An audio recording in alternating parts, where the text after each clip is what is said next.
The story begins with Ruri Aoki brushing her teeth on what should have been an ordinary morning. But when she glances into the mirror, she freezes. Two sharp horns are growing straight out of her head. She touches them from every angle, hoping they are fake, yet the hard texture makes one thing painfully clear. Ruri has somehow changed overnight. Still clutching her toothbrush, Ruri stares at her reflection in disbelief. The strange new horns are impossible to ignore, and after several stunned seconds, confusion finally bursts out of her. She demands to know what the heck is happening, even though there is no one in the bathroom who can answer her. With no explanation of her own, Ruri goes straight to the kitchen and calls for her mother. Her mom greets her as casually as ever, so Ruri points at her head and tells her to take a look. The sight earns an immediate yikes, but Ruri quickly shuts that reaction down and explains that the horns were already there when she woke up. Ruri's mother asks whether the horns grew while she was asleep, only for Ruri to point out that she obviously could not watch herself sleeping. After admitting that this is a fair point, her mom studies the situation and concludes that they really do look like horns. Ruri, increasingly irritated, asks why something like this would suddenly sprout from her perfectly normal head, but her mother seems far less alarmed than she is. After a suspicious pause, Ruri's mother suggests that the horns may come from the half of her daughter that is not human. Ruri can barely process that sentence before her mom calmly reveals that Ruri's father is not a human being at all. Apparently, he has horns too, which would explain why Ruri has inherited them.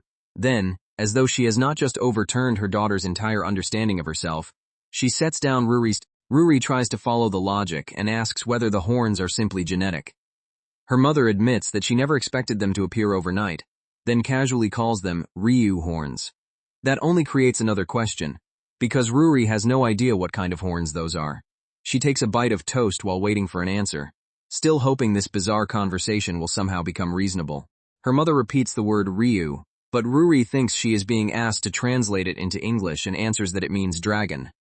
When her mother tells her to say it again, Ruri grows annoyed and insists she was not asking for an English vocabulary lesson. The misunderstanding ends, but the word itself leaves a much bigger problem hanging in the air. Ruri's mother finally states it plainly. Ruri is half human and half dragon because her father is a dragon. Ruri nearly chokes on her toast. At first, her mom laughs at the absurdity of the situation, then immediately clarifies that she is completely serious. She even admits that she had considered explaining the truth many times before, but could never find the right moment to tell her daughter. Before Ruri can recover from the revelation, her mother starts getting ready to leave early. She asks what Ruri plans to do about school and suggests staying home for obvious reasons. Ruri looks at the horns and decides they are strange, but not life-threatening, so she would rather treat the morning like any other day. Her mother accepts that answer with surprising ease, leaving Ruri to wonder why she is the only one panicking. Ruri hesitates at the last second and asks whether she should really go to school looking like this. Her mother assures her that it is fine and tells Ruri to call if she needs anything. As she rushes toward the door, Ruri asks one more time whether her father is truly a dragon. The answer is a simple, confident yes, and before Ruri can ask anything else, her mother is already gone. The front door slams shut, leaving Ruri alone with two horns and an unbelievable family secret. As she looks toward the entryway, she notices that her mother did not wear her usual shoes. The detail makes the hurried departure feel even more suspicious, but Ruri has no time to investigate it now.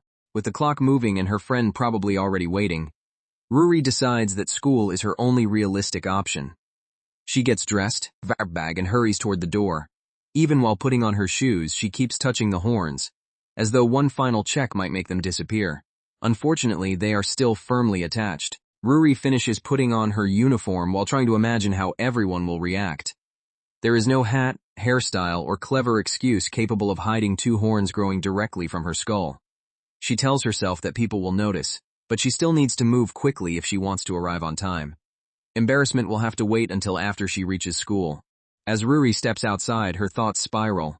Her mother says her father is a dragon, but dragons are supposed to be fictional monsters, not absent parents living somewhere in the real world.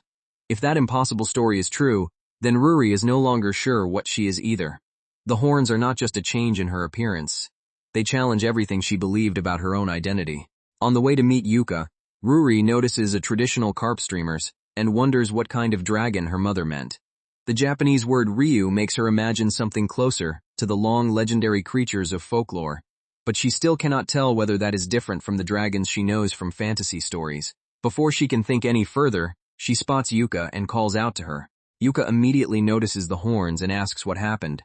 Ruri explains that she simply woke up like this, which is not exactly reassuring. Yuka then asks whether she feels sick or different, but Ruri avoids the deeper question and says she is probably fine. Rather than creating a scene on the sidewalk, Yuka smiles and suggests they get moving. During the ride to school, Yuka keeps studying the horns and remarks that they are literally sprouting from Ruri's head. Ruri reluctantly admits that, according to her mother, she may not be 100% human. The claim sounds so ridiculous that Yuka has to ask whether dragons actually exist. Ruri snaps that she does not know. Until this morning, she would have asked the exact same thing. Yuka wonders whether the horns are connected to some dramatic new look. But Ruri dismisses that theory immediately. When Yuka directly asks if Ruri herself is a dragon, Ruri explains that her father supposedly is one. Fascinated, Yuka reaches over and grabs a horn, arguing that it is now as a genuine part of her friend. Ruri tells her to stop groping it, even though neither of them can deny that the horns are real. They finally arrive at school, and Ruri can already feel other students staring. Yuka points out that she could have stayed home instead of walking into a building full of curious teenagers. Ruri admits that she considered it, but she refuses to turn the horns into an even bigger spectacle. Taking a breath, she enters the classroom and exchanges ordinary morning greetings, pretending this day can still be normal. That plan fails almost instantly. The moment Ruri reaches her seat, several classmates surround her and fire off questions about the horns. One boy calls them cool, while another loudly asks what happened to the horn girl. Ruri corrects him, tells the group to back off, and explains that the horns simply started growing out of her. Her classmates are fascinated, but Ruri is already exhausted by the attention. The homeroom teacher finally walks in and greets the class, bringing the noisy room to order. Ruri sits stiffly at her desk as everyone announces that they are present. She knows the horns have already become the center of attention, and now she has to explain them to an adult as well. Sure enough, the teacher asks Ruri to explain what is on her head. With the entire class listening, she gives the only honest answer she has. She woke up, and the horns were simply there. Some students react in disbelief, while others joke that she is making a bold fashion statement. The teacher ignores the teasing and checks whether she feels healthy otherwise. Ruri hesitantly says that she thinks she does. That answer is good enough for the teacher. He tells Ruri they can discuss the situation later, and asks her to speak up immediately if anything begins to feel wrong. Then he starts homeroom as though a half-dragon student has not just appeared in his classroom. Ruri is surprised by how calm and open-minded he seems, although his relaxed attitude also makes him look almost comically unconcerned. By second period break, Ruri realizes that the reaction has been far less dramatic than she feared. Neither the teacher nor the class is treating the horns like a disaster. Just as she starts to relax, however, a curious classmate leans over and asks what the horns feel like, and whether she can touch them. Ruri reluctantly gives permission, and the girl immediately reaches for one of the horns. She confirms that it really is growing from Ruri's head and calls the sensation both freaky and fascinating. Another student thinks the horns are cute, while someone else points out how hard and sharp they are, joking that Ruri could probably murder somebody with them. Ruri is not amused by that particular observation. The first touch opens the floodgates. More classmates crowd around, asking for their own turn and marveling that the horns are genuinely attached to her skull. Even students who were skeptical now admit that they are real. Ruri raises both hands defensively as people keep reaching toward her, realizing there may be no end to the unwanted inspection. The crowd grows until Ruri is surrounded on every side. Her classmates bombard her with questions about how the horns appeared, whether she is some kind of demi-human, and whether they can take pictures with her. One girl snaps a selfie before Ruri can properly object. Ruri warns them not to post anything online, but the excited students are already treating her like the day's biggest attraction. Hearing the commotion from across the room, the teacher turns back and asks what is going on. He finds half the class packed around Ruri, phones raised and faces pressed close to her horns. Ruri looks toward him as though he might rescue her from the chaos, while her classmates continue posing for pictures. Instead of breaking up the crowd immediately, the teacher steps closer to confirm the horns for himself. One student proudly announces that they are completely real, and the teacher remarks that he does not want to be left out of the excitement. By the time everyone finally backs away, Ruri slumps over her desk, utterly drained by the constant attention. At lunch, Yuka laughs when Ruri complains that she has been forced to talk to more classmates in one morning than she normally does in months. She argues that socializing might actually be good for Ruri now that they are in high school. Ruri rejects the idea and focuses on eating, but Yuka still offers her food and gently pushes her to stop shutting everyone out. Outside during lunch, Yuka asks whether anything else has changed besides the horns. Ruri says no, but the question makes her think. If her father is truly a dragon, the horns may only be the first feature she inherited. She starts imagining what other traits could appear and realizes that her mother never explained how much of her is human, or what might develop next. The worrying thought is interrupted by an uncomfortable tickle in Ruri's nose. She tells Yuka that all the attention may have made her sick, then suddenly sneezes into her sleeve. The moment seems ordinary, but the strange pressure building in her throat suggests that this is not a normal cold. Later, during literature class, Ruri is caught dozing behind her textbook. The teacher smacks the desk and orders her to pay attention, then bluntly asks why she is wearing a pair of horns. Embarrassed, Ruri explains that they are real and tries to find the correct page, while several classmates snicker at her messy hair and exhausted expression. Ruri stands and begins reading from the assigned passage. She struggles through the text, still tired from the morning's chaos, when another sneeze starts building. Her face tightens, her breathing catches, and she raises the book toward her mouth, hoping to suppress it without interrupting the class again. The pressure becomes impossible to hold back. Ruri sneezes sharply into the open book, expecting nothing more than an embarrassing noise. Instead, heat surges up from deep inside her chest, turning the harmless sneeze into the trigger for a completely new dragon ability. A violent burst of flame erupts from Ruri's mouth and blasts across the classroom. The fire engulfs the book in her hands and shoots past the students sitting in front of her, filling the room with smoke. For one frozen second, nobody understands what they have just witnessed. Ruri has breathed fire in the middle of class. Panic breaks out immediately. Students shout that Ruri just breathed fire, while the boy caught closest to the blast complains that his hair is burning. Ruri stands in shock with the charred book still smoking in her hands. The flames are far enough, but the burning pain in her throat tells her that the attack has injured her as well. Ruri's legs suddenly give way, and she collapses beside her desk. Yuka rushes forward to catch her, but even touching Ruri leaves soot and heat on her hand. As the class scrambles around them, Yuka asks whether she is all right. Ruri can barely answer, every breath feels wrong, and the room is beginning to blur. Blood spills from Ruri's mouth as she coughs and clutches her throat. She insists weakly that she is fine, but Yuka immediately calls out the obvious. She is clearly not fine at all. Ruri tries to breathe through the pain, yet the damage from forcing fire through an unprepared human throat is already overwhelming her. Ruri finally loses consciousness and falls flat on the classroom floor. Later, her mother races through the school hallways, apologizing for taking so long to arrive. Guided toward the room where Ruri has been taken, she prepares to examine the newest, and far more dangerous, sign that her daughter's dragon side is awakening. Ruri wakes in the school infirmary to find her mother finally standing in the doorway. Still weak and bandaged around the mouth, she asks what took so long. Her mother thanks the student who stayed with her, casually exchanges contact information, and then apologizes to Ruri for not arriving sooner after hearing that her daughter had suddenly shot fire from her mouth. Ruri asks whether she looks like she is doing all right, and the obvious answer is no. Her mother explains that Ruri does not have a fully developed dragon throat, so producing fire has badly burned her from the inside. After apologizing again, she tells the school staff that she will take Ruri home herself, ending the disastrous first day of Ruri's new life. On the way to the car, Ruri's mother asks whether the entire classroom went up in smoke. Ruri says the damage was limited, although the boy sitting in front of her had the back of his head scorched. Her mother calls that some harm with remarkable calm. Ruri, however, is done accepting vague answers and finally asks why nobody ever told her any of this could happen. Inside the car, Ruri confronts her mother for keeping her dragon heritage secret. She argues that she knew nothing about breathing fire and had no warning that a normal sneeze could become dangerous. Her mother says she never intended it to be a huge secret. Ruri had always looked completely human, so she assumed a special conversation was unnecessary. Ruri bitterly points to the horns that appeared without warning, proving how wrong that assumption was. Her mother admits that raising a child born from a human and a dragon is bizarre even by her standards. The horns and fire caught her off guard too, and she never found a natural way to explain that Ruri's father was a dragon.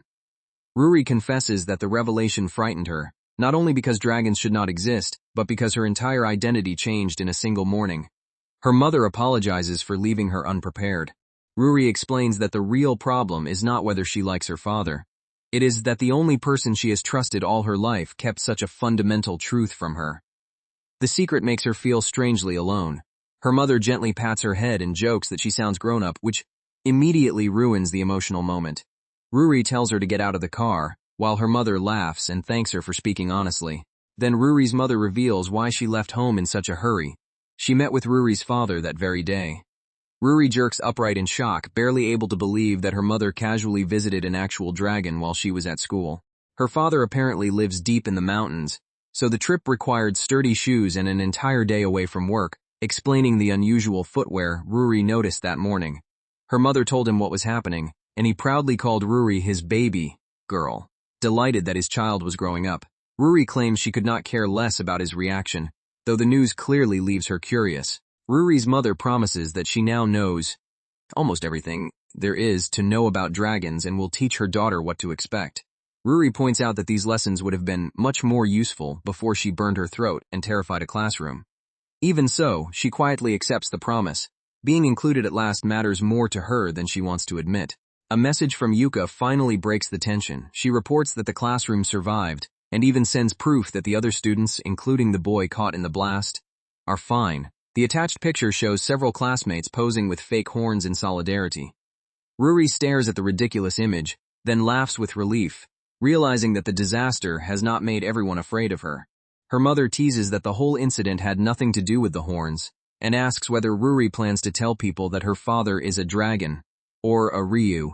Ruri says that is not an easy question, and asks how she is supposed to explain something she barely understands herself. Her mother suggests saving the discussion for dinner, then embarrasses Ruri with affectionate jokes about her little fangs. Back home, Ruri's mother returns with groceries, and cheerfully asks whether she is in the mood for curry. Ruri has already begun making a list of her known dragon traits. First the horns, then flame breath. Since the second ability burned her throat badly enough to knock her unconscious, she sarcastically asks whether that painful side effect should receive its own number. 2 days later, Ruri stands in an open field and tries to reproduce the fire on purpose. She opens her mouth, forces out a dramatic shout, and succeeds only in making herself look ridiculous. No flame appears, not even smoke. Her mother watches from a safe distance and tells her to keep trying. Attempt after attempt ends with nothing. Ruri grows frustrated and says she is sick of the entire exercise, but her mother warns that ignoring the ability will not make it disappear. If Ruri cannot learn to trigger the fire deliberately, another sneeze or random burst could injure someone without warning. Unfortunately, knowing the danger does not make the flame any easier to summon. Her mother refuses to let her return to school until the problem is under control. Ruri sits in the grass and complains, whilst her mother tells her to buckle down and figure out how to breathe fire safely. Since the classroom incident, however, there has not been a single spark. No matter what Ruri tries, the first explosive blast remains the only one she can produce. The morning before training, Ruri notices that the burns inside her mouth are already almost healed. Her mother explains that the rapid recovery is probably another inherited dragon ability, and suggests that dragon blood may be responsible. Ruri is relieved to be healing, but the discovery confirms that the changes are continuing, and she has no idea what trait will appear next. Ruri's mother asks whether any more fire has appeared since the classroom accident. Ruri says not even sneezing can trigger it now, and she would be perfectly happy if the ability never returned. Her mother does not share that relief. Because the flame is inherited, it will almost certainly surface again sooner or later, and failing to understand the trigger only makes the next outburst more dangerous. That uncertainty brings them back to the present training session. Their first task is figuring out what makes the fire appear, but Ruri is completely overforcing useless shouts into the air. She wonders whether her body has simply run out of fuel. Her mother uses the lack of progress as a perfect excuse to pause the experiment and announces a lunch break. They spread out a picnic beneath the clear sky, and Ruri asks why her mother suddenly wanted to eat outdoors. Her mother says everyone needs to relax occasionally, especially in weather this good. Ruri admits she cannot relax while remembering the pain and blood from her first flame. She asks whether her father offered any useful advice about controlling fire, but the supposed dragon expert apparently provided almost nothing practical. Ruri's mother recalls the conversation with her father. He claimed it was natural that Ruri would not control a new ability immediately, especially because nobody can predict exactly which traits she inherited. According to him, if one of his abilities appears, Ruri's body will eventually learn to produce and regulate it in its own way. His final advice was simply to leave her alone and trust the process, an answer far too casual for the people who might be standing near the next explosion. The explanation reminds Ruri's mother why she became angry with him. Dragons apparently release dangerous explosive discharges without considering how badly they affect nearby humans. Tired of his careless attitude, she admits that she physically knocked some sense into him. Ruri is startled to learn that her mother can intimidate a dragon, then cautiously asks what kind of creature her father really is. Her mother offers the simplest solution. Ruri could meet him herself. Ruri immediately refuses, imagining an unpredictable monster waiting in the mountains. Her mother laughs and says that although he looks monstrous on the outside, his mind is not very different from a person's. That may be why Ruri herself appears mostly human. Ruri glances at her horns and remains unconvinced by the word mostly. In the middle of the conversation, heat suddenly rises through Ruri's chest and throat. She stiffens, recognizes the strange sensation, and warns that the fire is about to come. For the first time since the accident, the ability is activating without a sneeze. Ruri turns away from her mother and braces herself. A powerful stream of flame erupts across the open field, far larger and cleaner than the accidental burst at school. The blast proves that her dragon fire was never gone. It was only waiting for her body to become ready. The flames continue long enough to scorch the air in front of her before finally dying out. Ruri remains frozen with smoke drifting from her mouth, stunned by the sheer force she produced. Unlike the classroom incident, there are no desks, books, or classmates in the path, making the empty field the safest possible place for this breakthrough. Her mother celebrates the successful blast, calling it a big, clean shot. Ruri is relieved that the fire finally appeared, but immediately asks why it came out now after so many failed attempts. Before she can analyze the trigger, her mother stops her and checks whether the attack caused the same terrible pain as before. This time Ruri's throat does not hurt at all. Her mother concludes that it has adapted since the first accident, when a human-like airway was suddenly forced to carry dragon fire. She praises the flame as top quality and predicts that the random misfires should largely stop, although perfect control will still take practice. Ruri notices something else. Instead of feeling exhausted, she feels strangely refreshed. With the immediate danger reduced, the training session comes to an end. Ruri's mother decides they can move on to the next part of understanding her changing body. For Ruri, that means another round of errands devoted entirely to the fact that she is no longer an ordinary human girl. Their next stop is a clinic run by one of her mother's friends. The doctor apparently has some previous experience with dragons and examines Ruri for damage left by the fire.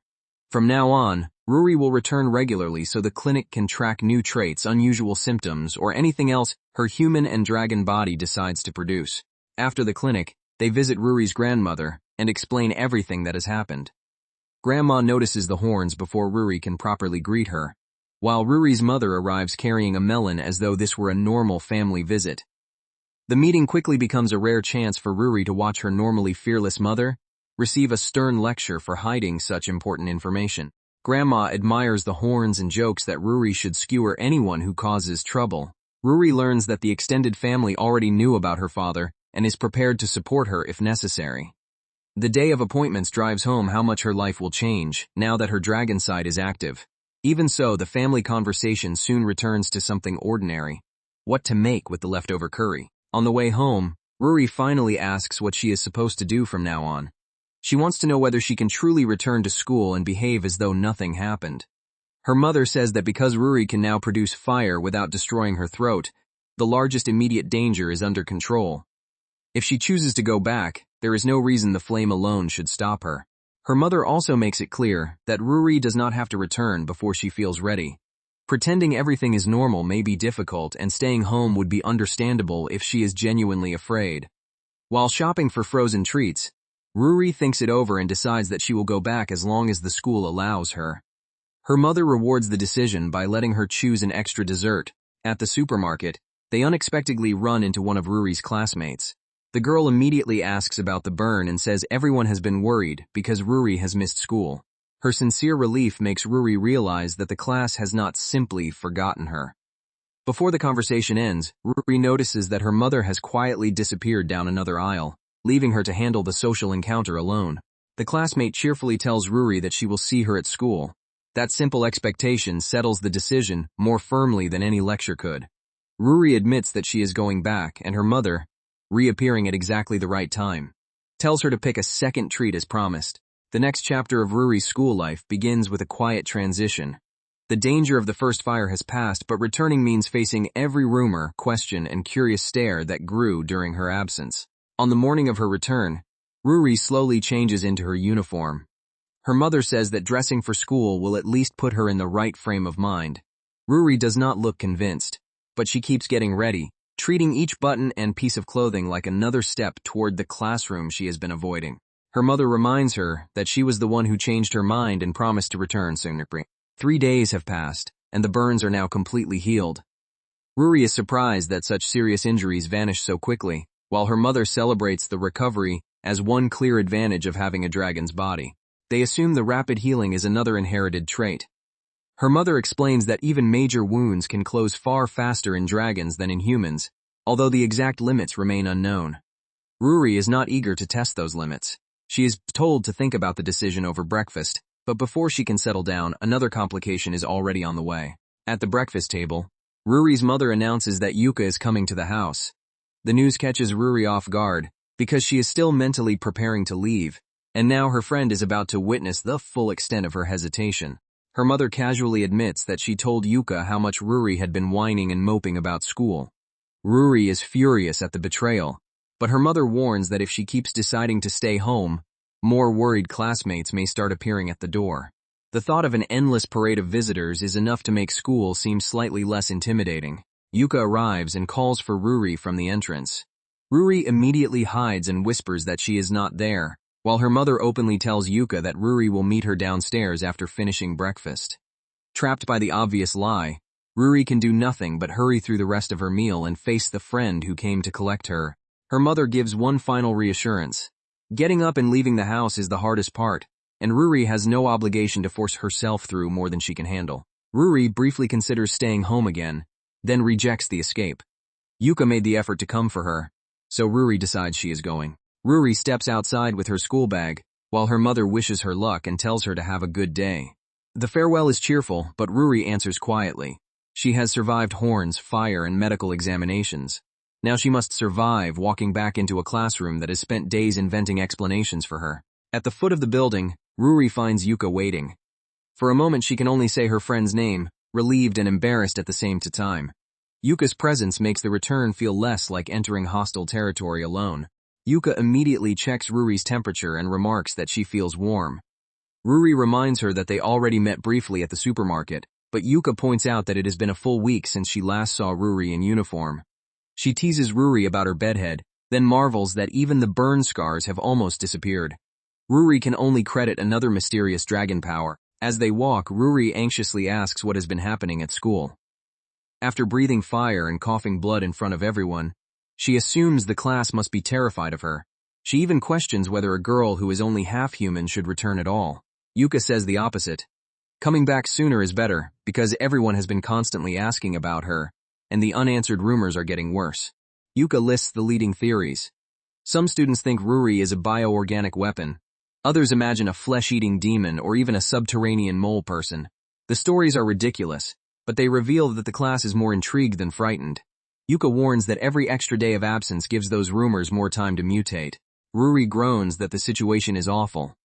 The moment they approach the classroom, one of the boys calls her a bioorganic weapon and jokes that she should use the title before she loses it. Ruri immediately tells him never to call her that again, confirming that the rumors have already escaped Yuka's summary and become everyday teasing. Another classmate tells Ruri to lighten up and notices that her hair is shorter after the accident. The boys ask whether she is actually coming inside, or plans to remain in the doorway.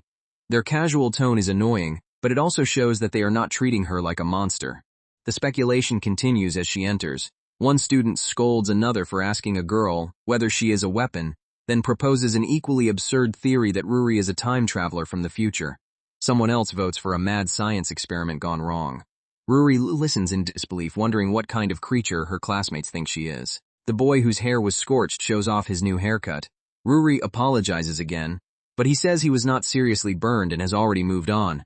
More importantly, he asks whether she is feeling better after coughing up so much blood. Once Ruri confirms that she is all right, the group asks her to explain what actually happened. The classmates admit they have been making bets and desperately want to know which theory is correct. Their curiosity has become so intense that one boy jokes he can barely sleep, except perfectly well at night. Tired of the nonsense, Ruri finally gives them the truth. She is not a weapon, demon, or experiment. According to her mother, she is actually a dragon. The room erupts with excitement rather than fear. Ruri clarifies that she is a mixed-species child and that her father is the dragon, while her mother is human.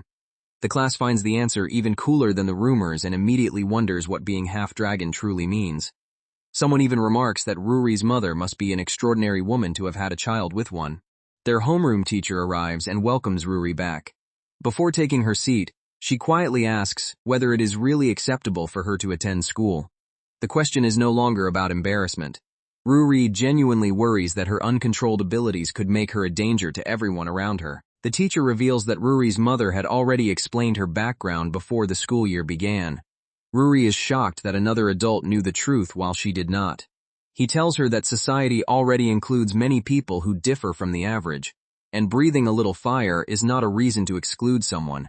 The world is full of unusual individuals, and the proper response is to learn how to live together. With that reassurance, the teacher tells Ruri to get along with her classmates and begins homeroom a little early. The class returns to its routine, proving that Ruri's return does not require a dramatic ceremony. She is simply back in her seat, horns and all. Normal school life brings an immediate problem. Ruri has fallen badly behind. Yuka points out that she missed several days of lessons, and Ruri admits she has no idea how to catch up. Dragon healing may repair her body, but it cannot restore the material she never studied. Ruri asks Yuka for help, but Yuka says keeping up already uses every brain cell she has. She suggests asking someone smarter such as Yoshioka, who sits nearby and often tries to talk to Ruri. Ruri refuses because they are not close and admits that speaking to boys is difficult for her. Yuka bluntly tells her that this is exactly why she needs more options. Yuka recommends Eri Kashiro, the energetic girl with two differently colored pigtails who sits beside Ruri. Ruri calls high-energy people frightening, and Yuka accuses her of judging Kashifro without even remembering her name. In the end, Yuka hands over her own notebook as temporary help and calls Ruri hopeless, forcing her friend to survive the next few lessons with borrowed notes. Yuka's notebook turns out to be far less helpful than Ruri hoped. The formulas and lesson summaries still look like an alien language, and she cannot believe that missing 1 week has left her this far behind. As if becoming a dragon were not enough, she now feels like Urashima Taro returning to a world that moved on without her. Eri Kashiro notices Ruri struggling and immediately offers to tutor her. She says catching up after an entire week away is no big deal because she can explain everything. Ruri's pride makes her reject the offer, insisting that she will somehow solve the problem alone. Even she does not sound convinced. Yuka watches Ruri spiral and laughs at the predictable result of her stubbornness. She tells Ruri that refusing help is pointless when she is already overwhelmed, then makes the insult worse by saying Ruri is even dumber than she is. Ruri tells her to shut up, but the mockery finally pushes her toward accepting assistance. Kashiro begins reconstructing the missing lessons step by step. She reviews cosine, points out where the class stopped the previous day, and summarizes the key ideas without making Ruri feel lost. What looked like an impossible wall starts to become manageable once someone explains it in ordinary language. Within a short time, Kashiro announces that Ruri is completely caught up and checks whether she followed everything. Ruri can only stare at her in amazement and asks whether Kashiro is secretly a genius. Kashiro calmly wonders why she does not look like one, exposing another assumption Ruri made based entirely on appearance. Ruri awkwardly admits that Kashiro's dyed pigtails and loud style made her expect a shallow, poor student. Kashiro calls the judgment mean and says she also finds Ruri difficult, especially the way she glares and decides what people are like at first sight. Still, Ruri points out that Kashiro helped her anyway, creating the first honest opening between them. Kashiro explains that not understanding someone does not mean she has to dislike them. She talks to people because friendly conversation may lower the invisible walls between them, and even when it does not, being on decent terms is better than becoming enemies. Since their seats are next to each other, she would rather learn who Ruri really is than keep guessing from a distance. Then Kashiro ruins the serious atmosphere by squealing over how cute Ruri's horns are. She proposes an after-school study session, noting that Ruri does not belong to a club or sports team. The timing is perfect, because Starbucks has released a new drink, giving them a place to study and a very enthusiastic reason for Kashiro to go. Ruri immediately looks to Yuka for rescue. Kashiro asks whether she has something against Starbucks, while Yuka declares that studying there is prime high school girl behavior. Unfortunately, Yuka has a committee meeting and cannot accompany them. With her only lifeline unavailable, Ruri realizes the Starbucks trip is actually happening. Ruri finally confesses that Starbucks frightens her. The last time she entered, everyone seemed impossibly cool, working on laptops and tablets while she felt like an intruder disturbing a serious space. She begs Yuka to join the study session, remembering that Yuka once told her to try a frappuccino. Yuka still cannot come, leaving Ruri to face the intimidating cafe with people she barely knows. Kashiro refuses to let Ruri escape. She drags her along and tells her to stop overthinking because, deep down, Ruri obviously wants to try the drink. Ruri protests, but the energetic girl keeps moving until the supposedly terrifying Starbucks is directly in front of them. Inside, Kashiro waves Ruri over and introduces the other girls. Ruri recognizes one from a picture but struggles with the names until Makura cheerfully introduces herself. With introductions finished, the group heads to the counter to order, giving Ruri no time to retreat. The girls help Ruri navigate the menu and encourage her to choose whatever she wants. Once the orders are placed, they carry the drinks to a table and settle in. The cafe that once felt like forbidden territory now begins to look like an ordinary place where classmates can talk and study. Ruri hesitates when her drink arrives, staring at it as though there might still be a hidden rule she has broken. Nothing happens. Nobody judges her. No one asks her to leave.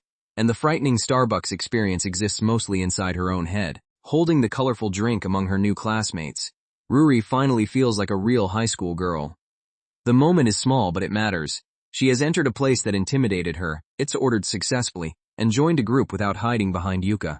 By the end of the session, Ruri admits that she genuinely needed the academic help and never expected studying to be fun. Kashiro says they covered too many subjects at once, while another girl jokes that math makes Ruri's eyes glaze over. Although Ruri feels she contributed nothing, the others treat the afternoon as a success. Before everyone leaves, Ruri asks whether they are truly not afraid of her. She points out that she is a fire-breathing dragon sitting among them as though everything is normal, even though another unknown ability could appear at any time. The school has acted surprisingly casual, but Ruri cannot stop wondering what people really think when they look at her. The girls answer honestly. The situation is a little scary, and they do not fully understand what Ruri's mother or the word dragon means.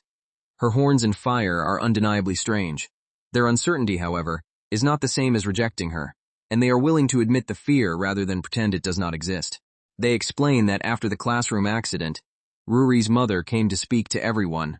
She bowed deeply, apologized, and promised that the family would address the fire-breathing problem during Ruri's time away.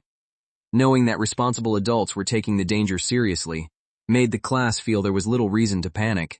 Kashiro adds that Ruri must be frightened too, since she is discovering these changes at the same time as everyone else. She tells Ruri not to become antisocial, simply because she worries about their opinions. Ruri returned only after gaining control of the fire, and that effort is enough. The reassurance becomes a little too affectionate, forcing Ruri to demand some personal space. As the girls prepare to leave, Ruri realizes how decent they all are. Something she never would have learned without putting herself into an uncomfortable situation. She also recognizes her mother's invisible work behind the scenes. Although Ruri demanded no more secrets, her mother has still been quietly arranging support so people will understand and accept her. The study outing closes on a calm note, marking the point where Ruri's strange new life begins to blend with ordinary friendships. The horns remain unusual, but they no longer prevent her from sharing an afternoon with classmates. When Ruri gets home late, her mother immediately asks whether she enjoyed studying. Ruri answers, then turns the conversation toward a more important issue. Why did the teacher already know she was half dragon? Her mother admits she informed the school before the year began as a precaution, that just in case, preparation proved necessary the moment Ruri breathed fire in class. The interrogation pauses when Ruri discovers that dinner is takoyaki. Her mother tells her to shower first, proudly showing off the cooking skills she picked up in Osaka. The ordinary excitement of making food together softens Ruri's irritation, and her mother even offers to teach her how to prepare it next time. Ruri bites into a piece before it has cooled and immediately burns her tongue. Her mother laughs at the irony. Ruri can breathe fire, yet her tongue cannot handle hot takoyaki. Once the teasing settles, she asks how school went, giving Ruri a chance to describe the bizarre welcome she received. Ruri explains that her classmates spent the week betting on whether she was a weapon, monster, or other inhuman creature. Her mother concludes that high school students are a strange breed of their own. Ruri says they seem more excited than frightened, and perhaps care a little beneath all the jokes. When asked whether the day was difficult, she admits she did not hate it. Her mother reminds Ruri that anxiety about identity, friendship, and other people's opinions is not uniquely dragon-related. Ordinary humans struggle with the same feelings throughout their lives. Even as a half-dragon, Ruri is still Ruri, and the changes do not erase the person she has always been.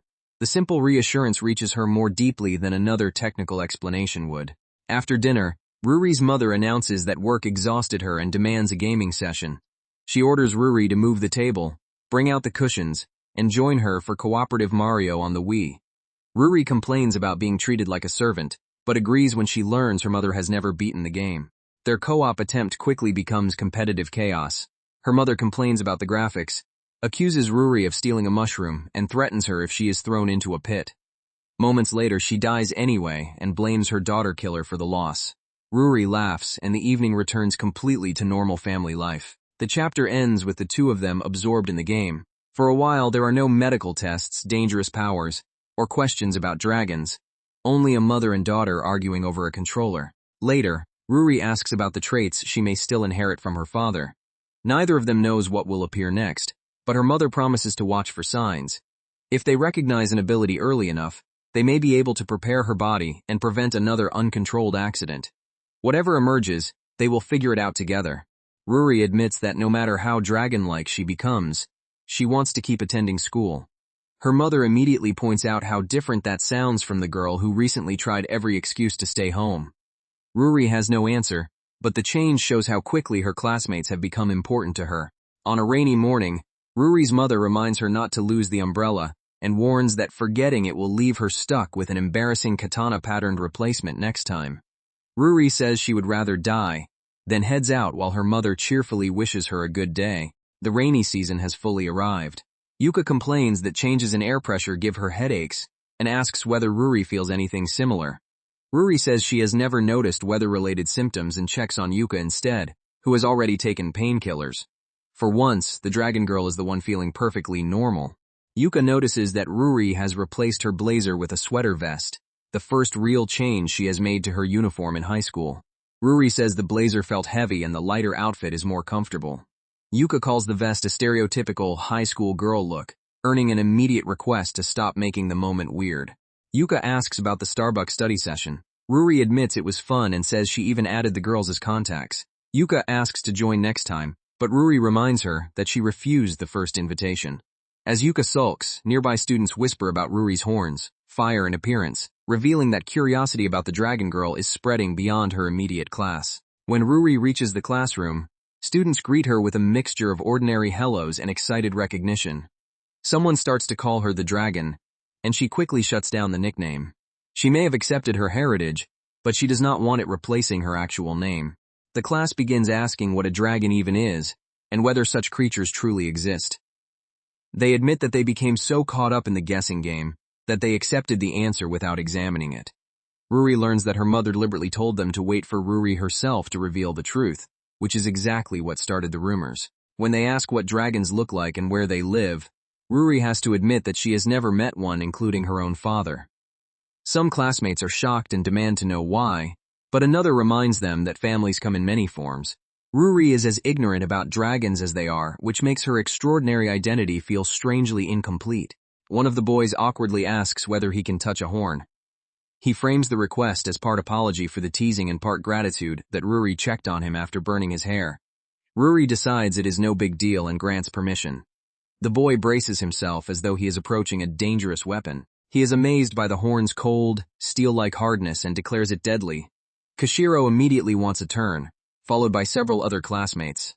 What began as one polite request becomes another horn-touching line, with students arguing over whose turn should come next, while Ruri sits trapped in the center. Ruri finally gives up resisting and tells the next person to go ahead. Hands reach toward both horns as the curious crowd closes in again, transforming her desk into an unofficial dragon exhibit. From nearby, Yuka and Kashiro watch Ruri become unexpectedly popular. Yuka explains that Ruri has always been likable once she lowers the wall she keeps around herself, and it is nice to see more classmates discover that side. Still, the unrestricted horn touching is getting out of control, so they decide Ruri needs both rescuing and a little more self-awareness. At lunch, the conversation shifts to whether horns count as exposed skin and what Ruri actually eats. Yuka criticizes her tiny appetite, saying she pecks at food like a bird.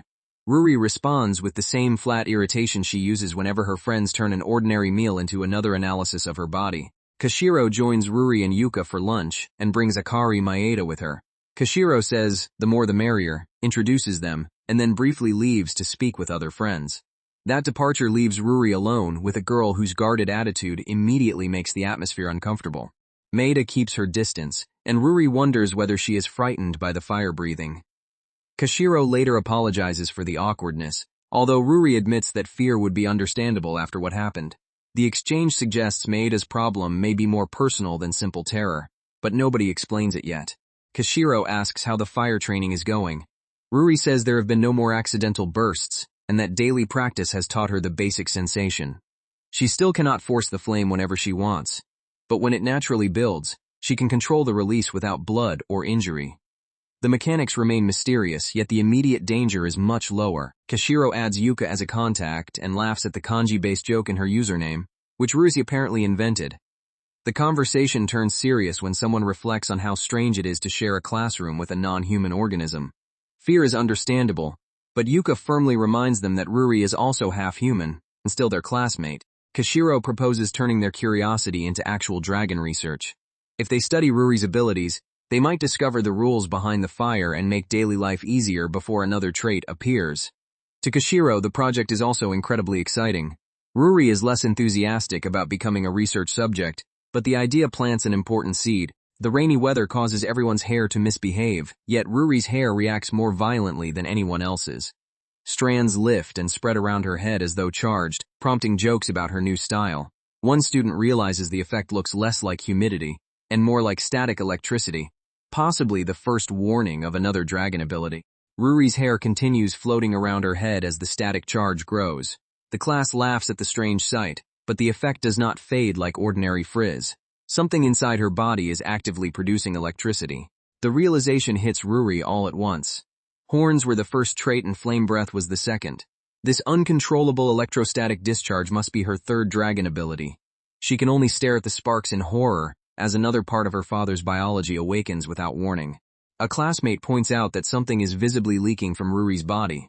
She snaps that she already noticed, then asks whether the flickering lights around her are actual sparks. Small arcs continue jumping from her hair and uniform, confirming that the problem is more than a harmless bad hair day. The electrical discharge intensifies in the middle of class.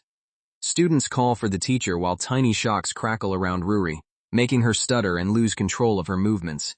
Even her vision seems to distort as the current passes through her body, and nobody knows whether touching her would help or make things worse. Just as suddenly as it began, the electricity settles down on its own. The sparks disappear, leaving Ruri shaken and confused. Her classmates ask whether she is all right, but she cannot explain what triggered the event or why it stopped. The teacher apologizes for the disruption and tells Ruri to visit the nurse after class as a precaution. Then the lesson resumes almost immediately, which feels absurd after everyone just watched her become electrified. Classmates check on her and joke about another shocking surprise, while Ruri quietly assumes this is more unexplained dragon nonsense. The comments grow more dramatic. Someone says Ruri is barely human anymore, while another imagines her fighting crime with superpowers. Ruri admits she knows nothing and wishes somebody had warned her. Since the only likely source of answers is her mother, she reaches for her phone and desperately waits for the call to connect. Ruri explains that her body suddenly shot off electric sparks and painful little shocks. Her mother becomes serious the moment she hears the word electricity. Yuka joins the call on speaker and confirms that she witnessed the entire event, helping prove that Ruri is not exaggerating another bizarre symptom. After thinking for a moment, Ruri's mother says she probably knows which dragon trait is responsible.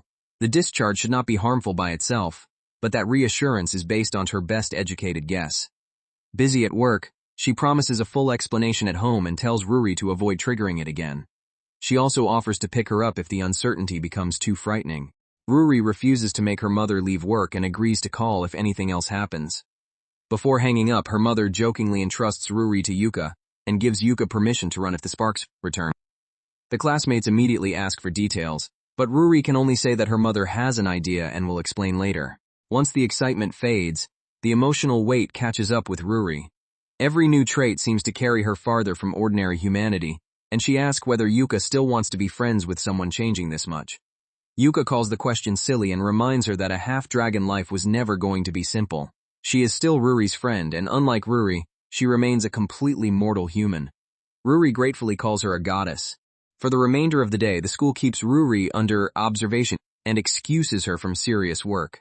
She is told to rest, avoid unnecessary strain, and report any new sensation immediately. With no studying to distract her, she spends the quiet hours wondering what the next electrical episode will do. When classes end, Ruri tries to leave quickly, but the teacher calls her back. He has one more ordinary school responsibility for her before she can escape the building. Because one of the assigned students is absent, the teacher asks Ruri to help with classroom cleanup. The other helper is Maeda, the same girl who avoided her at lunch. Everyone notices the awkward pairing, and someone jokes that Ruri's horns made her impossible to overlook when the teacher needed a volunteer. As they begin cleaning, Ruri learns that Maeda was supposed to work with the frequently absent Kanao. Maeda answers questions with silence and refuses to look at her. Ruri tries casual conversation, only to feel herself being deliberately frozen out. Ruri finally confronts Maeda directly. She asks whether Maeda has something against her, and mentions the way she fled during lunch. If the problem is connected to the horns, the fire, or something Ruri unknowingly did, she wants Maeda to say it. Ruri cannot correct an issue that nobody will explain. Maeda gives only one blunt answer. She wants Ruri to stop talking to her. The rejection ends the conversation and leaves the reason completely unclear. The two girls finish their work in uncomfortable silence while rain beats against the school. Ruri's attempt to be direct has produced no understanding, only a thicker wall between them. Ruri returns home soaked through. Her mother asks whether everything went well after their phone call and suggests a hot shower, but Ruri says she will change first. The failed conversation with Maeda is still bothering her, though the more urgent discussion about electricity cannot be avoided. Her mother offers milk and asks Ruri to sit down.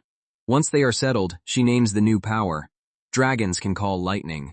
Ruri sarcastically asks what mutant blessings she has received this time, only to learn that the harmless-looking static may be the beginning of something far more dangerous. The idea of actual lightning hangs over the room. A few sparks were frightening enough. A full dragon discharge could be catastrophic, especially inside a school or apartment building. The next morning, Ruri oversleeps and has to rush. Her mother prepares breakfast while ordering her to wash up and get ready. Even though the day is devoted to controlling a dangerous power, Ruri refuses to leave without food. Because it is the weekend, they pack for a full day away from home. Her mother checks supplies, warns Ruri not to turn off her brain just because there is no school, and promises to stop at the corner store. Ruri requests cold tea, and the two set off with her mother treating the dangerous experiment like a cheerful family outing. Bright weather inspires another picnic suggestion, but Ruri says she is not hungry yet. Their easy conversation ends when a new sensation hits at the worst possible time. Her mother abruptly stops the car, tells Ruri to get out for a moment, and orders her to stay out of sight while the electrical pressure passes. The scene connects back to their discussion the previous night. After horns and fire, Ruri thought little could surprise her, but her mother warned that the static was probably connected to a much larger inherited trait. This new development proves the warning was justified. Ruri asks whether she might truly call lightning. Her mother explains that traits are biological forces written into dragon genes, and Ruri's abilities appear to be in a temporary frenzy as they awaken. The phrase sounds impressive until her mother points out the obvious danger. An unprompted lightning bolt would be far worse than the classroom fire. They decide to do whatever is necessary to keep the lightning contained. The plan will take an entire day, so Ruri is told to sleep properly and skip school again if needed. She hates missing class after finally returning, but her mother jokes that the soaked, sneezy girl could use a long bath before anything else. Her mother had already predicted the problem and prepared a hot bath. Restoring Ruri's strength is step 1, because exhaustion may make the unstable traits harder to manage. Once she has recovered, the story returns to their present trip and the practical measures waiting for her. The first measure is surprisingly ordinary, an antistatic wristband bought online. Her mother hopes it will prevent unwanted zaps because the current power resembles an oversized static shock. Ruri is almost disappointed that the anti-zap bracelet is not specialized dragon equipment, but she puts it on anyway. The band is only temporary. Ruri will still need to remove it occasionally and release the stored electricity rather than suppressing it forever. Her mother complains that dragons cannot be taken anywhere without trouble, then cheerfully gets back on the road with tea in hand. Ruri still has no idea where they are going. They arrive at a crowded sports facility and register at the front desk. Ruri demands to know why this place is relevant to lightning, while her mother insists on handling the check-in first. The weekend crowd makes the supposedly controlled experiment feel even less private. Her mother finally reveals the plan. Vigorous exercise. Sweating and increasing circulation may help both the electrical buildup and Ruri's inconsistent fire control. Since her traits appear when her body reaches certain states, physical activity offers a safe way to study those conditions. The theory comes down to blood flow. Her mother believes the amount and speed of blood moving through Ruri's body influence when the dragon functions activate. Exercise will raise that flow in a controlled environment. Ruri suspects the scientific explanation is partly an excuse for her mother to have fun. They begin competing, and Ruri quickly learns that her mother is absurdly athletic. Even after calling herself creaky and old, she overwhelms Ruri and demands more effort. Ruri is too exhausted to understand where those skills came from. The next game is basketball, where her mother pressures her to shoot and asks whether she is even trying to score. Ruri's frustration rises with every miss, but so does her heart rate, the exact response the experiment is meant to provoke. Her mother wins decisively and celebrates a 10-0 score. She apologizes for going too hard and suggests another activity, only to dominate that as well. Ruri refuses to quit and challenges her to keep going, determined to earn at least one victory. Competition takes over. Ruri cannot understand how her mother is good at everything and refuses to be stomped without fighting back. The more irritated she becomes, the harder she pushes herself, giving her body an intense workout without thinking about the medical purpose. Despite the humiliation, Ruri realizes she is having fun and has not seen this playful side of her mother in a long time. The facility could also be enjoyable with classmates someday.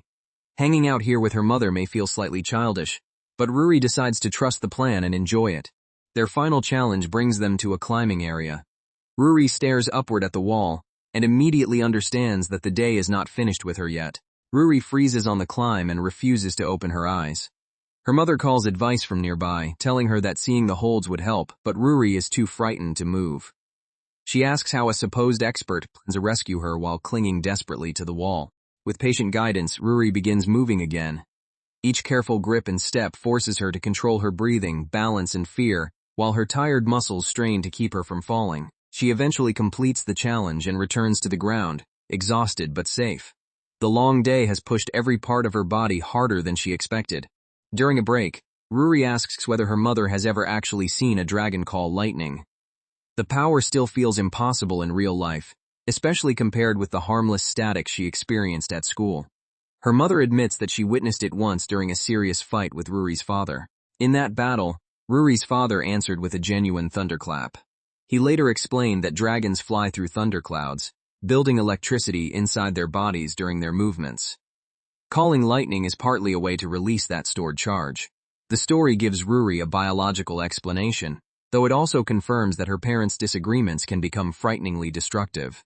Her mother does not fully understand how dragon bodies store electricity, but too much buildup is dangerous. Ruri's first accidental discharge was useful because it released some pressure and confirmed that she inherited the trait. However, if the random sparks stop before she learns to vent the charge deliberately, the accumulation could damage her body or become something worse. The worst possibility is an actual lightning bolt. Her mother admits she does not know exactly how a human-dragon hybrid will respond, because Ruri is the first case of her kind. Exercise may not solve everything, but it lets them observe the body under stress while gradually learning what activates each trait. Ruri must allow her body to reveal what it can do, because these abilities are now part of her for life. Then her mother mentions that dragons possess 9 major traits in total.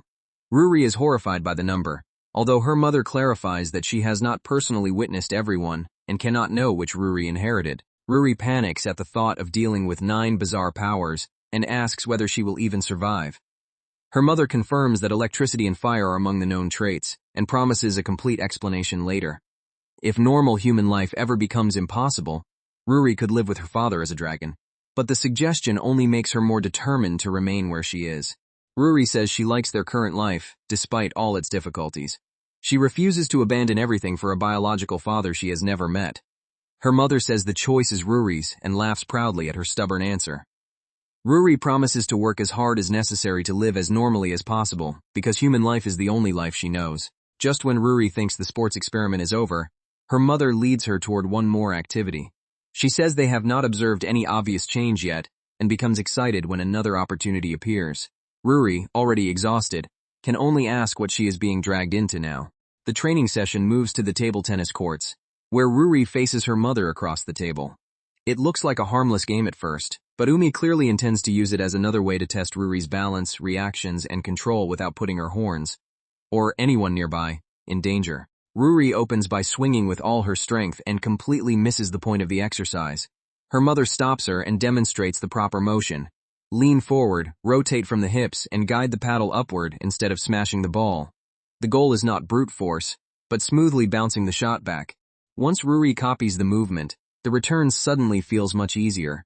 Her mother teases that even she can manage something this simple, which immediately sparks Ruri's competitive side. At least table tennis gives her one advantage. She does not have to worry about her horns getting in the way, so she calls for another try. The second attempt turns into a real rally. Ruri keeps her eyes on the ball, finds the rhythm surprisingly fast, and begins returning shot after shot. Her mother proudly jokes that the talent must run in the family, but Ruri tells her to stop talking because the distraction is throwing her off. Laughing, they settle into a steady back-and-forth exchange. Between rallies, Ruri finally asks why they came all the way to the sports center when there were plenty of easier ways to exercise. Umi admits that training was only part of the reason. Her work schedule rarely leaves them time together, and she simply wanted a chance to hang out with her daughter like this. Umi apologizes for being absent so often, while Ruri brushes it off and says studying is simply her mother's hobby. Their fierce rally continues, drawing attention from other students nearby. The spectators first notice how hard the two are playing, then recognize Ruri by the unmistakable horns rising from her head. A pair of classmates hurry closer for a better look, surprised to find Ruri at the sports complex. She and her mother are too focused on the rally to notice them immediately, trading sharp returns while loudly arguing over who is falling behind. What began as casual practice has turned into a full family competition. Then Ruri's hands begin tingling, heat spreads through her body, and her horns start glowing. Umi recognizes the signs at once. Ruri's father looked the same before calling down lightning. Realizing this may be the dangerous buildup they feared, she decides they need an open rooftop before the stored power erupts. Umi rushes Ruri outside and scans for a clear area with nobody nearby. As the pressure continues to rise, she orders Ruri to tear off the anti-static bracelet that has been suppressing the charge. Ruri panics at the thought of how large the discharge might be, but there is no longer time to hesitate. The instant the bracelet comes free, a sharp burst of electricity erupts from Ruri. Light flashes across the rooftop as the built-up charge finally escapes her body. For one terrifying second, both mother and daughter brace for the kind of lightning strike that could devastate the entire area. Instead of a massive bolt from the sky, Ruri produces only a human-sized electrical blast. She is furious that her mother let her expect something apocalyptic, while Umi laughs in relief and explains that even Ruri's father summoned true lightning only once every few years. More importantly, the painful pressure inside Ruri has finally disappeared. With the immediate danger over, Umi tells Ruri that the electricity is now hers to control and may even become useful someday. They jokingly consider for a humane self-defense stun, though Ruri quickly warns her mother not to get carried away. One serious question remains. Was that discharge enough to end the strange dragon frenzy? Umi cannot promise anything. She only heard about a dragon's unstable growth period secondhand, and has never raised a human dragon child before. Ruri asks whether her mother will stop her if she ever starts destroying the town, and Umi promises to research the condition properly. Living a normal life, they realize, will require constant work. Ruri decides there is no point mourning the traits she was born with. If the electricity is part of her now, she may as well find a good use for it. Umi approves of that practical attitude, even if her encouragement remains frustratingly vague, and the two leave the rooftop as their reserved training time comes to an end. Just as they return downstairs, Umi receives an urgent work call and steps away. Left alone, Ruri looks around for a way to kill time and notices the arcade area. But the day's dragon training has drained her completely. Rather than play, she slumps down and starts wishing for a place to take a nap. Two students suddenly recognize her, reasoning that there cannot be many girls wandering around with horns. Ruri stares blankly until they realize she does not remember them at all. Since they have barely spoken before, they laugh off the awkwardness, though one of them admits he was seconds away from feeling personally offended.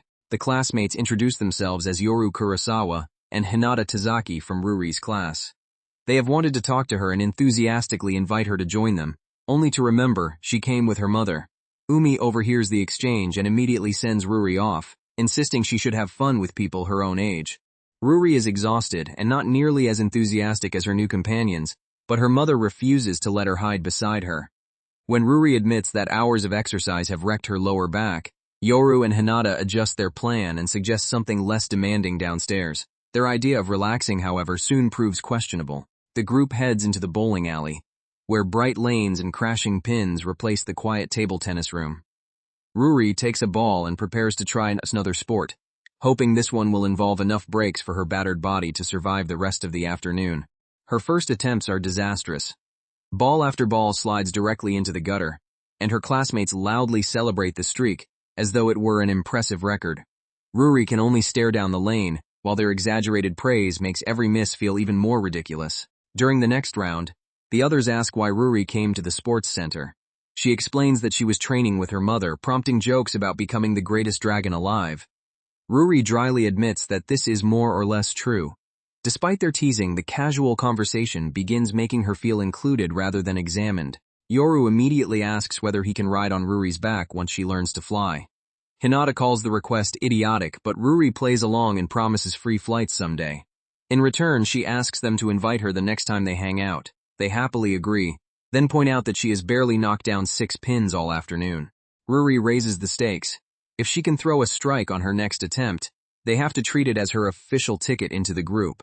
Her classmates accept the challenge without hesitation, turning one ordinary bowling throw into a dramatic test of pride, friendship, and Ruri's rapidly fading strength. By the end of the outing, Ruri is completely spent. Whether or not the challenge went as planned, her body feels broken from table tennis, electrical discharge, and bowling. She lies still, realizing that a dragon's growing power does not come with unlimited stamina. The day winds down in exhausted silence. Ruri barely has the energy to move as she waits for her mother, but beneath the fatigue she has gained something valuable, a safer understanding of her electricity and 2 classmates who now feel a little less like strangers. The next school morning, Yuka immediately notices that Ruri is not wearing her usual vest. Ruri explains that she will need a replacement because the old one no longer works properly with her horns. What sounds like a supernatural transformation has created an unexpectedly ordinary problem, a full-scale fashion disaster. Yuka then presses Ruri about the frightening incident from the previous week and asks what her mother discovered.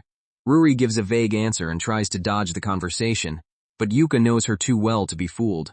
She keeps pushing until Ruri finally admits there is more to the story. Ruri explains that her mother is less worried about the electricity itself now, but the actual discharge was intense enough to resemble a small, natural disaster. The memory still unsettles her, and she decides they probably should not announce every detail to the class before they understand what she can really do.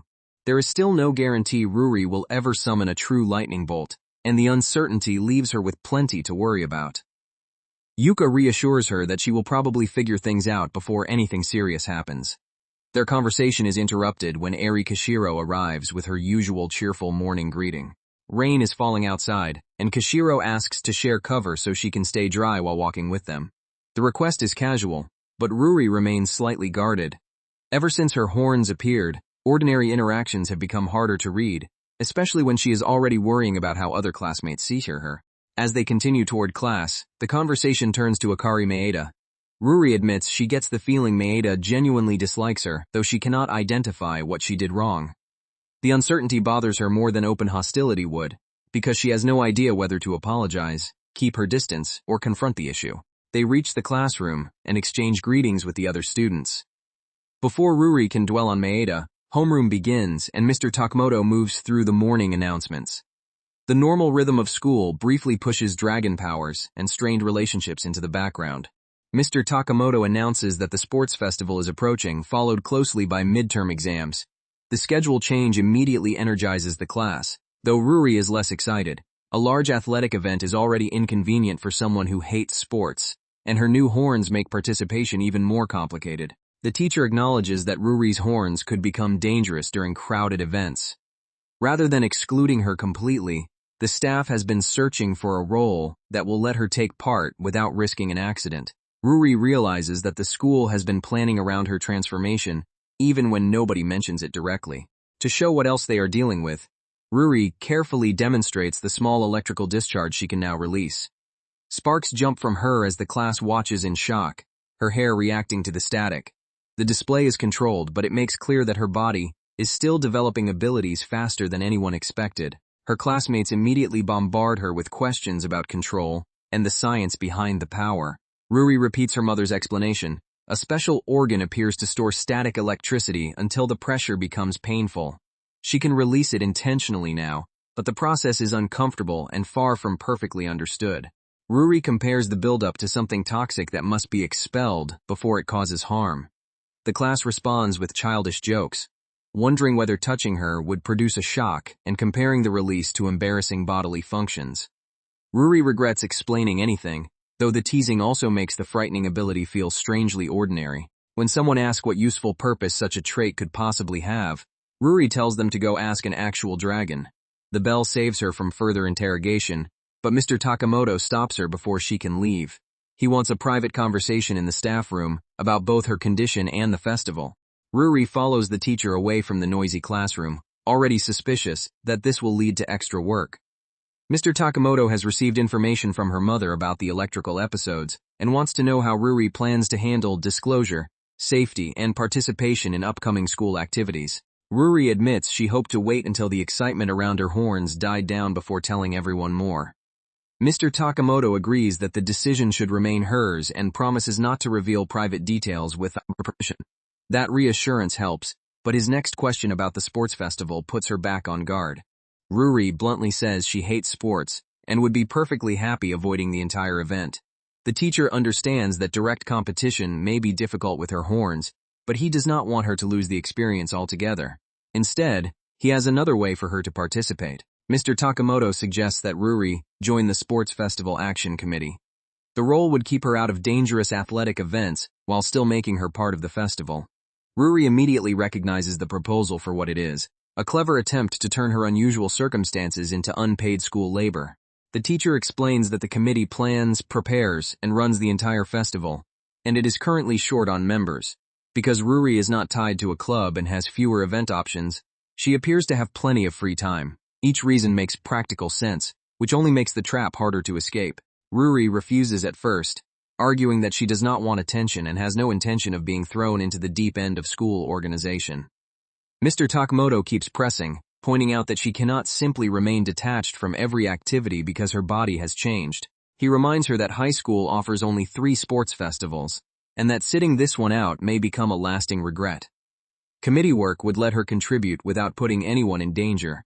Ruri accuses him of using emotional manipulation to disguise a mountain of work, and he does not exactly deny it. Mr. Takamoto finally sweetens the proposal with a tempting incentive and demands an answer before she can overthink it. Soon afterward, the news reaches her friends. Ruri Ioki, the girl who wanted nothing to do with the sports festival, has somehow agreed to help plan the entire thing. Her classmates explain what the committee actually handles: equipment, schedules, decorations, coordination, and countless problems no spectator ever notices. Ruri listens with growing dread as the workload becomes clearer. Everyone else seems impressed by her decision, while she begins wondering exactly what she has volunteered for. Ruri admits that the teacher's bribe and his promise to respect her privacy pushed her into accepting. Yuka and the others call her an easy mark, but they also recognize that the committee gives her a place in the festival instead of leaving her on the sidelines. Ruri reluctantly prepares to make the best of it. Sports festival planning officially begins, and Ruri is pulled into a new routine of meetings and preparation. Kashiro hurries off to her own responsibilities while encouraging Ruri to keep up. The atmosphere is energetic, but Ruri senses that committee work may be more socially difficult than any physical event. At the first committee gathering, Mr. Takamoto mentions that one more student from their class will be joining late. Ruri waits without much concern, until the door opens and the newcomer turns out to be the very person she has been worried about, Akari Maeda. Their unresolved tension is now impossible to avoid. The late arrival is Akari Maeda, confirming Ruri's worst suspicion. Mr. Takamoto has placed the 2 girls on the same committee. Ruri silently wonders whether their teacher forgot to mention this or deliberately locked them together to force a confrontation. Either way, there is no easy escape now. Ruri awkwardly asks why Maeda volunteered as a last-minute helper, first calling her by the wrong name and making the tension worse. Maeda corrects her, refuses to explain, and snaps that it is none of Ruri's business. Ruri is left wondering why every simple question seems to make the girl even angrier. When Maeda calls her by the wrong name in return, Ruri finally stops pretending the hostility is invisible. She says Maeda constantly brushes her off, shut her down the day before, and clearly hates her. If Ruri has done something wrong, she wants an honest explanation instead of endless cold looks and vague contempt. Maeda explodes, accusing Ruri of blurting out private tension and forcing a confrontation that normal people would quietly avoid. Ruri fires back that refusing to communicate while treating someone like garbage is hardly mature behavior. Their argument escalates so fast that both girls are seconds away from creating a scene before the meeting even begins. An older committee member interrupts and directs the two first years toward the meeting room. He welcomes them, tells them to ask him or Kosaka whenever they need help, and unknowingly prevents the argument from becoming physical. Ruri and Maeda follow in tense silence, both relieved and frustrated that their confrontation has been postponed. Inside, the other committee members immediately notice Ruri's horns. Whispers spread about the first year who supposedly breathed real fire, and several students wonder whether the horns are accessories or actually growing from her skull. Ruri realizes that joining the committee means enduring the same curious inspection from an entirely new group of people. When the questions become intrusive, another student calmly says the horns are simply part of who Ruri is, and should not be treated like a spectacle. Maeda then answers Ruri's earlier question. She joined because she was not involved in any clubs or committees, and genuinely wanted to help create something the whole school could enjoy. Maeda admits the work may be exhausting, but she likes the idea of building an event for everyone. The meeting is called to order, and the two newcomers introduce themselves. Ruri gives her name nervously, while Akari Maeda speaks with confidence. Their first official task together begins under the eyes of the entire committee. Student Council President Chikuma Kosaka explains that the horned girl is a human-dragon hybrid, shocking several members who assumed the story was a joke. Vice President Makoto Ryuzaki introduces herself next, and the committee quickly moves on to venue planning. Ruri appreciates the efficiency, though the attention surrounding her has not completely disappeared. During a quieter moment, Maeda finally uses the direct language Ruri demanded. She says plainly that she dislikes Ruri because Ruri appears not to care about other people. The answer lands harder than expected. Ruri had prepared herself for prejudice about her horns, not a criticism of her basic character. The next day, the Action Committee delivers festival updates to the students. Preparations will begin that week, schedules are being distributed, and each class must soon choose athletes for the different events. Ballgame rosters will mainly draw from existing clubs and teams, making it clear that the planning has moved from discussion into real execution. Ruri fights to stay awake while the announcement explains that every class must also design a backdrop, with one submission chosen as the winner. Despite her nerves, Maeda presents the information in a calm, matter-of-fact way that suits the job perfectly. Ruri begins to see why Maeda volunteered, even if they still cannot stand each other. Afterward, Kashiro quickly guesses that Ruri and Maeda are not exactly friends. She reveals that she and Maeda attended the same middle school, and claims they are close, though Ruri doubts Maeda would describe it that way. Ruri asks for advice, hoping Kashiro can explain what lies beneath Maeda's harsh exterior. Ruri recounts Maeda's blunt accusation that she does not care about other people. Kashiro bursts out laughing at the thought of Ruri asking such a question directly to Maeda's face, then warns her to keep her voice down. She admits Maeda can look terrifying, but suggests the sharp stare does not always mean what people assume. Kashiro says she originally expected Ruri and Maeda to get along, because both can appear intimidating, only to discover she was completely wrong. When Ruri later works on backdrop ideas with Yuka, Yuka refuses to let her submit a lazy placeholder. Since Ruri joined the committee, she has to put genuine thought into the assignment. Ruri produces a painfully simple sample, little more than words inside a box, and Yuka immediately rejects it. She points out that Ruri is taking the easy way out despite caring about the result.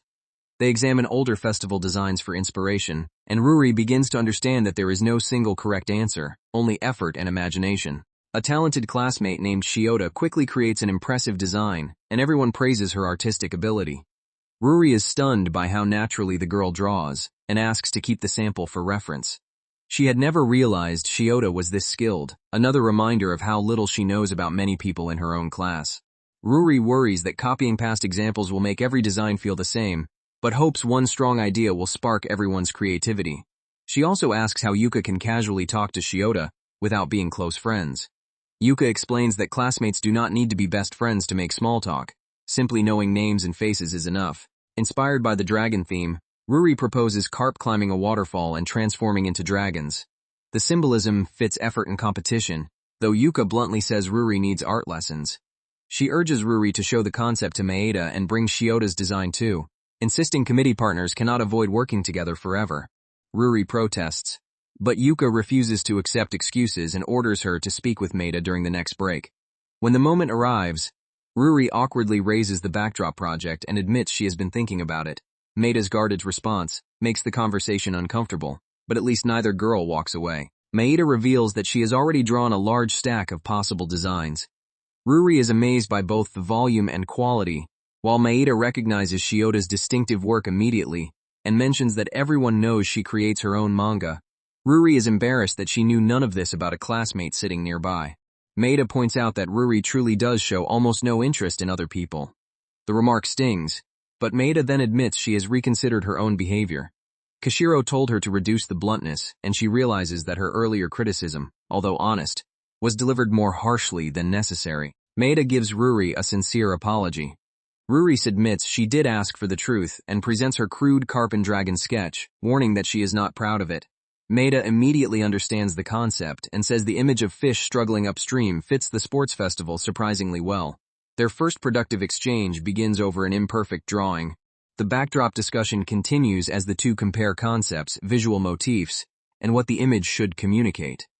For the first time, their attention is directed at the same problem, instead of at each other's flaws, giving the hostile atmosphere a small but noticeable chance to soften. Ruri leaves the discussion unsettled but thoughtful. Maeda's apology and serious response to her idea have changed the situation, yet the criticism about Ruri's lack of interest in others still lingers. She now has to decide whether to defend herself, ignore it, or look honestly at the way she treats people. Ruri wonders whether the ball is now in her court. Maeda actually apologized, which means Ruri can no longer dismiss her as simply hostile. The uncomfortable possibility that Maeda may have a point begins eating at her, and Ruri decides she needs a real conversation rather than another half-finished argument. At lunchtime, Ruri apologizes to Yuka and says she has to abandon their usual meal together. Yuka is disappointed because she brought shrimp to share but asks who Ruri plans to meet. The question makes Ruri realize how unusual this is. She almost never chooses anyone else's company over Yuka's. Ruri approaches Maeda, and, despite the girl's suspicious demand to know why she cares, directly asks her to have lunch together. It is not a friendly invitation so much as a deliberate attempt to face the conflict. Maeda hesitates, then reluctantly agrees to sit down and hear what Ruri wants. Yuka, Kashiro, and the others secretly observe from a distance. They are stunned that Ruri willingly left Yuka's side, because the two are normally inseparable. Curious about the feud, the group begins eavesdropping, turning Ruri's serious attempt at communication into an unofficial spy mission. The spectators summarize the problem. Maeda believes Ruri does not care about other people and said so directly. Kashiro disagrees with that judgment, though Yuka never agreed to participate in this surveillance. Meanwhile, Maeda reminds Ruri that this is only lunch and that they do not have to force conversation if it becomes unbearable. Ruri watches Maeda finish arranging a homemade bento and asks whether she prepares it herself every day. She is genuinely impressed by the skill and effort involved. The small question is simple, but it marks Ruri's first conscious attempt to learn something personal about Maeda, rather than focusing only on whether Maeda likes her. Maeda scolds Ruri for checking her phone while eating, then comments on Shioda's chosen backdrop design. She acknowledges the artist's technical ability but says the piece does not emotionally connect with her. Ruri asks what she means, opening a conversation in which Maeda can finally reveal what she values rather than merely what she dislikes. Maeda says Shioda's mild personality appears in the safe design, but she wishes the artist would put more of herself into the work. She imagines bolder animals, a stronger composition, and an image that tells a story. Although Maeda claims she lacks the skill to realize such ideas, Ruri tells her she clearly has real creative talent. Maeda dismisses the praise and asks about Kashiro, having heard the two attended the same middle school. Ruri repeats Kashiro's claim that they are close, only for Maeda to reject it completely. In her view, Kashiro has invented a friendship that has always existed on a one-way street. Maeda openly says she dislikes Kashiro too, calling the girl's sugary, puppy-like friendliness fake and unsettling. She cannot tell what Kashiro is really thinking beneath the smiles. Ruri admits that the concern is not impossible, though she has mostly experienced Kashiro as kind. The conversation becomes brutally honest rather than comfortably polite. Having heard Maeda's opinions about everyone else, Ruri asks for specifics about herself. She wants to know exactly what she does that creates such a negative impression. Maeda is surprised that Ruri is willing to dig deeper into criticism that already hurt, but Ruri refuses to settle for another vague answer. Maeda asks what kind of person deliberately picks at the wound by requesting more reasons they are disliked. Ruri admits she does not enjoy hearing it, yet says she wants to understand Maeda and will listen to whatever she is willing to share. Maeda agrees, warning that she will not soften the truth.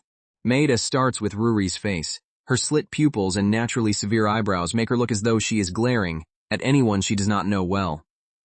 Before understanding Ruri better, Maeda thought she was constantly receiving the stink eye.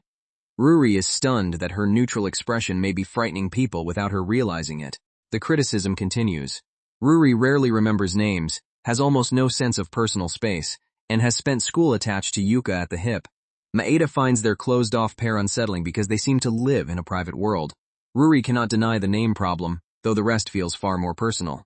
Maeda says Ruri runs to Yuka for everything, creating a codependent dynamic that keeps both girls from building other friendships. From the outside, they appear to gossip about everyone while remaining isolated from the class. The eavesdroppers wince at the harshness, but Ruri forces herself to keep listening instead of walking away. Ruri is briefly left speechless. Rather than mount a defense, she says she will hear Maeda out, then corrects one important point. Yuka is not like her. Ruri may cling to Yuka constantly, but that does not mean Yuka lacks her own identity, social life, or ability to connect with others. Ruri explains that Yuka has plenty of friends, and is simply kind enough to keep putting up with her. Maeda accepts the correction and apologizes for misjudging that part of their relationship.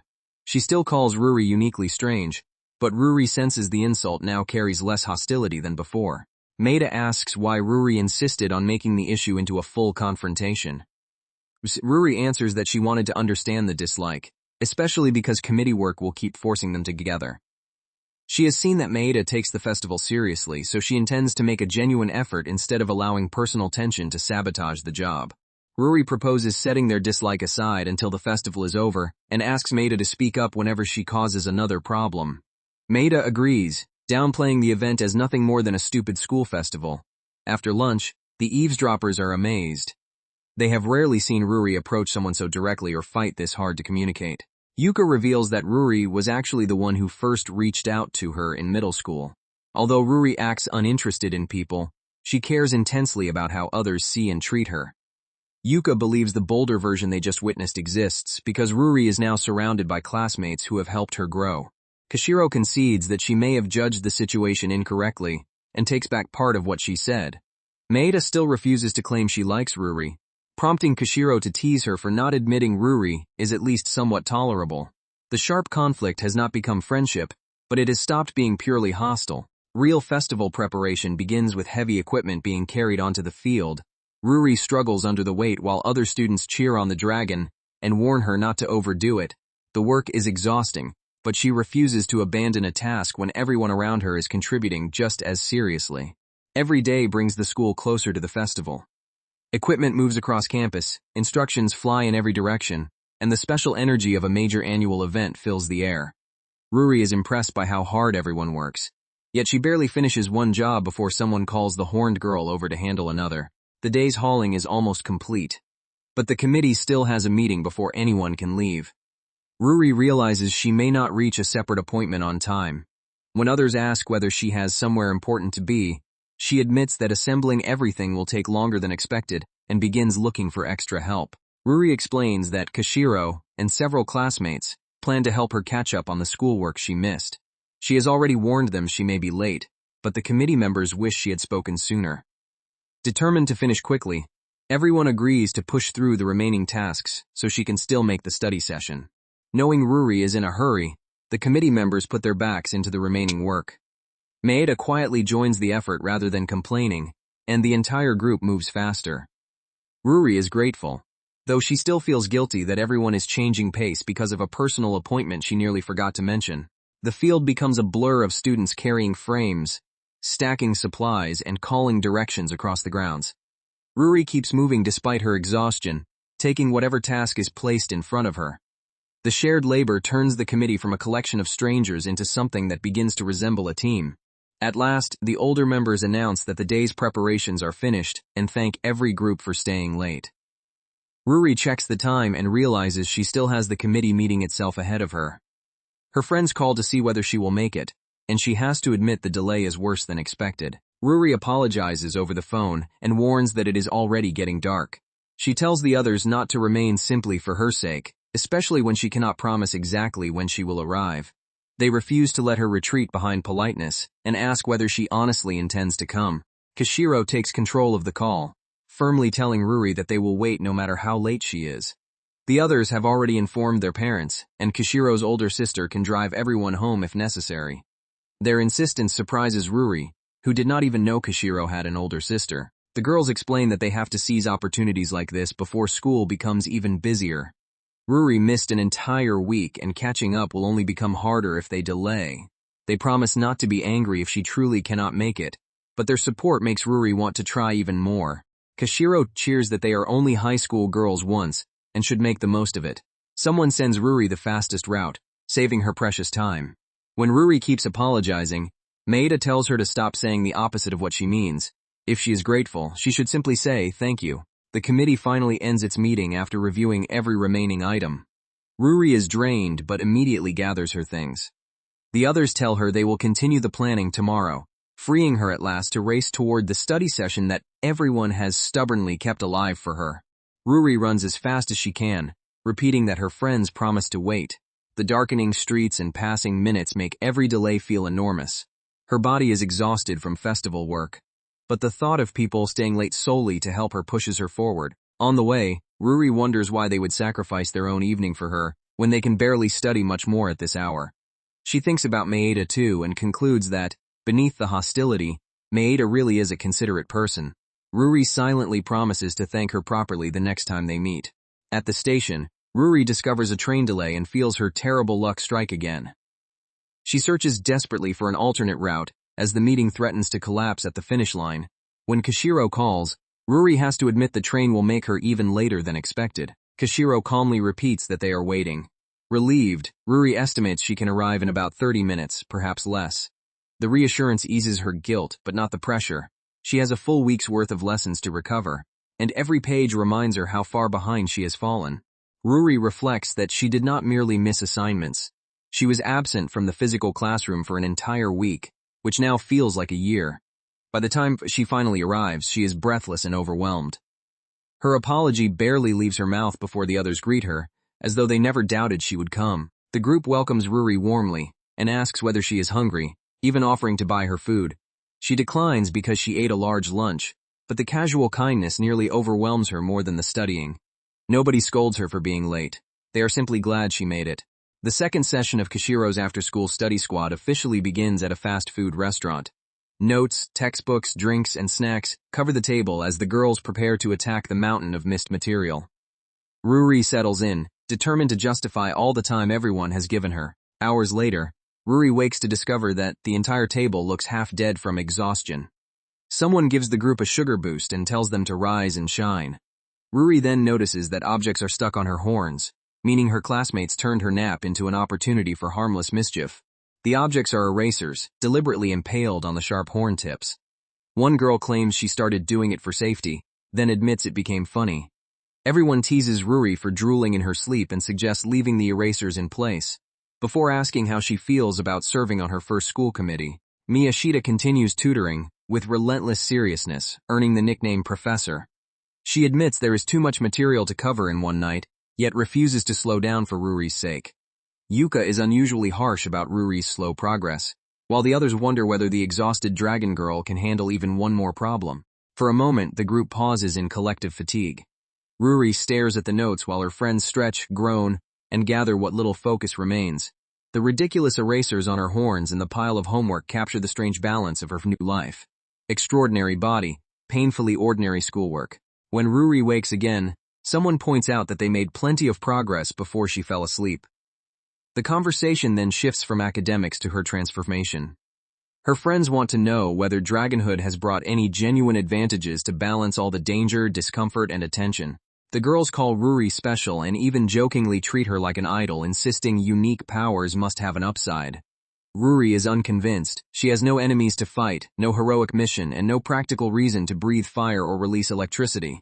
At the end of the day, she is still an ordinary teenager living in modern society. Her friends declare that uselessness is exactly what makes the powers awesome. Ruri calls the statement unbearably cringy.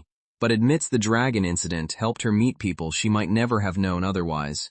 Even if one wrong move could make her look like a monster, perhaps the transformation has created something good too. The group tells Ruri not to let every outside opinion control her. Kashiro considers returning to her flashy pigtails, and soon her older sister arrives to offer everyone a ride. Yuka and Ruri decline because they live nearby. Then watch the sisters leave together, agreeing that the older Kashiro is every bit as flashy as the younger one. Walking home, Ruri asks Yuka whether she really has a mean-looking face. Yuka says the intimidating stare is one of Ruri's most distinctive features and argues that her inability to hide her feelings makes her trustworthy. Ruri had hoped for complete denial, but Yuka refuses to offer comforting lies. Ruri explains that both Maeda and Kashiro have commented on her expression. Yuka reminds her that nobody is liked by everyone and says she should not worry about something so uncontrollable. The advice is reasonable, yet Ruri remains unsettled by how many first impressions she may have damaged without knowing it. Yuka then reveals that she knows about Ruri's lunch with Maeda because she was eavesdropping. Ruri realizes the private conversation had an entire hidden audience. Although embarrassing, the discovery also explains why her friends have been speaking as though they witnessed every detail. Ruri protests that Kashiro was the one who told them to become friendly, while Yuka points out that Ruri originally resisted the idea. Maeda appears and gets teased about Ruri, especially after Kashiro's flashy pigtails return. Their sharp exchanges now sound less like pure hatred and more like a strange, developing rhythm. When Maeda says she hates Ruri's guts, Kashiro jokingly answers with affection on Ruri's behalf. Everyone laughs at the pair's hostility, then returns to design. Ruri says she has been thinking and wants to try a new direction, shifting the conversation back to work before the teasing becomes unbearable. Ruri's idea requires Shioda's agreement, but Maeda likes it enough to proceed. The two decide they need to refine the details and figure out how to approach the artist, whom Maeda has never spoken to directly. They plan to continue over lunch, another sign that cooperation is becoming easier than either girl expected. Yuka quietly notices that Ruri has changed. Relationships are not divided neatly into liking or disliking someone. People can feel several conflicting things at once. Ruri begins to understand that connections may be uneven and complicated, then asks Maeda a direct question. How does she truly feel about Ruri being part dragon? Maeda answers that she finds it fascinating and incredibly cool. She has always liked dragons in fantasy, though she admits the powers can be dangerous and may attract genuine prejudice. Ruri is relieved to learn the horns were never the reason Maeda disliked her, even if Maeda finds it ridiculous that she worried so much. With that fear finally eased, Ruri feels part of the tension leave her body. Before the conversation can go further, Vice President Ryuzaki approaches. She has watched the two first years' work and asks whether they would be willing to lead the next committee meeting, a request that immediately puts Ruri on edge. Ryuzaki's proposal quickly expands beyond one meeting. Impressed by their effort, she asks whether Ruri and Maeda have ever considered joining the student council. The recruitment is sudden, and both girls stare at her, unsure whether the vice president is serious or simply desperate for capable people. They learn the invitation was not the main reason for the conversation, and Ryuzaki reluctantly drops the recruitment attempt. Another committee member asks Ruri whether her horns are truly those of a dragon. Ruri confirms it, realizing that even after weeks of rumors, many students still have only the vaguest idea what she is. The older students thank Ruri for helping despite everything she has been dealing with, and encourage her to eat lunch while they talk. Their curiosity turns to whether full dragons really exist, and how a human and dragon could have a child. Ruri admits she knows very little about her father's species herself. Ryuzaki asks permission to touch one of the horns. Ruri agrees but warns her that the points are sharp. The vice president wonders whether they are made of bone, and Ruri can only say her guess is as good as anyone's. The meeting repeatedly drifts back to dragon questions until someone clears their throat and demands focus. The committee explains that the sports festival is divided by grade. Each grade manages its own activities, and therefore needs a first, second year, and third year subcommittee chair. Ruri and Maeda slowly realize why they were invited. The first-year position is still empty, and the older students are searching for someone to fill it. Ryuzaki asks whether either of them is interested. Both girls say they only joined as helpers and want to know why the request came directly to them. The answer is simple. The first years do not have a formal subcommittee yet. The festival is understaffed, and very few students are willing to accept responsibility. Ruri wonders why actual first-year representatives on the main committee cannot take the role. The older students admit there are complications and glance toward two exhausted candidates who apparently failed to solve the problem. With the event approaching, the council no longer has the luxury of waiting for perfect volunteers. The vice president insists Ruri and Maeda are not in trouble. The school is simply facing an emergency. Since nobody else will step up, she has been scouting students who show initiative. From what she has seen, both girls are go-getters capable of handling far more than they realize. Maeda suspects the older students noticed how hard they worked during setup. The idea of holding a microphone and commanding an assembly immediately appeals to her, and she admits she has always wanted the chance. Ruri, however, sees only the attention, responsibility, and possibility of public failure. Ruri says she is not suited to leadership, while Maeda accuses her of backing out after promising to make the committee work. Maeda volunteers to take the chair alone if necessary, with Ruri and others serving as assistants. The compromise sounds possible, but the council still believes Ruri should hold a formal role. Asked why she refuses, Ruri explains that she joined only as a last-minute helper, has never done anything like this, and hates drawing attention. The older students listen seriously, until someone points out the obvious contradiction of a horned dragon girl, claiming she does not want to stand out. Ruri snaps that the horns are exactly why she cannot tolerate more attention. They already make every room turn toward her. Ryuzaki says nobody will force her, yet asks her to reconsider, because the committee genuinely believes she is right for the job. The praise makes refusal harder than simple pressure would. Several members reveal that they personally recommended both girls. Maeda was observant, enthusiastic, and carried much of the heavy work. Ruri attacked every neglected task as though her life depended on it, stepping in wherever others hesitated. Her urgency may have come from being late, but the effort still impressed everyone who watched. One student also noticed Ruri going around and asking for people's names, a deliberate attempt to correct the flaw Maeda identified. That kind of effort, they say, is rare. They hope Ruri, Maeda, and the rest of the group can serve together, leaving Ruri with fewer excuses to remain on the sidelines. The committee asks whether she truly has a reason to refuse after hearing all of that. Ruri repeats that she hates being the center of attention, while Maeda cheerfully says she loves it.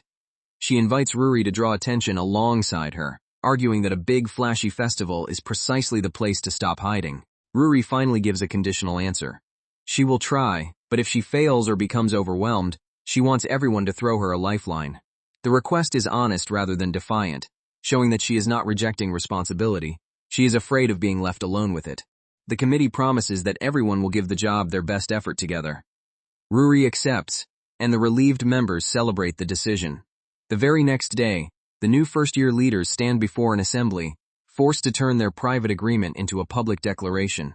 Akari Maeda introduces herself as chair of the first-year Sports Festival Action Subcommittee, while Ruri Aoki takes the role of vice chair. Speaking before the gathered students, they formally accept the responsibility. Ruri's voice remains tense, but she has crossed another line she once swore she would never approach. Ruri's new position immediately increases the attention on her. Students whisper about the real horns and the famous dragon girl, while classmates ask when she became a chairwoman. Ruri corrects them that Maeda is chair and she is only vice chair, but the distinction does little to reduce the spotlight. Asked why she accepted, Ruri admits she went with the flow again, though this time people may have convinced her she actually wanted the role. Yuka points out that becoming an officer changes more than the title. The workload grows, responsibility increases, and Ruri's horns now make her even more recognizable across the school. Ruri reassures herself that Maeda carries most of the burden as chair. They receive advice from older committee members and follow examples from previous years, but even the supporting work fills her days. She begins reciting the names of student council members and senior helpers, prompting Yuka to ask what she is doing. Memorizing names has become Ruri's personal mission, because the vice chair must communicate with people from every grade. Remembering names has never been her strength, but she is trying to correct that weakness. A classmate tests her, and Ruri still gets the name wrong. Proving effort does not create instant results. Another student bluntly comments that Ruri truly is not fully human. Though the remark is tactless, he also asks whether her traits make everyday life difficult, and whether committee work is too much. Ruri insists she accepts the challenge. Her goal is to keep living as normally as possible, no matter how strange her body becomes. Ruri leaves for another committee duty and tracks down an upperclassman named Kum. He recognizes her as the Dragon Girl, a nickname she could do without, but quickly asks what she needs. Ruri has little time to complain because every senior she meets holds information the first-year team requires. Ruri asks how to assemble the official festival program. Kumi provides templates from the previous year and current information from the older grades, then demonstrates where to enter each item. With a few clicks, the complicated process becomes manageable, and Ruri realizes how valuable experienced upperclassmen are to the committee. Other seniors check on Ruri and Maeda, offering help because they have heard horror stories about festivals management.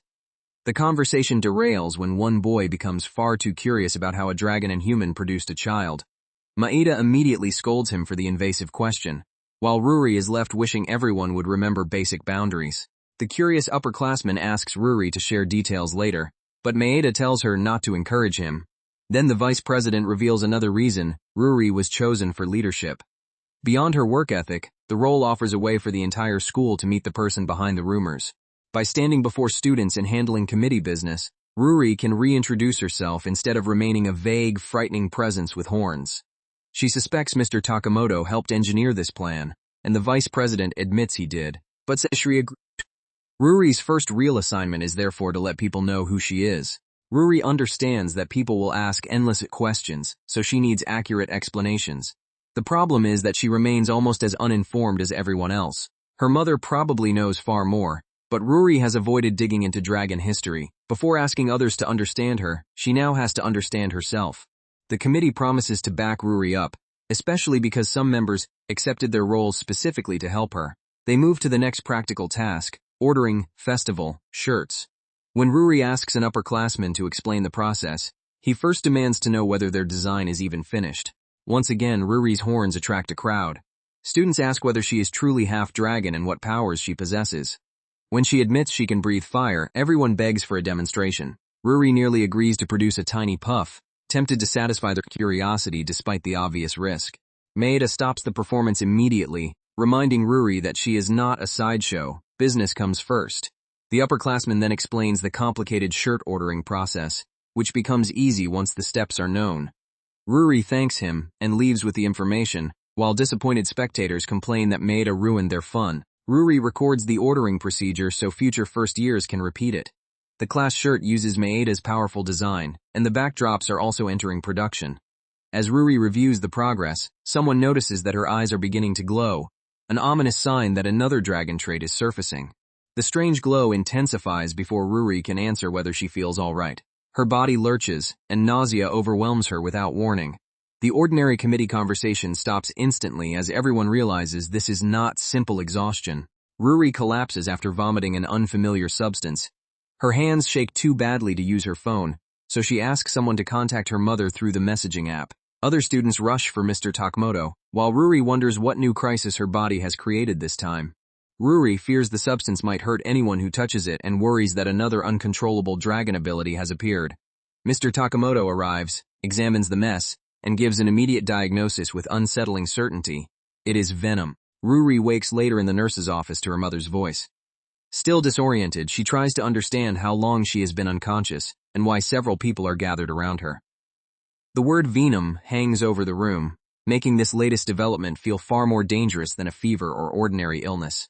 Ruri says she had a bizarre dream in which her mother became a monster, only to discover Umi is standing close enough to hear every word. Another girl, Nakamura, has stayed nearby and has already been chatting with Umi. Ruri's embarrassment briefly distracts her from the larger problem. Umi explains that Ruri passed out immediately after she answered the call and was carried to the nurse's office. Ruri checks the time and groans over yet another batch of missed classes. Since her dragon traits began appearing, unexpected half-days have become an exhausting part of her school life. Nakamura and another student stayed until Umi arrived even though they had long commutes. Miyashita and Yuka also remained, with Yuka insisting that commute friends do not abandon each other. Umi promises to drive them home and says she finished work early, allowing everyone to focus on Ruri instead of transportation. As they prepare to leave, Umi asks whether Ruri is hungry and promises a long conversation at home. Yuka voices the question everyone is avoiding. Is Ruri actually venomous now? The absurdity of the sentence does nothing to make the possibility less serious. Ruri repeats that Mr. Takamoto looked at what she vomited and instantly called it venom. She anxiously asks whether everyone involved in cleaning it was safe. The school confirmed the room was thoroughly cleaned, and nobody was harmed, allowing Ruri at least one moment of relief. Umi explains that dragon venom is harmless to ordinary humans, But Ruri's body reacted badly because it suddenly began producing an unfamiliar substance. Like any body confronted with something it does not recognize, hers rejected it violently. The sickness was therefore caused by the birth of the trait, not by an external poison. Ruri sarcastically celebrates having venom that mainly poisons herself. Umi corrects the misconception. Venom has many purposes, from killing threats to intimidation and warning. Ruri's humanoid body is not producing a highly virulent version, but the substance is still a genuine toxin and cannot be treated carelessly. At full strength, the venom could eventually harm people. For now, it is so weak that even swallowing it probably would not poison Ruri, though her body still struggles to generate it.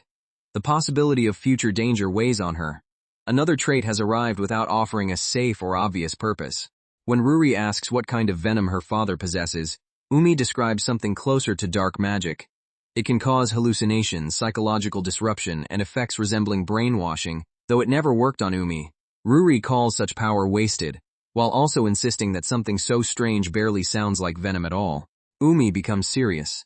A person who naturally produces toxins occupies a legal and social gray area, and modern society is uncomfortable with such risks.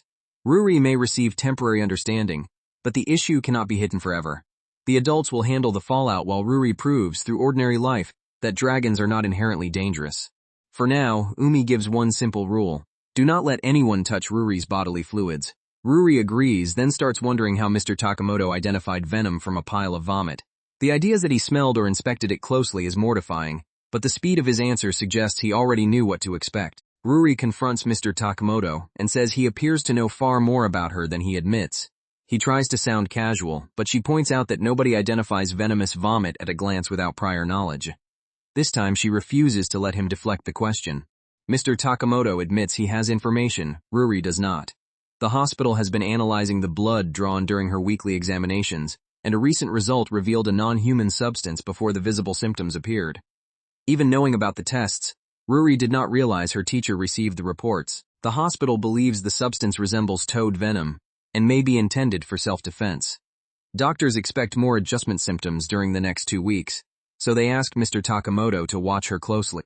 Ruri is furious that he kept quiet when a warning could have prepared her for the collapse. Mr. Takamoto insists the secrecy was meant to help rather than frighten her, and promises more open conversations going forward. Before Ruri can argue further, he reminds her that committee duties are waiting that morning. She has barely recovered from producing venom, yet school responsibility immediately pulls her back into motion. Ruri returns to work, and other students offer to carry supplies for her. She accepts some help but keeps taking on tasks, determined not to appear fragile. The support is welcome, though she cannot ignore the uneasy looks that follow her through the room. Nearby, 2 committee members whisper that Ruri's horns are freaky and gross. They dislike being assigned to the same committee as someone so strange. The remarks are not shouted, but Ruri hears enough for the words to sink in. Someone tells Ruri to take a handout and pass the rest backward, but she is too distracted to react. She snaps back to reality only after being called several times. The ordinary instruction exposes how deeply the overheard insults have shaken her concentration. Her friends notice that Ruri looks as though her soul has left her body and ask whether she lost something. When they learn that committee members mocked her horns, their concern turns to anger. Ruri has faced curiosity before, but this is the first time casual cruelty has struck her so directly. The others tell Ruri not to listen, though they admit some classmates may never fully accept a demi-human either. Not everyone is destined to get along, and someone who stands out will always attract judgment. Still, they remind Ruri that she is a good person and does not deserve to be reduced to her horns. Ruri insists she is fine, though her friends are loud enough to make hiding difficult. Nakamura and Sato check on her after the venom incident, and Ruri thanks them for staying with her. They admit the situation sounded frightening, but accept her explanation that the current venom is harmless to humans. The students apologize for pushing a major leadership role onto Ruri, while she is already dealing with so much. Ruri says her throat feels better and refuses to step away. She still wants to help. Their sincere concern reassures her that the committee contains far more kindness than the cruel whispers suggested. That day's task is creating hand-painted signboards to decorate the school. Each grade will split into groups and produce as many boards as possible using prepared designs. The assignment finally offers a creative break from schedules and logistics, and several students are eager to show what they can do. Maeda is excited to paint the chosen design, while another student jokes about drawing something vulgar. Ruri moves nearby, accidentally pointing her horns towards people. The same girls who mocked her tell her to leave and work alone in an empty corner because the horns are dangerous. Maeda notices the exchange and challenges their behavior. She explains that she shares Ruri's class and has seen how carefully Ruri turns her head whenever anyone approaches. Ruri is constantly preventing accidents, yet they treat her as though she recklessly threatens everyone around her. Maeda says it is rude to shun someone without learning what they are going through. The girls angrily tell her off and move away. Someone points out that this defense sounds hypocritical coming from Maeda, who once judged Ruri just as harshly. Maeda admits she realized the irony the moment the words left her mouth. Maeda tells Ruri she witnessed the morning gossip and believes Ruri is an easy target because she stands out. Even slightly unusual ordinary people are mocked, and Ruri is visibly beyond human. That does not excuse the behavior, but it explains why petty students choose her whenever they want a subject. Maeda argues that the gossip is not truly about the horns. Those girls use criticism as a way to bond and would have latched onto any convenient topic. They already disliked Ruri, so the transformation merely provided new vocabulary. Maeda tells her not to mistake shallow cruelty for a meaningful verdict on her worth. Ruri jokes that this considerate girl cannot possibly be the real Maeda. Maeda replies that Ruri asked them to get along, so she is making an effort. When Ruri asks what she should do, Maeda first says it is not her problem, then suggests confronting the gossipers directly, exactly as Ruri confronted her. Ruri admits facing two hostile people is scarier than confronting one Maeda. Maeda says she is actually glad Ruri approached her so bluntly, then announces that she has a wild idea for striking back. The villainous look on her face suggests the plan will be anything but subtle. Maeda begins spreading an exciting rumor connected to the sports festival's so-called school legends. She insists it is not a creepy ghost story, but a spectacle meant to build hype. Ruri barely understands the setup before a commotion erupts nearby, and everyone rushes to see what is happening. The crowd discovers Maeda gripping one of Ruri's horns and trying to snap it off. Ruri squirms and complains that it hurts, while Maeda orders her to sit still because moving is dangerous. Spectators are horrified, fascinated, and increasingly convinced that the committee officers have lost their minds. As the bizarre struggle continues, students begin cheering Maeda on. Someone announces that the chairwoman is trying to break the dragon girl's horns, turning the private retaliation plan into a public event. The more Ruri protests, the larger and noisier the audience becomes. Everyone assumed a mighty dragon horn would be nearly indestructible, but one side begins to give under the pressure. The discovery surprises even Ruri. Her supposedly fearsome trademark may be tougher than ordinary bone, yet it is not as permanent or invincible as people imagined. With one horn nearly handled, Maeda says the other must go too. Ruri reminds her that she agreed to make a point not to serve revenge for Maeda's personal grudges. Still, the question has captured everyone's attention. Can both horns really break off without seriously harming her? Maeda explains the strategy. If Ruri openly destroys the very horns people mocked, the gossipers will lose their favorite weapon. And everyone watching will learn that criticizing them only fuels a larger spectacle. It is a risky attempt to make horn-related insults socially embarrassing without directly starting a fight. Maeda hesitates, admitting that deliberately maiming Ruri may be too ridiculous. Ruri decides to continue anyway. Maeda has thought through the plan, and Ruri needs to act rather than quietly absorb every insult. If the horns can safely break, she is willing to use them to take control of the narrative. Several students join the effort, pulling as Ruri braces herself. The left horn refuses to break as easily, and Ruri complains that her neck will snap first. More volunteers crowd around, turning the operation into a chaotic tug-of-war while confused onlookers ask whether help is actually needed. People who arrived late struggle to understand the scene. They are told Maeda suddenly announced she would break Ruri's horns because they were dangerous and always in the way, apparently with Ruri's approval. What began as a calculated message now looks like a spontaneous act of insanity. Kamada joins the pulling after asking whether everyone has lost their minds. Maeda tells him to do the honors, and Ruri confirms she accepts the help. The stubborn horn remains attached, proving that even Ruri's fragile first pair can withstand far more force than anyone expected. Ruri pauses to catch her breath, comparing the process to pulling a tooth. Despite the pain and absurdity, she recommits. The left horn has to go. Students count together and pull again, all while admitting that the entire situation is deeply messed up. Someone asks whether the horns are truly safe to break, but nobody has a satisfying medical answer. When a participant wonders whether the whole display is only meant to spite her, the accusation exposes the plan's real target. Ruri has turned herself into the stage on which the gossipers are being confronted. Ruri says the horns frightened and disgusted her too when they first grew. She knows she has insulted people behind their backs and does not pretend to be morally perfect. What she wants is direct communication. If someone has a problem, say it to her face so she can understand and try to fix it. Ruri reminds everyone that she is working hard to create a festival the entire school can enjoy. She would rather talk through conflict than hear people insult her from a safe little echo chamber. Then she warns, half-jokingly, that she and Maeda are committee officers who can flex their authority if necessary. A teacher lends them a heavy-duty tool that should make quicker work of the remaining horn. The equipment looks excessive, and everyone handles it cautiously. They position the horn, brace Ruri, and prepare for a final attempt. Hoping the dramatic plan does not end with a real injury, the horn finally begins to move. Students apply slow, steady pressure while Ruri holds still through the strain. Each small shift draws cheers from the crowd until the base is almost free. With one last effort, the horn snaps off cleanly. The noise attracts an adult who demands to know what all the commotion is about. The celebratory crowd suddenly realizes that their revenge spectacle may have created a much more immediate problem. Ruri and the others are caught amid the aftermath, including damage to her uniform. They laugh nervously and admit they may be in enormous trouble. Even though the horn removal was voluntary, explaining why dozens of students helped tear it off will not sound remotely normal. The broken horns are clean, and Ruri feels physically fine. Maeda tells her to throw them away, while Ruri marvels that the plan became a bigger event than expected.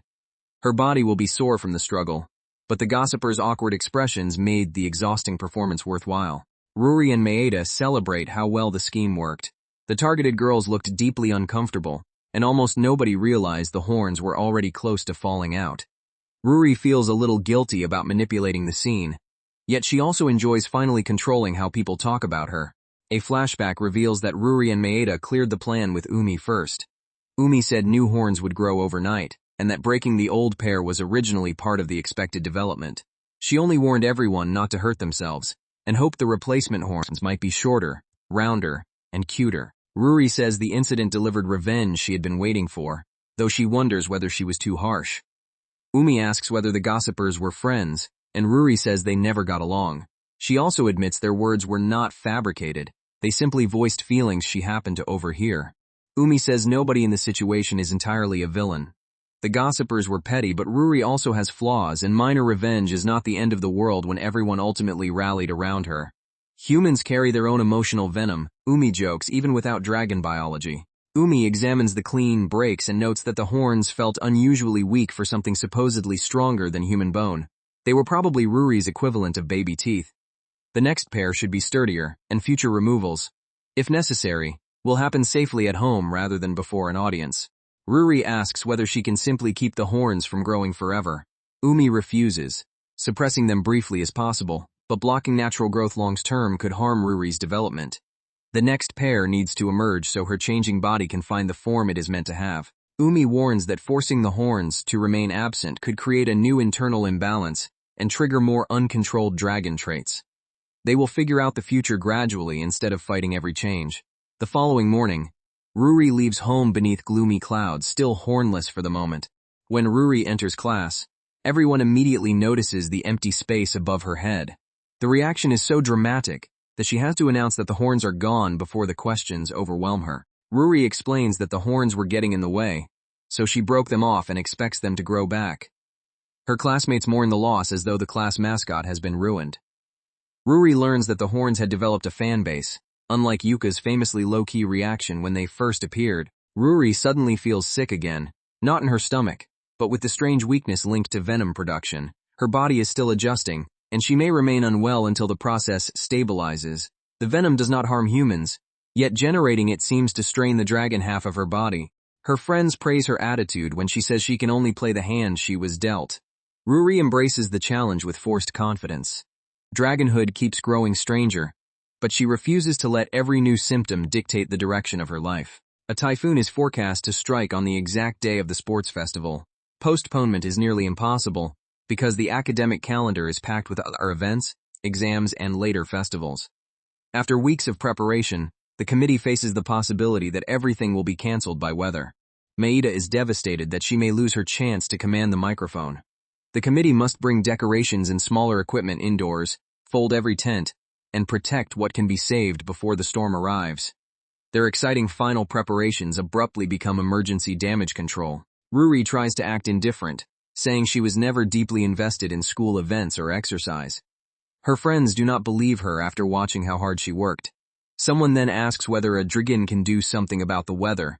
Since legendary creatures are supposed to wield enormous natural power, the class agrees that changing a typhoon is too much to demand from a teenage girl, then remembers Ruri's father is a full dragon. They ask whether he could simply blow the storm away. Umi later confirms that he possesses a set of 9 traits, including one that can be summarized as weather control. Umi explains that lightning is only one aspect of the broader weather ability. However, full dragons are not free to use their powers whenever they please. Human-dragon coexistence depends on an agreement requiring dragons to restrain themselves. Ruri is stunned by the hidden history but postpones the full explanation. Ruri asks whether she might possess the same ability. Umi says she probably does, since the static discharge already proved she can access lightning. As a human, Ruri is not bound by the dragon's vow, but using such powers at school still requires authorization from the person assigned to oversee her. That overseer is Mr. Takamoto. He reveals that he did not arrive at the school by coincidence. He was assigned to monitor and manage Ruri's presence in a special advisory capacity. The class realizes he only began teaching there that year, and immediately labels him a suspicious government spy. Mr. Takamoto insists he is also a properly licensed educator, and still their beloved teacher. Returning to the weather crisis, he says the school administration will allow Ruri to attempt the plan under strict supervision. Whether it is practical remains uncertain, but she now has formal permission. The goal is not necessarily to blast the storm away. In theory, Ruri may be able to manipulate the system just enough to make it arrive earlier, leaving the festival day clear. Mr. Takamoto warns that the attempt carries real risks, but Ruri asks to proceed before he can talk her out of it. Ruri says too many people worked on the festival for her to stand aside: Maeda, Shiota, the committee, and every student who helped with art and setup. If her dragon powers can protect their effort, she wants to use them. The class becomes excited and frightened in equal measure. Ruri asks whether everyone is truly comfortable with her changing the weather. There is little time for hesitation, and the committee immediately begins turning the impossible idea into a plan. For once, her dragon traits are not merely a problem to manage. They may be the only way to save something important. By the next morning, Ruri's horns have already grown back. Confirming Umi's prediction, they rise beneath hair that also seems longer, while breakfast proceeds with complete normality. The contrast makes the looming weather control operation feel even stranger. Umi admires the new horns and calls them cute, while Ruri sarcastically offers to give them away. Outside, the sky is still calm enough to seem perfect. Ruri announces that today she intends to call lightning and begin dragging the typhoon toward them. Electricity is already leaking from Ruri's body, showing that she has stored a significant charge. Her friends and mother ask whether she can truly handle the operation. Ruri has no certainty, only the knowledge that the power is building and must be directed somewhere. The typhoon appears to be approaching earlier than forecast, possibly responding to Ruri before the formal attempt even begins. Despite the Sunday storm warning, classmates gather because they want to witness the operation. Ruri scolds them for leaving safe homes, but nobody is willing to miss history. Mr. Takamoto reviews the plan. With 5 days and a weekend before the festival, Ruri will accelerate the typhoon so it passes early. Her electrostatic discharge is part of a larger lightning ability, proving she carries at least the necessary foundation for weather manipulation. A full dragon can gather clouds and create lightning, drawing an entire storm system toward a chosen area. Ruri will attempt the same process over 3 days. While she works, the committee will secure the school, prepare for the early storm, and manage the operation through the weekend. Ruri agrees to proceed, but everyone is reminded that the burden rests on her body. Her horns must be fully regrown, and she needs enough stored electricity to produce real lightning. If successful, the power should enter a cooldown period afterward, making the festival itself safer. Umi believes Ruri's hybrid body can withstand lightning and extreme heat, at least in theory. Nobody has tested the limits, and using the ability will drain her severely. Ruri accepts the danger because the festival represents the ordinary high school experience she has fought to preserve. The action committee moves every vulnerable supply indoors and prepares the campus for the accelerated storm. Tents are folded, decorations secured, and plans revised. Days of festival work transform into a coordinated emergency operation, leading directly to the moment when Ruri must act. Standing beneath the darkening sky, Ruri admits she is as afraid of thunder as anyone else. Her classmates tease the future lightning summoning dragon for being a scaredy cat, while Mr. Takamoto reminds her they can still stop. Ruri remains frightened, but does not step away. Before the operation begins, Mr. Takamoto asks whether Ruri has moved too far outside her comfort zone. Nobody will blame her for stopping. Abandoning the attempt is better than disaster. Ruri turns to her classmates and asks what they truly see when they look at someone who is clearly no longer a normal human. One classmate answers with brutal honesty. They see a monster. Ruri then asks whether that makes them afraid of her. The response is no. The word is harsh, but the lack of fear gives Ruri exactly the reassurance she needs. Ruri thanks everyone and commits to doing her part. Mr. Takamoto explains that once she builds a large enough charge, her body will show unmistakable signs. At that point, she must release everything at once and use the discharge to call lightning into the storm system. The school nurse joins the team as they climb to the rooftop. Ruri is struck by how bare and exposed the space feels under the powerful wind. The lightning itself should hit the nearby rod, while everyone else remains safely inside. Only Ruri and the adults supervising her will face the elements directly. Ruri reflects that being called a monster makes rejection easier to understand. Her friends may have lied to protect her feelings, but they still said they were not afraid. That is enough to keep her brave. Whatever anyone calls her, she decides, she is a dragon, and she will act like one now. Ruri steps into the storm and begins gathering the charge. Wind tears across the rooftop as electricity crawls over her body, marking the point where ordinary preparation gives way to something no student has ever attempted. The sky responds. Clouds churn above the school, and the pressure around Ruri intensifies. Everyone watching from shelter realizes the plan is no longer theoretical. Her power is actively reaching into the weather. A brilliant surge erupts, revealing that Ruri is not using a random new trait but the full weather control ability behind her lightning. The storm bends toward the school as the dragon power she inherited finally takes recognizable form. After the operation, word spreads quickly. Kamada is told that the horned girl has arrived to see him, and he goes to fetch the person she asked for. Ruri's next task is not supernatural. It is confronting one of the girls whose gossip helped trigger the horn-breaking spectacle. The girl immediately notices that Ruri's horns have already returned and asks what she wants. Ruri does not arrive with a crowd or another dramatic scheme. She simply asks for a chance to speak face to face. Ruri invites her to lunch so they can talk. The girl agrees only because Ruri claimed the conversation was necessary, then grows irritated when Ruri hesitates. She wants to know whether there is a real reason for this meeting, or whether Ruri has dragged her there for an awkward meal. Ruri finally apologizes for taking revenge through the public horn-breaking stunt. The girl is confused and angry, asking why Ruri would apologize when she was the one mocked. Ruri admits guilt began bothering her afterward, especially once she realized Maeda had helped arrange the whole scene.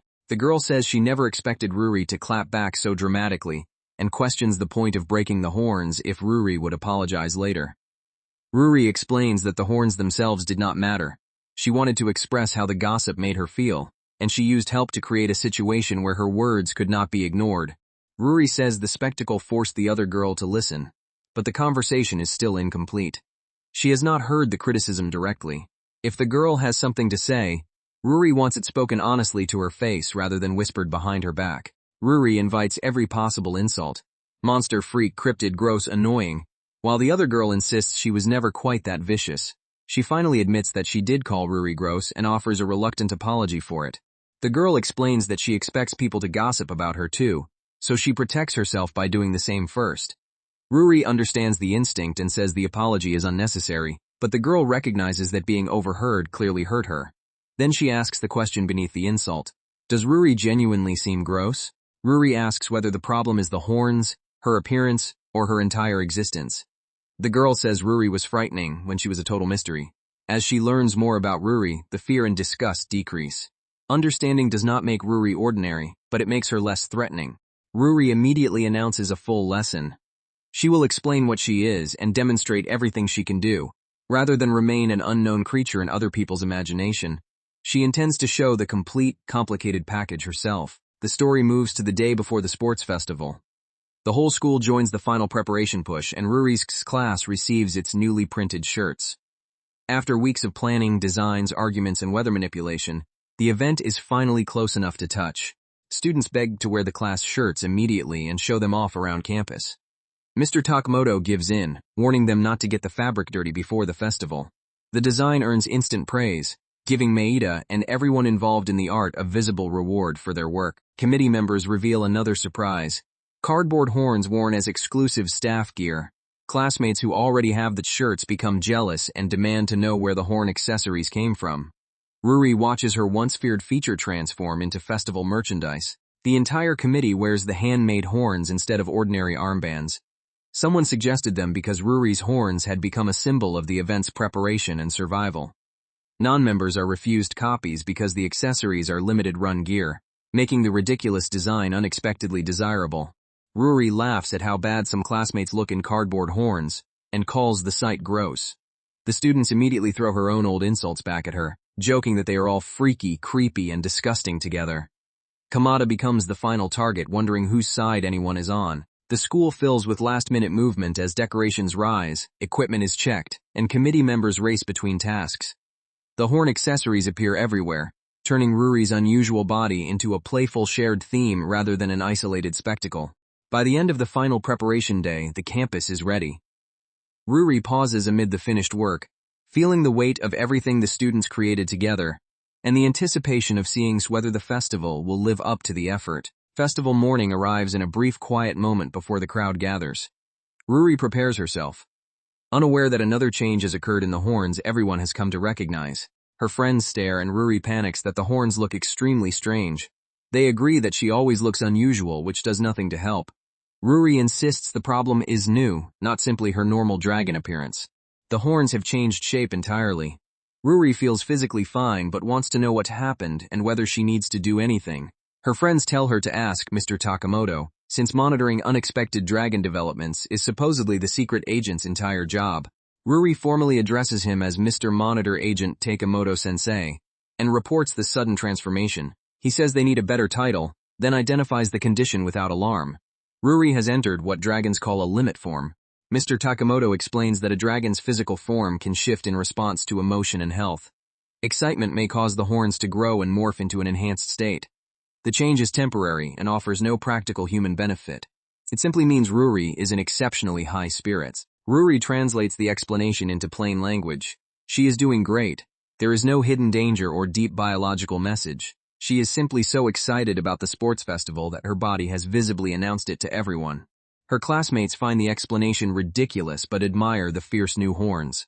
Mr. Takamoto adds that the enhanced state should make Ruri stronger than usual, which may help her maximize the fun. The dragon transformation has become an emotional festival accessory. At last, the sports festival begins. Ruri looks across the crowded campus and feels the special scale of a high school event she once wanted to avoid. After everything required to reach this day, simply standing there feels extraordinary. The opening ceremony places Ruri and the committee before the entire student body. She tries to breathe while thousands of eyes rise toward the stage. Vice Principal Gunji begins his address, and Ruri realizes many people are staring not only at her, but at the sea of cardboard horns surrounding her. The attention remains difficult, but for one day Ruri is not the only horned figure on campus. The vice principal calls this a special year and praises the action committee for preventing cancellation after multiple delays. Fine weather now covers the festival grounds, partly because Ruri risked using her power. Gunji hopes the festival becomes a wonderful day for everyone, including students who were not originally excited. Then he hands the microphone to the action committee. Ruri suddenly remembers that the ceremony includes a representative speech, a detail she had pushed out of her mind. Ruri is horrified by the prospect of addressing the whole school and looks for someone else to take the task. Nakamura is chosen as the brave stand-in, while Ruri and Maeda offer encouragement from a safe distance. Their support is sincere, even if it comes with obvious relief that they are not speaking. Nakamura steps forward, receives a nervous goodbye and tries to deliver the prepared words. The pressure is immense and Ruri watches closely, ready to intervene if the stand-in cannot continue. Ruri finally asks for the microphone herself. Because Nakamura was only a substitute, Ruri feels responsible for finishing what the committee owes the school. Whispers spread through the crowd as students recognize the real horned girl taking the stage. Ruri introduces herself as an action committee member and a half-dragon. She explains that the horns appeared about a month earlier, and that she also began breathing fire. Since many students know only rumors, she uses the moment to confirm that she is genuinely not fully human. Ruri admits she is a bizarre crossbreed, but says the school is filled with people who have far more to offer than she does. She asks everyone not to remain strangers and invites them to enjoy the festival together. The speech turns her difference into an introduction rather than an apology. Her friends celebrate afterward, saying she killed the speech. Ruri admits she nearly vomited from nerves, while everyone praises Nakamura too. The committee still has duties waiting, but Ruri enjoys one brief moment of triumph before being pulled back into the event. Kashiro's older sister appears as a substitute guardian because their mother is working. She complains that teenagers are painfully cute and admits she would rather be at her own job. Ruri recognizes her from the study night ride, adding another familiar face to the crowded festival. The first major event is the class representative's obstacle course relay. Ruri is reminded that she has somewhere to be, while Yoshioka prepares to compete. She has not forgotten an earlier grievance with him, even as committee responsibility prevents her from dwelling on it. Maeda arrives and asks what tasks remain. She is offered the microphone but declines, then checks where the other committee members are. Nakamura is competing, and the rest are preparing the next event, so Maeda plans to help once the race is underway. For a moment, Ruri and the others are simply waiting, which feels strangely boring after non-stop preparation. Then someone's turns in a lost phone, and Ruri realizes her own phone is missing too. The committee's lost and found responsibilities suddenly become personal. Nakamura prepares for her leg of the relay and apologizes for not being fast. Her teammates tell her to focus on having fun and promise to make up any lost ground. The boys on the class team appear strong enough to keep everyone competitive. Students in the crowd debate which classes have the cutest girls while watching the race. Ruri asks whether one especially loud boy is Yoshioka's friend and learns the relationship is more complicated. Old grudges and rivalry seem to follow the runners onto the field. A student turns in another phone, and the committee accepts it for the lost and found tent. When the device begins ringing, they suspect the owner is calling. Ruri prepares an announcement, hoping to return it quickly without disrupting the race schedule. The owner, Matsubara, calls from a friend's phone and identifies the device. Ruri offers to deliver it, but he is currently competing and gives his class information instead. She introduces herself before returning to the event, just as the obstacle relay is ready to begin. The obstacle relay sends each class through 4 themed zones over 2 full laps, with runners switching every half lap. The first athletes take their marks as the announcers explain the rules. Months of preparation now become a fast, chaotic spectacle in front of the entire school. Kagami from Class 3 bursts into the lead with impressive speed. Ruri tries to memorize his name, only for him to trip almost immediately. The sudden fall turns admiration into shocked laughter, though Kagami appears upbeat enough to continue. The first leg runners crawl under nets and tackle a parkour section designed to test raw athletic ability. While commentating, someone notices Shima glaring at another boy and asks why. The race continues in the foreground as an old middle school grudge resurfaces beside it. Shima says he has hated the boy ever since a middle school crush chose him instead. He demands to know what made his rival such a chick magnet, while the accused boy insists he is not even popular. Shima's real frustration is that the other boy remains completely oblivious to his accidental charm. Shima declares the race a personal duel. If his team wins, he wants an introduction to the girl with horns. His rival tells him to introduce himself because Ruri does not bite, but eventually agrees to help if Shima wins. The absurd bargain gives the obstacle race a second, unofficial prize. Class 3 catches the pack as Kagami moves lightly through the course, though another team still holds a strong lead. Spectators cheer for their runners, including an ice queen who looks dangerously overheated. Every class begins treating the relay like a championship final. The second leg includes a sandwich-eating obstacle and a face-first candy search. Class 1 maintains its advantage while Ruri tries to locate Matsubara to return the lost phone. She mishears the name at first, saying another small failure to her ongoing campaign to remember everyone correctly. The runners hit the pain-themed zone, crossing rough mats and popping 3 balloons. Classmates shout encouragement, while competitors complain that their side of the course seems especially cruel. The exaggerated suffering only makes the audience more excited. Class 2 surges into first place as Ruri is called away to prepare the next event. Class 4 clears the obstacle, and Class 3 finally escapes the painful section.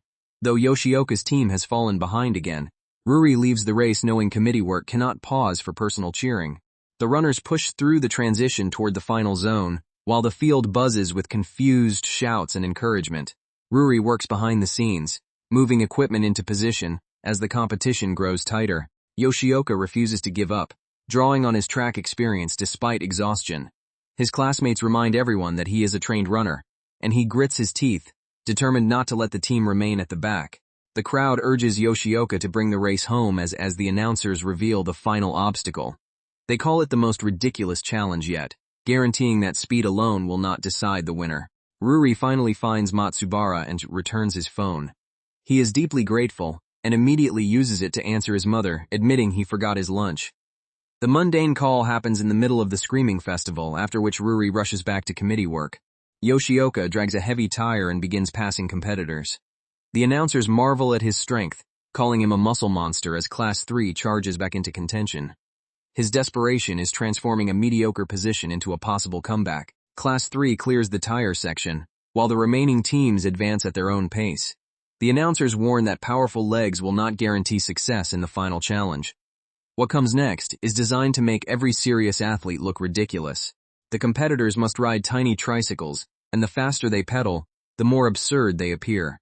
Yoshioka remains shockingly quick even in the humiliating vehicle. Meanwhile, rivals tease each other about liking Ruri, and admit that being half-dragon does not stop her from being cute. Yoshioka denies racing for a crush. His real goal is refusing to sell out a friend by handing Ruri over as a prize. Class 2 tries to hold its lead as the last obstacle approaches, while the personal duel becomes a matter of loyalty rather than romance. The final station is a random quick-change costume booth. Each runner must draw a cosplay outfit and finish the race wearing it. Elsewhere, Ruri helps carry rope and locate missing equipment, arriving late but immediately taking whatever job is available. Costumed racers emerge from the booth one after another, and the crowd waits to see what humiliating outfit Yoshioka has drawn. The pause makes the reveal feel more dramatic than the actual standings.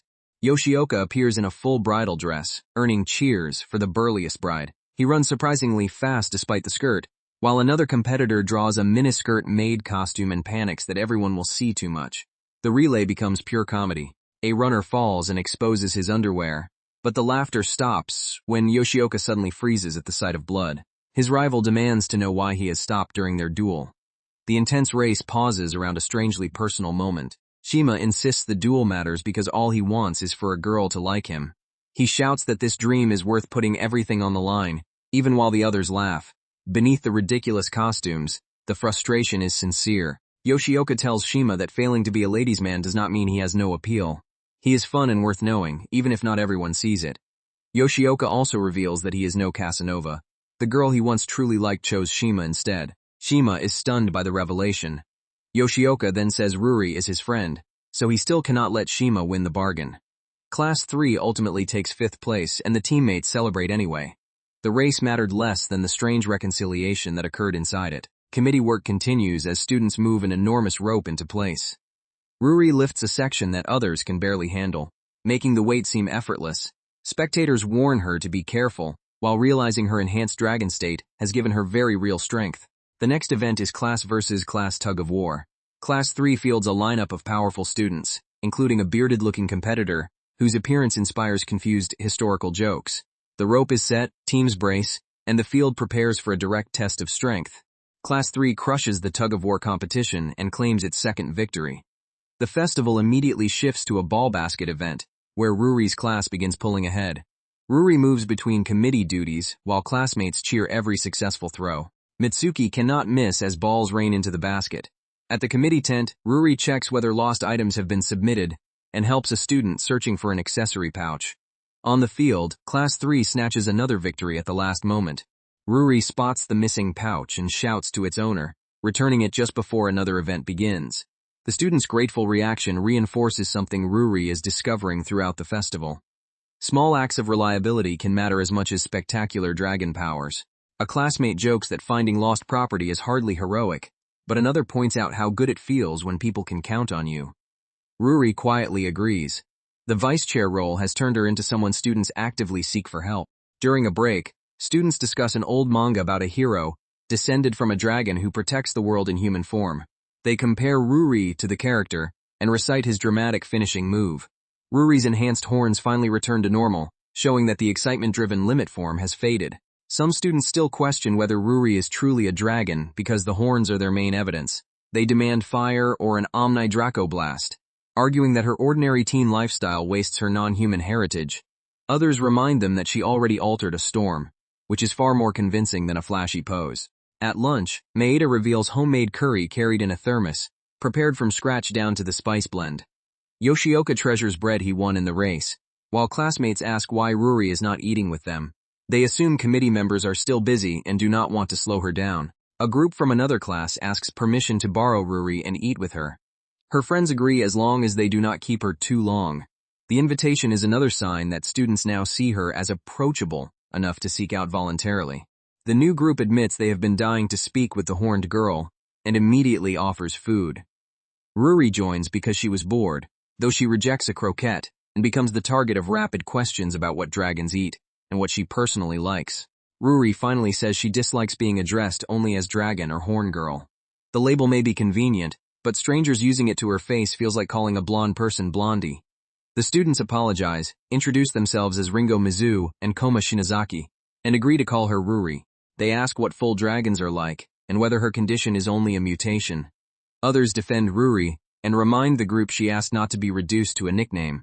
More students arrive, threatening to turn lunch into another crowd, until the scavenger hunt is announced. The scavenger hunt prize is an experimental cafeteria bread, immediately attracting hungry competitors. One boy draws a prompt, thinks hard, then turns back toward the group. Everyone tries to guess what strange category he has received. The prompt asks for someone unusual, making Ruri the obvious target. She helps him finish and congratulates him on taking first, though the running has left him in pain.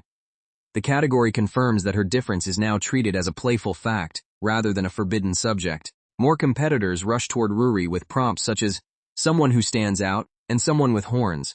She fits so many categories that the hunt begins to feel like organized bullying.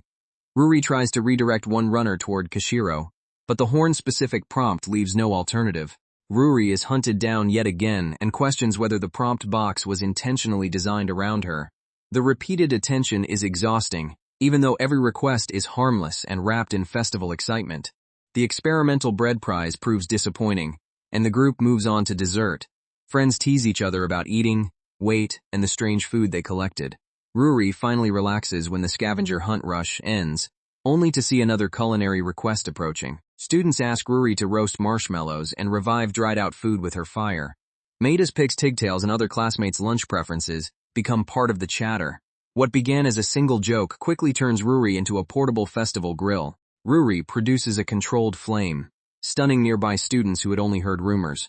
The crowd worries about safety, but the marshmallows emerge perfectly toasted. Her fire-breathing ability finally receives a harmless, delicious application. The first customer gives Ruri's roasting 5 stars and praises the deep char. Others immediately bring courage and more food for reheating. Ruri is embarrassed but cautiously continues, learning to control the flame at a delicate setting. The reheated courage becomes crispy again, and requests multiple baked apples, lunches, snacks, and anything else people can carry. The demand grows so quickly that Ruri wonders how she repeatedly becomes responsible for entire crowds. Teachers notice the improvised flamethrower station and hope nobody gets hurt. Someone brings the experimental cafeteria bread, suggesting Ruri's flame might fix what the bakery could not. Unsure whether she should encourage the chaos, Ruri accepts one final request. A pile of bread gathers as students wait for the verdict. The flame treatment improves the experimental bread enough that students demand the cafeteria staff be informed. People joke that dragons come in many forms, and that Ruri has finally done something sufficiently dragon-like. The growing crowd then attracts adult attention. Mr. Takamoto finds Ruri operating what looks like a bakery and asks whether something is wrong. He warns that letting her use powers without rules will create chaos. Ruri apologizes, while another adult laughs and promises to give her a proper lecture later. Despite the disorder, Mr. Takamoto is glad Ruri has settled into school life. Watching students accept her makes his role as an educator feel worthwhile, even though someone still has to keep the world from catching fire. He admits the truly difficult work lies ahead, but says they will face it together. Ruri and the students involved in the fire grill incident receive a lecture.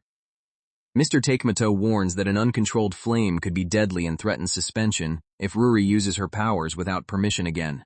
Her friends apologize for encouraging her, admitting they were swept up in the festival mood too. Some classmates argue that restricting a natural bodily function feels oppressive, but Ruri sees the logic.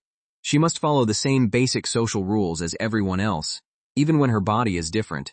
Asuka envies the attention Ruri receives, while others point out that non-stop popularity looked more exhausting than glamorous. Maeda calls Ruri back to work. Only a handful of tasks remain, but she tells the vice chair to focus and speak up if she feels unwell. The sharp delivery hides genuine concern, and Ruri follows, determined to finish the festival without creating another crisis. Elsewhere, students question why a monster girl is allowed at school. Rumors claim Ruri burned a boy in her class, and the story grows more dangerous with every retelling. Some students defend her, but others insist that even a harmless accident proves she should not be trusted. Ruri catches fragments of the conversation from a distance. The festival noise continues around her, yet the words leave an uncomfortable silence in her mind. Maida notices Ruri staring into space and asks whether something has dragged her down again. Ruri complains that Maida's direct gaze feels like it pierces her soul, then admits that simply existing this way is becoming more difficult every day. Since the horns appeared, Ruri has repeatedly wondered how people really feel about her.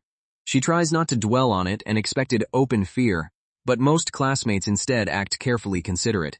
That kindness comforts her while also making her wonder whether everyone is secretly uncomfortable. Every interaction becomes draining because Ruri cannot stop measuring the other person's feelings. She wonders whether she is a friend, a curiosity, or a threat.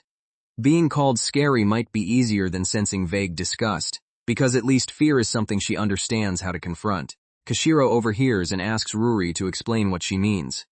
Ruri hesitates, aware that the question she is about to ask could damage one of the friendships she recently gained. Ruri finally says Kashiro's to go out of her way to be unusually nice.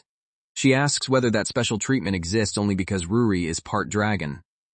Kashiro immediately realizes that Ruri may resent the very consideration she thought was helpful.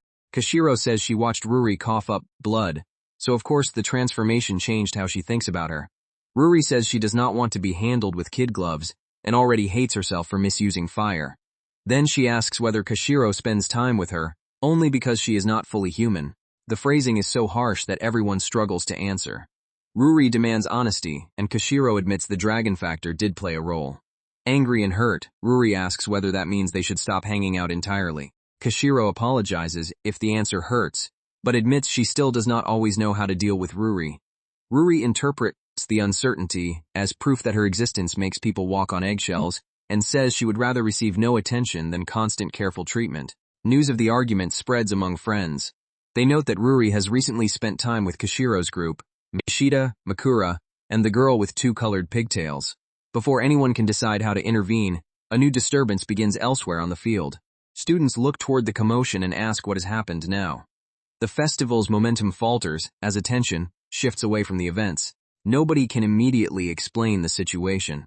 Committee members and teachers start moving through the crowd, trying to locate the source of the interruption.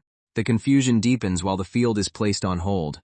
Ruri disappears from the center of the activity, leaving anxious students to speculate. Rumors claim the pause was caused by Ruri running around on fire. Some worry the entire festival will be canceled or that she has been seriously hurt. Even students who barely know her now look toward the committee area with genuine concern. Mr. Takamoto finds Ruri being followed by a crowd. She says she tried to isolate herself, but curious students chased her. He dismisses the rubberneckers and takes Ruri somewhere private to examine the new development. Ruri's body is covered in flames that produce no heat, smoke, or damage to her clothes. She feels physically fine, and Mr. Takemoto suspects demon fire. Umi is contacted to confirm whether the harmless but impossible-looking blaze is another normal dragon trait. Umi explains that all full dragons carry an inner fire symbolizing their species. The ominous name demon fire does not mean Ruri is becoming a demon. It is simply a traditional term. The trait is a sign of normal development, though its appearance has progressed remarkably quickly. The fire cannot hurt anyone or burn objects, so Ruri can technically continue everyday life. The real problem is social. The flames will not fade, and every public interaction will occur while she visibly burns. The harmless trait may therefore be harder to live with than more dangerous powers she can hide. Ruri immediately imagines the exhaustion of constant attention. Umi says this development raises the difficulty far beyond horns, venom, and occasional abilities. Considering both the original expectations and Ruri's rapid changes, she asks the same serious question again. Ruri still has the option to leave human society and live with dragons. She jokingly asks her wise mother for guidance, but Umi refuses to make the choice for her. Ruri wonders what would happen to school, friendships, and even Umi's job if she vanished from ordinary life. Kashiro arrives, recoils at the flames, then confirms they are not hot. She asks whether Ruri can rejoin the festival. Umi watches closely as the friendship conflict and the biological crisis collide in the same conversation. Umi says there is no physical reason Ruri cannot return. Ruri protests that walking back onto the field as a literal fireball would make everyone forget the sports and stare only at her. Kashiro sees no harm, which frustrates Ruri because almost nothing seems capable of phasing her. Umi warns Kashiro that Ruri may burn permanently, and that the attention could damage her ability to maintain normal relationships. Kashiro answers that this is ultimately Ruri's problem to manage, not a reason for everyone else to push her away. Kashiro asks why harmless fire or increasing dragon traits should become anybody else's problem. If Ruri can safely join them, she sees no reasons to exclude her. Umi is struck by the blunt simplicity of the conclusion Ruri's classmate has reached. Ruri says returning would place every eye on her and disrupt the event. Kashiro points out that Ruri claims to hate people walking on eggshells, yet she is now prioritizing everyone else's comfort over her own. If Ruri is not fully human, Kashiro asks, why must she perform perfect human consideration? Ruri apologizes and admits Kashiro has accommodated her from the beginning, welcoming her into study sessions and outings. But Miyashita once found her frightening, and Ruri cannot pretend she is a regular person. Kashiro accepts the concern, then says she still has an angry speech to deliver about Ruri's earlier accusation. Kashiro tells Ruri to solve the flame problem first, but warns her not to disappear after dumping all that hurtful doubt onto her. If Ruri leaves, everyone will blame themselves. She must return so the two of them can finish arguing honestly instead of cutting the relationship off. Ruri asks whether she may go back because she genuinely wants to. Umi reveals there may be a way to suppress demon fire temporarily. The inner flame cannot be extinguished forever, but water may seal it long enough for Ruri to rejoin the festival without becoming the only attraction. The adults begin preparing the temporary solution. Ruri realizes that the fire is not the final decision she thought it was. She refuses to quit acting like herself, merely because her appearance has become more dramatic. If the flames can be managed, she will return. Ruri is soaked to suppress the demon fire. Water covers her clothes and hair, creating an awkward but effective seal over the inner flames. The festival receives permission to resume. Students wonder where Ruri is and who will cover her duties, but her friends insist she should not be counted out. Nakamura takes the microphone while Maeda competes, buying Ruri time to return. Umi explains that demon fire behaves like ordinary fire in one useful way. It cannot coexist with water. Dunking Ruri creates a temporary wet seal, though the inner ember will never disappear. Ruri accepts the uncomfortable solution and prepares to rejoin the field. The announcers encourage everyone to continue enjoying sports day and promise good food afterward. The festival regains its rhythm as the interruption becomes another strange chapter, rather than the end of the event. Ruri admits she dislikes being entertainment and is not enjoying the attention. Still, nothing truly horrible has happened. She questions what normal life even means now, since the definition keeps changing with every new trait. Ruri wishes she had built ordinary relationships before the horns appeared. Then nobody would have to dance around her difference, or become friends under unusual circumstances. She catches herself spiraling again, longing for a human life that may never have been as normal as she remembers. Ruri returns just as the relay lineup changes, and learns she is now the anchor. Still dripping wet, she panics over where to stand and how much attention she will draw. Maeda's earlier words return to her. Big, flashy events exist precisely so people can draw attention together. Old rivals continue their personal contest, insisting victory matters for reasons beyond the class score. One refuses assistance and vows to approach Ruri on his own if he wins. The relay becomes another intersection of competition, pride, and awkward teenage feelings. Classmates pass the baton down the line, calling each runner's name. Kagami, Homura, Kurosawa, and others push at full speed while everyone asks whether Ruri is back. The team's performance carries the race toward its final exchange. Maeda receives the baton and runs toward Ruri. After everything Ruri has endured, her only official event is a little running, yet even that now carries the emotional weight of the entire day. Maeda closes the distance and prepares the handoff. Ruri hesitates for one final moment. She is not fully convinced that returning was the right decision, but the baton and the voices around her leave no room to remain still. Ruri reflects that making friends, considering their feelings, and navigating social expectations have never been her strengths. Much of the experience has been exhausting, and she is not ready to call every part of it fun. The world contains many kinds of people, including those she does not understand. Some people want to be Ruri's friends, some dislike her, and others do not care either way. Dragon or human, everyone is simply trying to live. If nothing else, learning that variety may make the entire chaotic transformation worthwhile. As Ruri runs, the water seal dries. Demon fire begins leaking from her body again, and spectators stare as the anchor suddenly ignites in the middle of the relay. Mr. Takamoto confirms the unending flame is demon fire, the third major dragon ability to appear. Umi tries to accept that all has ended well, while another adult says her heart cannot survive many more surprises. Ruri keeps running through the flames. Her classmates scream for her to go faster as the finish line draws near, turning the frightening sight into the loudest moment of the race. After the race, Ruri apologizes to Kashiro for projecting her insecurity onto their friendship. She thought she was a burden and interpreted every considerate gesture as pity. Kashiro says Ruri's question hurt, but she already understood the fear behind it. Friends naturally become sensitive to one another's differences. Ruri says she never wanted someone to befriend her only because she is a dragon. Kashiro asks what is wrong if curiosity was only the spark that led to a real bond. Standing out can be a privilege when it creates genuine connections, and Kashiro cheerfully adds that Ruri is cute anyway. Once the festival ends, Ruri collapses from exhaustion and swears never to join another committee or council. When asked why she accepted, she admits it felt good to be needed. She claims she gained nothing from the unpaid labor, though everyone around her knows the statement is not completely true. Her friends point out that unpaid work describes much of school life. Ruri then admits that being dunked to suppress the demon fire has made her feel sick, providing one final physical price for the day. The sun sets on a sports festival attended, and partly saved by a dragon. The field empties, leaving behind finished races, new memories, and a school that now understands Ruri far better than it did before. After the celebration, Mr. Takamoto asks to discuss what comes next. The festival solved nothing permanently, and Ruri's rapidly developing body now requires a longer-term decision about the kind of life she intends to pursue. Mr. Takamoto begins by revealing his own identity. He belongs to an organization that oversees relations between humans and dragons, and he apologizes for keeping the role secret. Although he has already bent rules by revealing certain powers, he believes Ruri deserves more truth now.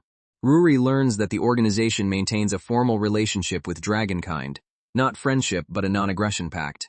The structure exists to prevent conflict between two sides that do not naturally trust each other. Mr. Takamoto also checks on her demon fire, which Ruri has managed to condense inside one glowing eye. He explains that the fire burns without fuel because Ruri's maturing dragon blood itself sustains it. Draconic essence is concentrated in the eyes, allowing her to store the flame there instead of covering her body. The trick is temporary, but gives her a much more manageable appearance. Mr. Takamoto returns to the main choice. Ruri can keep living among humans, or leave and join the dragons. Either path can be made safe and peaceful. He personally prefers that she remain at school, where he can monitor her, and where she has already built a life. Ruri admits she has no passionate answer. Both options carry problems, and she already feels overloaded. Yet she realizes that disappearing might make everyone who cared for her believe they failed or drove her away. Her classmates reacted with genuine fear when she coughed blood, and have repeatedly shown more concern than she expected. Ruri decides to stay on one condition. The adults must do everything possible to ensure she never hurts anyone with her developing powers. Mr. Takamoto agrees, saying that protection was always the plan. Ruri accepts the arrangement, and the organization continues working with her while she remains in human society. Her friends praise the difficult choice, even though Ruri herself treats it like one more awkward agreement. Summer approaches and ordinary conversation returns. Ruri looks at a dragon-shaped cloud while Maida asks whether she is simply terrible at socializing. Maida warns that Ruri's painfully honest questions can bother people, though Ruri says she chooses carefully whom she approaches. Ruri complains that unspoken social rules make no sense. Her friends joke that subtle human interaction may be difficult for dragons, and recommend the simplest solution: keep hanging out, laughing, and existing beside people until the instincts become natural. As a small step, Ruri and Maeda finally add each other on the Line messaging app.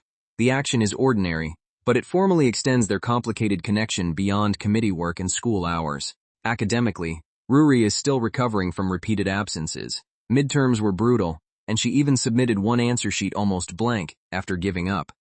Her friends promise to help her survive the final stretch of the term, though Ruri feels as if she missed years rather than weeks. Without warning, the classroom temperature plunges far below what the cooling system could produce. Students shiver, warn Ruri not to pass out, and realize everyone may freeze if the source is not stopped. Another dragon development has arrived in the middle of class. Ruri recognizes the beginning of yet another stormy phase in her dragonification. The room continues cooling as frost spreads, proving that demon fire was not the final major change. Ruri becomes covered in ice while classmates joke that she has switched to an ice type. Mr. Takemoto states the obvious. She is the source of the cold. Ruri can barely respond through chattering teeth. The room reaches about 43 degrees Fahrenheit, cold enough to resemble winter. Students panic that they will freeze to death, while Mr. Takamoto calmly opens windows to let the trapped chill escape and tells everyone not to drift off. Since the classroom remains dangerously cold, Mr. Takamoto helps Ruri outside. As she leaves, the frost seems to peel away from the room like shed skin. The rest of the class receives unexpected free study time while their teacher investigates. Outside, summer heat disperses the chill and Ruri begins feeling better. Mr. Takamoto takes her temperature and identifies the likely cause as the frost ability, a power that freezes the surrounding environment rather than merely cooling her body. He calls frost the third true ability, confusing Ruri because venom and demon fire made the list seem longer. Mr. Takamoto explains that some characteristics are passive, ever-present traits, while other powers can be consciously activated and are classified as abilities. Ruri compares the distinction to passive and active skills in a video game, which Mr. Takamoto immediately understands.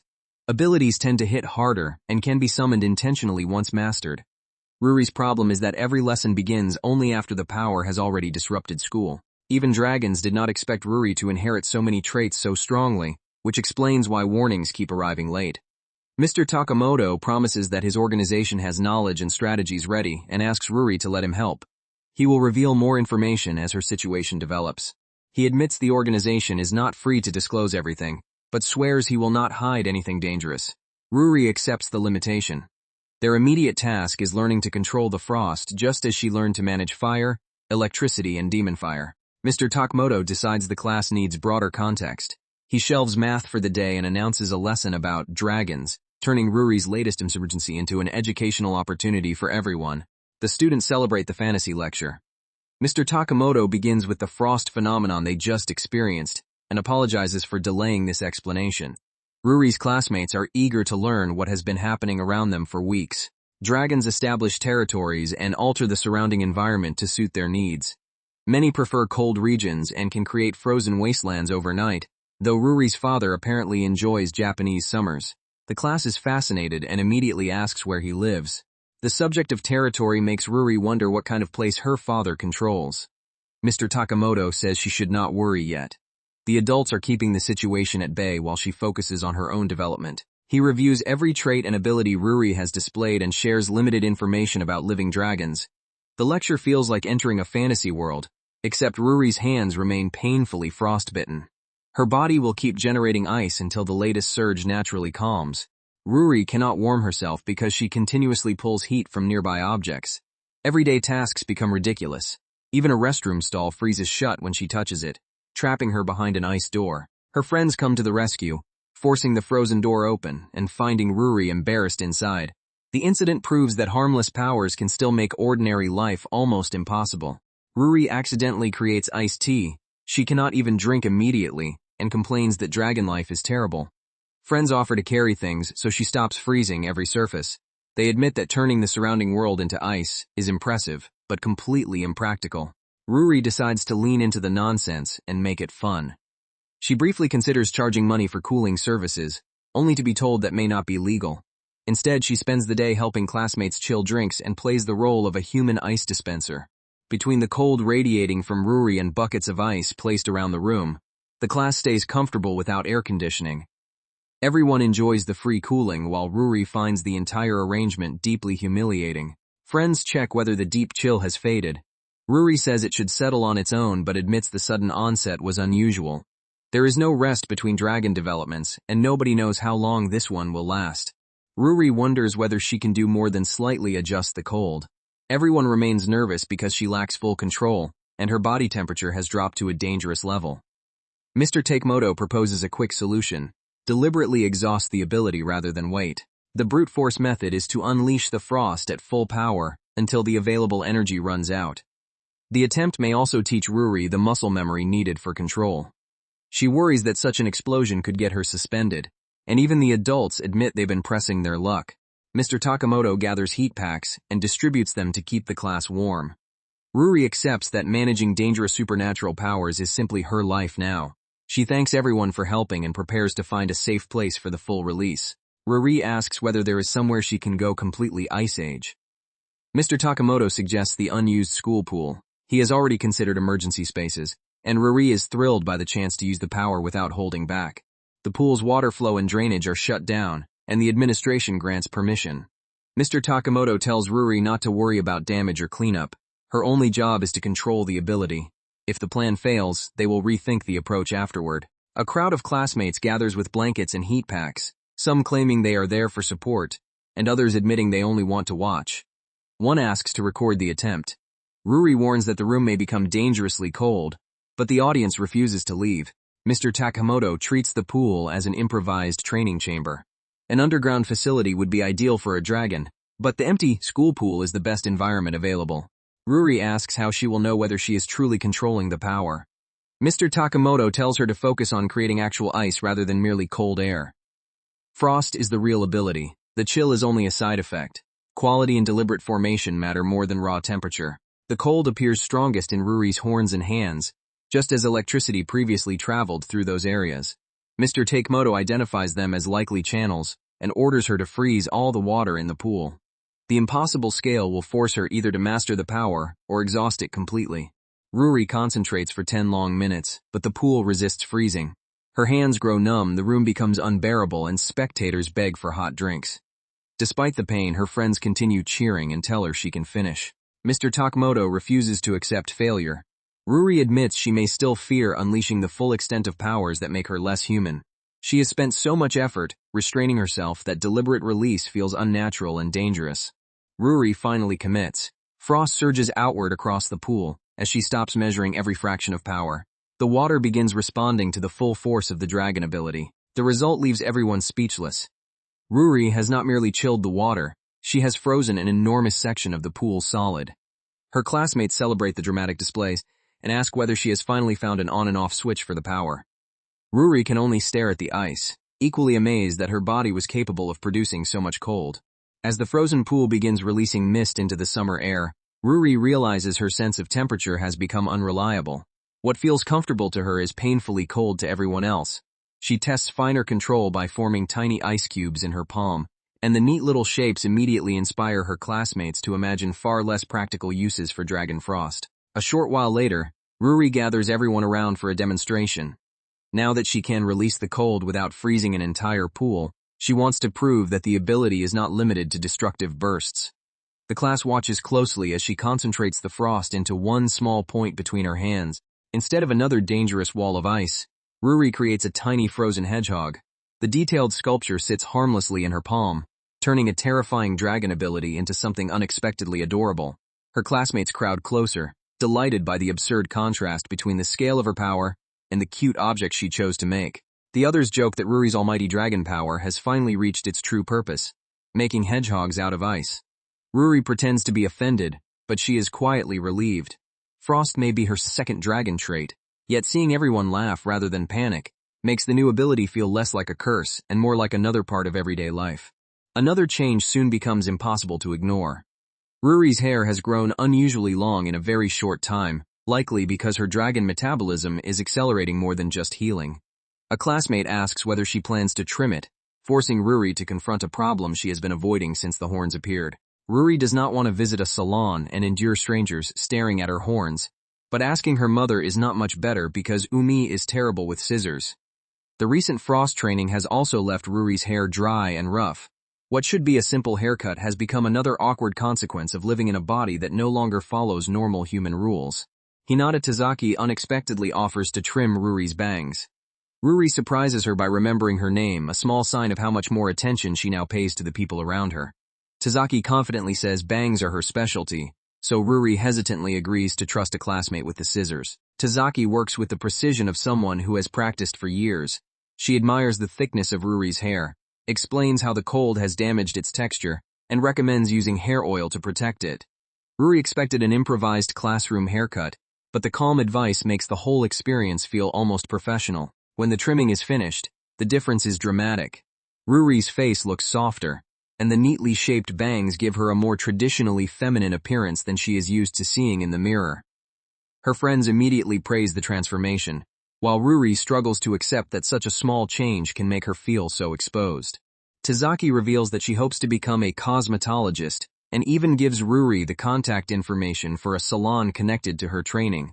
She cannot solve every problem created by the horns, especially the uneven areas around them, but her skill impresses the other girls enough that they begin requesting trims of their own. Before the crowd steals her away, Tazaki reminds Ruri that they once promised to hang out again. She asks Ruri to choose a date instead of letting the invitation disappear into vague politeness. Ruri realizes that people are now expecting her to participate in their lives, not merely stand beside them at school. Summer vacation is approaching, but Ruri cannot celebrate yet. Her long absence and constant dragon-related interruptions have left her behind in several subjects, and makeup tests are waiting for her. While everyone else discusses freedom, Ruri faces the humiliating possibility of spending the break trapped at school with textbooks. The more Ruri reviews the material, the more lost she becomes. Every page seems to depend on lessons she missed, and each attempted solution exposes another gap in her understanding. She feels as though the academic train left the station weeks ago, while she was busy learning not to burn down the classroom. Ruri openly declares that she hates schoolwork, and questions why student life requires so much suffering. Unfortunately, frustration does not make the equations disappear. Her friends listen to the complaint with amusement, knowing that beneath all the dramatic resistance, Ruri is genuinely afraid of being left behind again. The girls soften the crisis with chocolate and begin discussing a nearby summer festival. They compare possible locations, food stalls, and fireworks before turning to Ruri. The casual question catches her off guard because she assumed their vacation plans would continue without someone burdened by remedial study. Instead, the group insists that Ruri is coming with them. They refuse to let a few failed tests separate her from the festival, especially after everything she has already missed. Their solution is simple. Help her catch up first, then enjoy summer together without leaving anyone behind.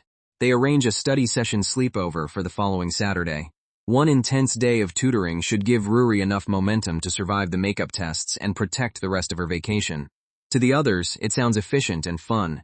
To Ruri, it sounds like an academic ambush disguised as a slumber party. Ruri protests that last-minute cramming cannot magically repair months of confusion. The girls admit their usual tutor is unavailable, so they need someone else capable of explaining the material quickly. What began as a casual festival conversation becomes a full rescue operation centered on preventing Ruri from repeating the year. Someone suggests asking a particularly strong student for help, and the group begins recruiting anyone who can spare the day. They settle on holding the sleepover at Kashiro's house, where there will be space to study, eat dinner, and keep Ruri from escaping before the work is finished. Even Akari Maeda agrees to participate, claiming she can spare one day despite her schedule. Her sharp tone makes the offer sound almost hostile, but the decision matters. The girl who once kept Ruri at a distance is now voluntarily joining a sleepover designed entirely to help her. On Saturday, the group arrives at Kashiro's home carrying notebooks, snacks, and far too much energy for a study session. They are welcomed inside and immediately begin exploring the unfamiliar house. Ruri remains cautious, already suspecting that the social part of the sleepover may overwhelm her before the first textbook even opens. Ruri reminds everyone that the purpose of the gathering is to study. Summer vacation, the festival, and her promise to catch up all depend on getting real work done. The others agree, though their cheerful expressions suggest that academics will have to compete with gossip, food, and the excitement of spending the night together. The house quickly fills with noise as bags are dropped, seats are claimed, and the girls organize their materials. For a moment, Ruri simply watches the lively scene. Not long ago, she would have rejected an invitation like this without hesitation. Now she is standing in the middle of it, nervous but included. When another person appears, Ruri wonders why she has been called into the room. The answer becomes clear as soon as the textbooks are opened. The group has found an additional tutor. Their emergency study plan is becoming much more serious than Ruri expected. Kashiro's stylish older sister is home while their mother is away for work, and she offers to help. She immediately spots an error in Ruri's calculations and explains the correction with effortless confidence. Ruri realizes that the household contains another person capable of turning her academic disaster into something manageable. The older sister's fashionable appearance attracts almost as much attention as her tutoring ability. The girls ask about her work and learn that she has experience in design and modeling. Their study session briefly transforms into an interrogation about clothes, beauty, and the secrets behind looking so composed. Then the older sister recognizes Ruri and fixes her with an intense stare. Rather than avoiding the subject, she bluntly asks about the horns and whether Ruri is the dragon girl everyone has been discussing. The directness freezes the room, leaving Ruri unsure whether she is being admired, examined, or challenged. Kashiro quickly scolds her sister for staring and speaking so aggressively. She explains that the intimidating punk-like appearance hides someone who is actually shy and terrible at normal introductions. The clarification does not make the gaze less intense, but it does keep Ruri from mistaking awkward curiosity for hostility. The older sister finally introduces herself properly, and admits that she thinks the horns look cute and undeniably cool. With the tension broken, she returns to the math and guides Ruri through another problem. Ruri is relieved, though combining difficult equations with relentless questions about her dragon features leaves her mentally exhausted. During a break, Kashiro's sister asks why Ruri is pushing herself so hard. She wonders whether Ruri has a specific college or career in mind, pointing out that not every student needs perfect grades. The question exposes a deeper problem. Ruri is fighting to catch up without knowing where she wants that effort to lead. Ruri admits she has no clear future goal. She simply fears failing to graduate, being separated from her friends, and once again becoming the person who does not understand what everyone else is discussing. Her motivation is less its ambition than refusing to be abandoned by ordinary life while her body keeps changing. The group reminds her that summer is also supposed to be a time to relax. Someone plays the video of Ruri freezing the pool, and the room fills with excited commentary about the scale of the ice.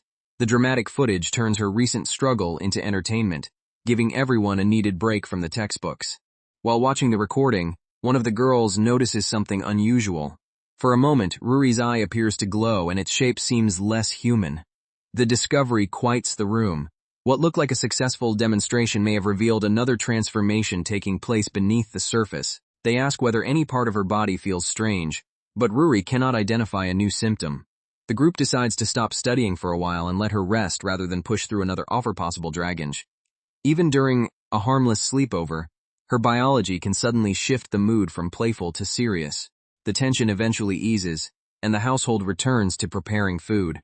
Kashiro's sister steps away after helping them through the hardest problems, leaving the younger girls to continue at their own pace. Ruri is grateful for the tutoring, even if the evening has given her one more physical mystery to worry about. Dinner is already prepared, and Kashiro's sister offers the girls the bedroom while she sleeps elsewhere. The generous arrangement turns the house into a proper slumber party space. With the academic crisis temporarily under control, blankets and snacks replace notebooks, allowing the conversation to drift towards subjects nobody would discuss in class. The late-night talk becomes increasingly personal. The girls debate whether anyone sleeps in a bra, tease one another about crushes, and embarrass Miyashita with questions she clearly did not expect. Ruri mostly listens, stunned by how quickly ordinary teenage conversation can become more dangerous than breathing fire. By the time they settle down, everyone agrees they had far more fun than expected and should do it again. For Ruri, the night marks another quiet milestone. She did not merely receive help. She shared food, embarrassment, jokes, and private conversation as a genuine member of the group. Morning arrives with the room in disarray and the girls exhausted from talking. The sleepover ends, but its effect remains. Ruri leaves Kashiro's house carrying improved notes, a better chance of passing her tests, and the unfamiliar warmth of having spent an entire night surrounded by friends. On the way home, Ruri calls Umi and reports that the study session went well. Then, after a hesitant pause, she asks about her father. The question surprises even Ruri. For years, she avoided the subject completely, but the changes in her body now make ignorance feel more frightening than the truth. Umi is stunned because Ruri previously showed no interest in the dragon who fathered her. She reminds her daughter that silence was part of their old agreement. Ruri could live as a normal human until she chose to ask. Now that the question has finally come, Umi understands that the arrangement can no longer protect either of them. Ruri insists there is no special occasion and no hidden crisis. She simply wants the information she was promised. Umi says the explanation is too important for a phone call and tells her to come home for dinner. The ordinary invitation carries the weight of a conversation they have postponed for Ruri's entire life. That evening, Umi agrees to tell the full story. She will explain what Ruri's father is, how the two of them met, and why Ruri was raised without him. Ruri braces herself, aware that every answer may permanently change the way she sees her family and her own existence. The next day is painfully hot, and Ruri offers to cool her friends with frost. They refuse, remembering how excessive her idea of a comfortable temperature can be. Ruri has already heard truths far more overwhelming than the weather, however, and the weight of her mother's explanation follows her all the way to school. At school, Ruri remembers Kashiro's name without effort, yet her gloomy expression makes it clear something is wrong. The progress is almost comical. She has finally learned the people around her, just as she begins questioning whether she can continue living among them as an ordinary classmate. Ruri tells the girls that her father is not a disguised human but an actual dragon. Their first reaction is laughter, partly because the revelation makes Umi's past sound unbelievably wild. The joke turns Ruri's terrifying family history into something she can breathe around, and she finds herself laughing with them. When they ask why she suddenly wanted to know, Ruri admits she feels herself becoming less human with every new trait. She needs to understand what lies ahead, and prepare for the possibility that her life cannot remain normal. The words make it clear that this is no longer simple curiosity. It is a question of identity. Ruri says she may need the resolve to stop thinking of herself as fully human. Her friends promise that no matter how strange she becomes, they will keep laughing beside her. Ruri even raises the possibility of leaving school if her powers become dangerous. But the suggestion immediately exposes how frightened she still is of hurting everyone. To address that fear, Mr. Takamoto organizes a provisional class meeting about Ruri's dragon abilities. The goal is to establish practical ground rules instead of relying on vague trust. Ruri sits before her classmates as they begin deciding how fire, frost, and any future traits can safely coexist with ordinary school life. Ruri asks everyone to treat the discussion seriously. She does not want jokes to hide legitimate concerns, especially now that summer heat makes her frost tempting to use. The class begins separating harmless conveniences from abilities that could injure someone in seconds. The first proposal is surprisingly practical. Ruri may use gentle frost as a classroom air conditioner. The idea earns immediate support during the sweltering season, though Ruri is warned that her definition of gentle must match human standards rather than the temperature she personally finds comfortable. They establish stricter rules for fire. Ruri may not breathe flames on campus without Mr. Takimoto's permission, and nobody is allowed to request demonstrations for entertainment, not even to roast marshmallows. Frost must also be monitored carefully, with small controlled releases rather than another frozen swimming pool.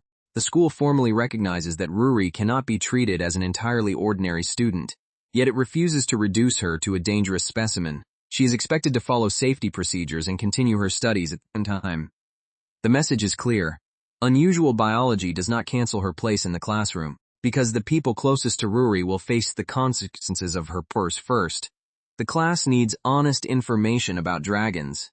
Ruri thanks everyone for accepting her without demanding explanations earlier. Their patience allowed her to speak when she was ready instead of forcing the truth out through fear. She apologizes for taking so long. Umi also waited, because Ruri lacked the courage to hear the full story, and her classmates respected that silence without even knowing why. Now Ruri believes they have earned the right to understand what she is bringing into their shared school life. Ruri warns that some of the information will sound frightening, but asks the class to hear it before judging her. She opens her notes and begins an improvised lecture on dragons, starting with the fact that her own existence was not a normal or expected event. Dragons are real, and Umi became involved with one of them years ago. According to what Ruri has learned, there are 6 broad types, although humans have meaningful contact with only 2. The others remain distant enough that most of the world can continue believing dragons are myths. Then Ruri delivers the most alarming fact without softening it. Dragons possess the ability to destroy the world. The classroom goes silent. Her classmates knew fire and storms were dangerous, but the scale of the threat is far beyond anything they imagined when they first touched her horns. Ruri remembers the conversation that began after her first accidental burst of fire. At the time, her body was in shock, and neither she nor Umi understood how many dragon traits would emerge. The incident forced her mother to confront a future she had hoped would never arrive. Umi admitted that she never expected Ruri to inherit visible dragon characteristics. Her plan had been to raise her daughter as a normal human, and avoid burdening her with information she might never need. The horns and flames shattered that plan in a single morning. When Ruri first asked what dragons truly were, Umi began with the worst possible explanation. They were beings capable of ending the world. The statement was so overwhelming that Ruri immediately realized she was not ready to hear the rest. Ruri postponed the discussion and asked Umi to focus only on what was happening to her body. She needed time to recover from the fire, understand the horns, and prepare herself mentally. Learning the history of an entire hidden species could wait until she was capable of facing it. Umi warned that waiting would not stop additional powers from appearing. Ruri's father could breathe fire, and other inherited abilities might awaken without warning. The safest path was eventually to understand the source, even if the truth made normal life harder to preserve. Now standing before the class, Ruri repeats the central warning. Dragons can destroy the whole world. She does not present it as a dramatic legend but as a biological fact about the blood inside her. The honesty makes the rooms tense, yet she refuses to hide behind a comforting lie. She quickly clarifies that capability is not the same as intention. Dragons are powerful enough to cause global ruin, but that does not mean every dragon actively wants it. In fact, Ruri's birth became part of a fragile compromise between creatures that normally keep their distance from humanity. By ordinary rules, Ruri should not even exist. Dragon reproduction is poorly understood, and a child born between a dragon and a human was considered nearly impossible. Her parents nevertheless wanted her raised among humans, hoping she could live without inheriting the conflict attached to her father's species. The class immediately wants more details, but Ruri reminds them that she does not possess the full strength of a dragon. She has fire, frost, and a connection to storms, yet she is still one teenage girl struggling with homework. World-destroying potential does not mean she can casually erase civilization. Ruri accepts that a fragment of that terrifying blood exists inside her, but refuses to let it define everything she is. She reintroduces herself honestly, as both human and dragon, and asks whether the class can continue accepting her with that knowledge, instead of the simpler version they knew before. After the speech, her friends gather around and praise her for saying everything clearly. They ask how she feels, and whether the class's silence frightened her. Ruri admits the lack of immediate reaction was almost worse than anger, because she could not tell what anyone was thinking. The serious presentation has killed the usual classroom mood, and few students know what questions are appropriate. Mr. Takamoto nevertheless calls the disclosure meaningful progress. He also announces that officials have prepared a new formal category for Ruri, now that demihuman is clearly too vague. Because Ruri is currently the only confirmed person of her kind, the classification is experimental. The authorities want language that acknowledges both species without declaring either half unnatural. The label may also become useful if another human dragon child ever appears. The chosen designation is double, a person formed from two distinct species. Ruri is recorded as the first known case, effectively double number one.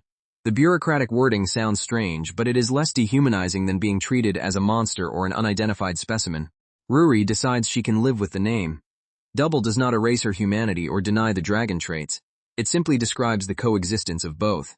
Having an official word for herself provides unexpected comfort after weeks of feeling as though she belonged to no category at all. One classmate privately asks whether Ruri truly wanted to reveal everything, or felt pressured by the school's safety concerns. The question matters because acceptance built on forced confession would not be genuine. Ruri considers how much of the speech came from responsibility, and how much came from her own desire to be known. Several boys admit they have loved dragons since childhood, and begin showing old merchandise and memories. To them, Ruri's revelation is frightening, but also incredible. Their excitement is clumsy, yet it reassures her that not every person who learns the truth will respond only with fear. Ruri offers to share more harmless dragon facts and opens the notebook she prepared with Umi's help. The class leans in, ready for a lesson that feels less like a warning, and more like the kind of strange knowledge only Ruri could bring into their ordinary school day. Her drawing of an aquatic dragon immediately ruins the scholarly atmosphere. The creature looks more like a tadpole-shaped yokai than an ancient world-class being, and the room erupts in teasing. Ruri defends the picture, insisting she worked hard despite having no artistic talent. Behind the poor illustrations, the information is serious. 6 dragon types are believed to exist, all real despite the absence of public panic. The class begins asking how creatures with such enormous power could remain hidden in a world filled with cameras, satellites, and constant online rumors. Ruri explains that dragons deliberately avoid humanity and that some organizations help keep their existence concealed. Many dragons simply dislike humans. Her own birth was therefore not a simple romantic accident, but an event tangled in secrecy, negotiation, and the dangerous relationship between two species. 4 of the 6 types almost never appear before humans, making direct evidence scarce. Convincing them to cooperate would be difficult, and some information remains theoretical even to the people monitoring dragons. Ruri's family has given the class a rare window into a world that still refuses to be fully observed. The destructive examples make the risk easier to understand. Ruri has already altered weather without meaning to, and a mature dragon's fire could become a weapon on a scale no emergency plan could contain. Her classmates finally see why the adults around her treat every new ability with such caution. One student points out that humans are already capable of damaging the planet without dragon blood. That danger does not justify isolating every powerful person. If Ruri's abilities create a shared problem, then the response should also be shared rather than placing the entire moral burden on one frightened teenager. The class agrees that Ruri must be careful, but she should not be forced to carry every hypothetical disaster alone. She may hold a fragment of world-destroying power, yet the people around her can help establish limits, observe changes, and decide together how to respond when something goes wrong. Not everyone is equally comfortable. Some think the conversation is brutally harsh, while others believe avoiding it would be more dangerous. Just as the disagreement begins to sharpen, another person joins them and reframes the issue around trust, rather than simple fear. The newcomer apologizes for approaching the subject aggressively and makes one point clear. Ruri herself is not a world-ending threat. During the typhoon, another hidden dragon acted to balance the weather she disturbed, proving that forces exist beyond what the students witnessed. That unseen intervention also means Ruri cannot ignore worst-case possibilities. If other dragons are quietly correcting her mistakes, she needs to understand what happens when they cannot. Honest discussion is necessary not because the class expects her to destroy everything, but because trust requires confronting what her powers might do. Ruri is told that asking people to trust her means listening to their discomfort as well as their support. Acceptance and rejection are both starting points for future understanding. She cannot control every reaction, but she can give others enough truth to make their own decisions. With that advice, Ruri decides to ask her classmates directly, instead of guessing what their silence means. She approaches different groups, including the committee girls, prepared to hear answers that may not be comforting. For once, she chooses conversation over retreat. The first responses are blunt but reassuring. The world is still standing, and most students care more about what Ruri wants now than about theoretical destruction. When she suggests leaving school as the safest option, they reject the idea as an extreme solution to a problem the class can manage together. One student compares the situation to reaching the true ending of a game. Ruri should stay and face the complicated route, rather than abandon everything. Another admits they would prefer no dangerous powers at all, but refuses to blame her for accidents. Their only request is that she avoid triggering an actual apocalypse. Others confess that they are not especially close to Ruri and do not feel qualified to make an emotional declaration. Even so, they would miss the strange experiences her presence has brought into the class. Their support is less dramatic, but its honesty makes it valuable. The message repeated across the room is simple. Ruri is their classmate first and a dragon second. There is no need to build a wall before a disaster has happened. Still searching for a less comfortable opinion, Ruri decides to speak with Yoshioka, whom she finds working near the pool. Yoshioka is completing cleaning duty when Ruri approaches. He reveals that after her first fire-breathing incident, Umi privately discussed the possibility of removing Ruri from school. Unlike most of the class, he had seriously considered that option before Ruri returned. At the time, Yoshioka believed leaving school might be the safest course. The danger was unknown, Ruri was injured, and nobody could guarantee another student would not be caught in the next burst. His initial agreement with Umi was based on caution rather than dislike. He also knew that Ruri had few close friends, and assumed separation would cause less emotional damage than it would for a more socially connected student. The reasoning is painfully clinical, exposing how isolated Ruri appeared from the outside before she began opening herself to the class. Yoshioka thought withdrawal would protect both Ruri and everyone around her. She could avoid public fear, and the school could avoid another accident. Yet once she chose to return and promised to take responsibility, he respected that decision, instead of continuing to argue against her presence. He explains that he remained quiet because the class had already decided to support her, not because his concerns vanished. Now that Ruri has openly asked for honest opinions, he gives her the answer he withheld. Safety matters, and pretending there is no risk would insult the effort she has made to control herself. Even after admitting all of that, Yoshioka says he is on Ruri's side. He will not make the decision for her, but he will support the path she chooses and help deal with the consequences. His honesty offers something different from easy reassurance. Trust that includes fear rather than denying it. Yoshioka finally asks what Ruri herself wants. She cannot answer. She has spent the day collecting everyone else's opinions because she believes the issue is larger than personal desire. Yet the question follows her as she leaves the pool. After all the rules, risks, and classifications, she still must decide what kind of life she wants to keep. Ruri admits that it is finally time for her to take a firm position. She has listened to everyone because she genuinely wants to make the right choice, even if that choice means dropping out. Yet beneath the careful reasoning, she still avoids saying what she personally wants from school and from the people around her. Yoshioka sees through the hesitation. Ruri claims she has no idea what the correct answer is, but he accuses her of hiding behind a safe, middle-of-the-road response assembled from other people's opinions. The class clearly wants her to finish the year with them, and Ruri owes herself something more honest than endless calculation. Forced to answer directly, Ruri finally bursts out that she does not want to leave. She likes her classmates, wants to make more friends, and wants to understand both them and herself better. The confession embarrasses her so badly that she lashes out at Yoshioka for laughing, but the truth is finally spoken aloud. Yoshioka apologizes for teasing her and says she reminds him of his younger sister. Then he gives Ruri one personal condition for earning his support. She must remain human. Not physically, but in the way she treats people. Dragon traits are acceptable. Allowing those traits to destroy the lives around her is not. As long as Ruri acts in good faith and protects others, Yoshioka will stand firmly beside her. But if her powers injure someone and she refuses responsibility, he will fight just as hard to remove her from school.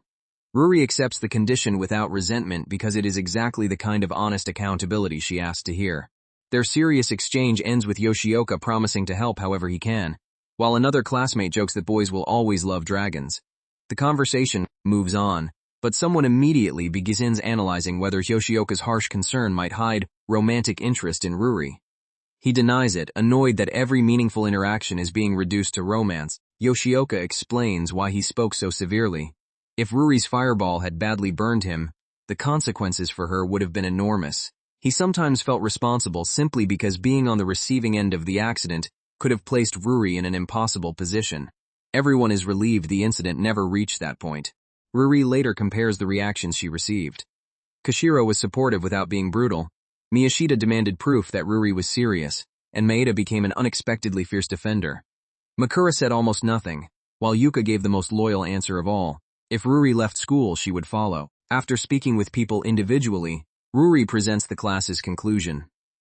She has been given a chance to state her intentions, and everyone has had the opportunity to respond to the fact that she carries a fraction of world-destroying power.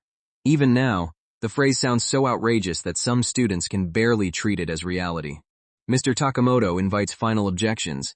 One student asks the practical question everyone has been avoiding. Promises of responsibility cannot prevent plain accidents. Ruri's powers have erupted unpredictably before, so what specific measures will stop another fireball, lightning discharge, or frozen facility? Ruri says she is considering nullifying her dragon abilities entirely. She does not know whether it is possible, but ordinary school life does not require supernatural combat. The class immediately objects to losing their living air conditioner, while Ruri reminds them that using those powers takes a physical toll on her. Umi once mentioned that methods exist to suppress a dragon's power. Ruri believes taking that extreme step may be the minimum responsibility required to stay at school. Even without fire, frost, or lightning, she would still be herself, and more than anything, she wants to remain there as humanly as possible for a little longer. The class accepts the compromise, joking that the horns alone are already extraordinary enough. Their shared goal becomes helping Ruri master, or suppress the dangerous abilities before another accident occurs. Ruri promises to give it everything she has, though the others are already eager to discover what strange training will come next. The mood shifts to the swimming pool, where one student resurfaces after swallowing far too much water. The dramatic dragon debate gives way to an ordinary school mishap, reminding everyone that final exams and summer activities are still continuing around Ruri's unusual problems. A boy at the pool becomes painfully aware of the girls in swimsuits and is immediately scolded for staring. The awkward interruption draws attention away from Ruri's powers and toward a much more familiar teenage embarrassment. The boy Kurama has come to help because the pool needs extra hands after the earlier freezing incident. He finds Ruri sitting out while the boys play basketball. She explains that swimming is unsafe for her now. Static electricity follows her body, and direct contact with water could trigger either lightning or another sudden freeze. Kurama understands that the pool is off limits to her, though Ruri admits she wanted one final swim before term ended. She praises him for attending school despite feeling sick, and he returns the compliment by pointing out that she keeps showing up despite growing horns and surviving far more serious physical changes. Ruri rejects the idea that she is some superior being of light. She says she is simply surrounded by decent people. Kurama, who describes himself as an amalgamation of darkness, admits he is jealous. School is difficult for him because he dislikes both academics and socializing, and his parents forced him into a demanding environment he never chose. The conversation reveals that everyone carries a different struggle. Other students tease Kurama about being the only boy surrounded by girls in swimsuits, but he shows no interest, and accidentally insults them in the process. His restless eyes and blunt answers make it clear that social situations exhaust him rather than excite him. Ruri learns that Kurama is reasonably strong academically and asks whether he is worried about finals. Since she is still catching up from the week she missed, she cautiously requests a little tutoring. The favor gives her a reason to speak with someone she barely knows, instead of remaining inside her familiar group. Kurama is bewildered that Ruri chose him, and his reaction makes her think he wants to refuse. She tells him to say so directly, but he explains that he simply does not understand why she would ask. Ruri admits they are not close enough to be called friends, and that she hoped studying together might change that. Once Kurama learns she needs help with science, his uncertainty turns into enthusiasm. He can tutor her in the subject, and Ruri is delighted by how quickly the offer becomes real. She has a promise to keep: pass the exam so she can spend summer vacation with the girls. Ruri tells Kurama something she recently learned about herself. She dislikes academics and socializing when each is approached alone, but combining them makes both easier. Studying provides an excuse to spend time with people, while company makes difficult work less miserable. That discovery helps her understand Kurama's isolation without pretending they are identical. The tutoring expands into a full group session. Kashiro and the others welcome Kurama enthusiastically, leaving him overwhelmed by a table full of energetic girls. They tease his shyness but also make it clear that his knowledge is genuinely needed, because nearly everyone in the group struggles with science. Kurama asks how far Ruri has fallen behind and nearly collapses when she admits it is roughly half a month of material.